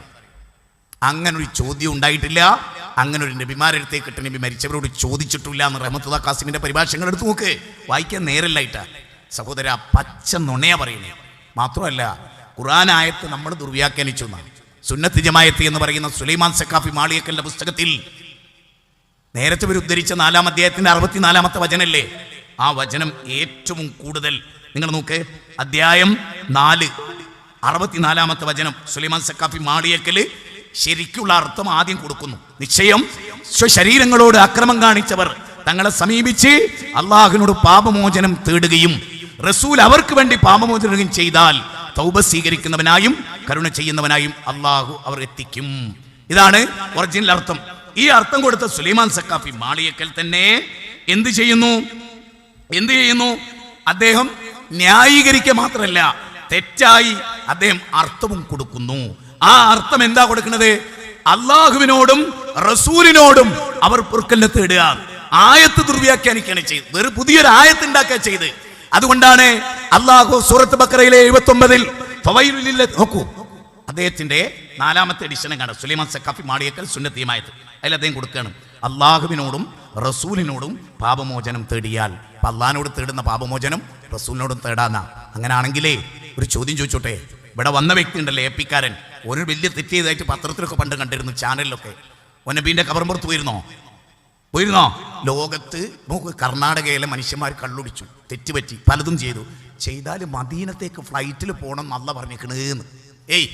മുസ്ലിംമാരുടെ ഇരിക്കുകയാണ്, പാപം ചെയ്തവരൊക്കെ മദീനത്തെ പള്ളിയിൽ പോണോ? അപ്പൊ ഒരിക്കലും ജിദ്ദ എയർപോർട്ടിൽ ലക്ഷക്കണക്കിന് മുസ്ലിമീങ്ങൾ. നിങ്ങൾ എവിടുന്നാന്ന് ചോദിച്ചു. ഞങ്ങൾ കേരളത്തിലെ സമസ്തക്കാരാകുന്ന പൊട്ടന്മാരാണ്. അതിൻ്റെ ഒന്നുമില്ല, ഞങ്ങളൊക്കെ തെറ്റ് ചെയ്തിട്ടുണ്ട്, നബീൻ്റെ അടുത്ത് വന്ന് പൊറുക്കലിനെ തേടിയാലേ പൊറുക്കും നല്ല പറഞ്ഞിട്ട് ഞങ്ങളെ മുസ്ലിംമാർ അങ്ങനെ എഴുതി വെച്ചിട്ടുണ്ട്, അങ്ങനെ വന്നാണ്. മൂക്കത്ത് കൈവെക്കൂലേ? ലോകത്തിൻ്റെ നാനാഭാഗത്തുനിന്ന് പാപം ചെയ്തവരെല്ലാവരും കൂടെ മദീനത്തേക്ക് പുറപ്പെട്ടാൽ എന്താവും? അങ്ങനെയാണ് ആയത്തിൻ്റെ അർത്ഥം. നബീനെ വിധികർത്താവായി സ്വീകരിക്കാത്തവരോട്, നബി നേതാവായിരിക്കെ തെറ്റ് ചെയ്തു, നബീൻ്റെ അടുത്ത് വന്ന് പറയണം നിങ്ങൾ നേതാവാണ്, ഞങ്ങളുടെ വിധികർത്താവാണ്, ഞങ്ങൾ നിങ്ങളെ നിന്ദിച്ചു എന്ന് നബീനോട് പറയണം. എന്നിട്ട് നബി അള്ളാഹിനോട് അവർക്ക് വേണ്ടി പൊറുക്കലിനെ തേടണം. അതാണ് വലുവന്നകും ഇല്ലലമു അംഫുസഹും ജാഊക എന്ന ആയത്തിലുള്ളത്. അതിന് ദുർവ്യാഖ്യാനം അത് ശരിക്കും മുജാഹിദുകൾ പറയുന്നതാണ് ശരിയെന്ന് തെളിയിക്കുന്ന അനേക സമസ്തക്കാരുടെ പരിഭാഷ എൻ്റെ കയ്യിലിപ്പുണ്ട്. സമയത്തിൻ്റെ ഒരു കുറവുണ്ട്, ഞാൻ നിർത്തുന്നു. 2 കാര്യങ്ങൾ പ്രധാനമായി നിങ്ങളോട് പറയട്ടെ. ഇവിടെ ഇരിക്കുന്ന എല്ലാവരോടും 2 കാര്യങ്ങൾ. ഉണ്ടോ ക്ലിപ്പുണ്ടോ? ഉണ്ട്. ഞാൻ നേരത്തെ പറഞ്ഞതിന് തെളിവാ പറയുന്നത്, പിന്നെ തെളിവ് പറഞ്ഞില്ല. അത് വേറൊരു കളവാ. ഇങ്ങോട്ട് നോക്കിങ്ങള് മേമോട്ടിന്റെ മുമ്പാകെ ഈ തിരുകേശം മുഖ്യ വെള്ളം കിട്ടിയാലുള്ള മസാല അത് പറഞ്ഞു കൊടുക്കുമോലേ. ഇതാരോടാ? തൊട്ടടുത്തിരുന്ന് MT ദാരിമിനെ ക്ലിപ്പിട്ടിട്ടാ പറയുന്നത്. എന്നിട്ടാണ് ഈ കട്ടുമുറിച്ച് ഇടയ്ക്ക് കയറി പറയുന്നത്. അവന്റെ സ്വഭാവ തന്റെ കൂടെ ഇരുന്ന മനുഷ്യനെ പച്ചറച്ചി തിന്നോനാ ഇവിടെ വന്ന് ഒന്നിച്ചിരുന്നത്. അതുകൊണ്ടാണ് ഞാൻ MT ദാരിമിനോട് ചോദിച്ചത്, സർ അല്ല ഉസ്താദ്, എങ്ങക്കൊരു മനുഷ്യന്റെ കൂടെ ഇരുന്നൂടായിരുന്നോ? അതുകൊണ്ട് ഇനിയെങ്കിലും KP സുന്നിനോട് പറയാനുള്ളത്, നിങ്ങൾ പേരോടിനെ കൊണ്ടുവരി, അലവിനെ കൊണ്ടുവരി, കാന്തപുരസ്ഥാനെ കൊണ്ടുവരി. ശരിക്കും ഇന്ന് നേരം വെളുത്തിട്ടില്ലെങ്കിൽ ഇന്ന് നേരം വെളുക്കാനില്ല. നോമ്പിലേക്ക് പ്രവേശിക്കുന്ന നന്നായിക്കോളൂ. അള്ളാഹുവിന്റെ ഖുർആനിലേക്ക് മടങ്ങിക്കോളൂ. മരണം ഏത് നിമിഷവും വരും എന്നോർത്തോളൂ. നരകത്തിലേക്ക് പോകുന്നത് സഹിക്കാനാവാത്ത അവസ്ഥയാണ്. നരകം തലയോട്ടി ഉരിച്ചു കളയുന്ന തീജ്വാലയാണ്. അതുകൊണ്ട് പ്രിയപ്പെട്ടവരെ, ഇത് നമ്മുടെ ഒന്നാമത്തെ ഖണ്ഡനമാണ്. ഇൻഷാ അല്ലാഹ് ഇത് പണ്ഡിതോചിതമായി തുടരും. ചിലപ്പോൾ നമ്മളായിരിക്കും, അതല്ലെങ്കിൽ നമ്മുടെ സംഘടനയായിരിക്കും, ജമിയത്തുൽ ഉലമയായിരിക്കും ഇത് കൈകാര്യം ചെയ്യുക. കഴിഞ്ഞ പ്രസംഗം ഞാൻ നടത്തിയത് കൊണ്ടും എന്നെ ഉദ്ദേശിച്ചും അതുപോലെ തന്നെ എൻ്റെ സുഹൃത്തിനെ ഉദ്ദേശിച്ച് ഇവിടെ മറുപടി പറഞ്ഞതുകൊണ്ടും ഞങ്ങൾ തന്നെയാണല്ലോ അത് പറയേണ്ടത്, അതാണല്ലോ അതിലെ നീതി എന്ന നിലയിലാണ് നമ്മളിത് വിവരിച്ചത്. ഞങ്ങൾക്കൊരു പണ്ഡിത സഭയുണ്ട്. ആ പണ്ഡിത സഭയാണ് ഇത്തരം കാര്യങ്ങൾ ഖണ്ഡനമൊക്കെ നിയന്ത്രിക്കുക.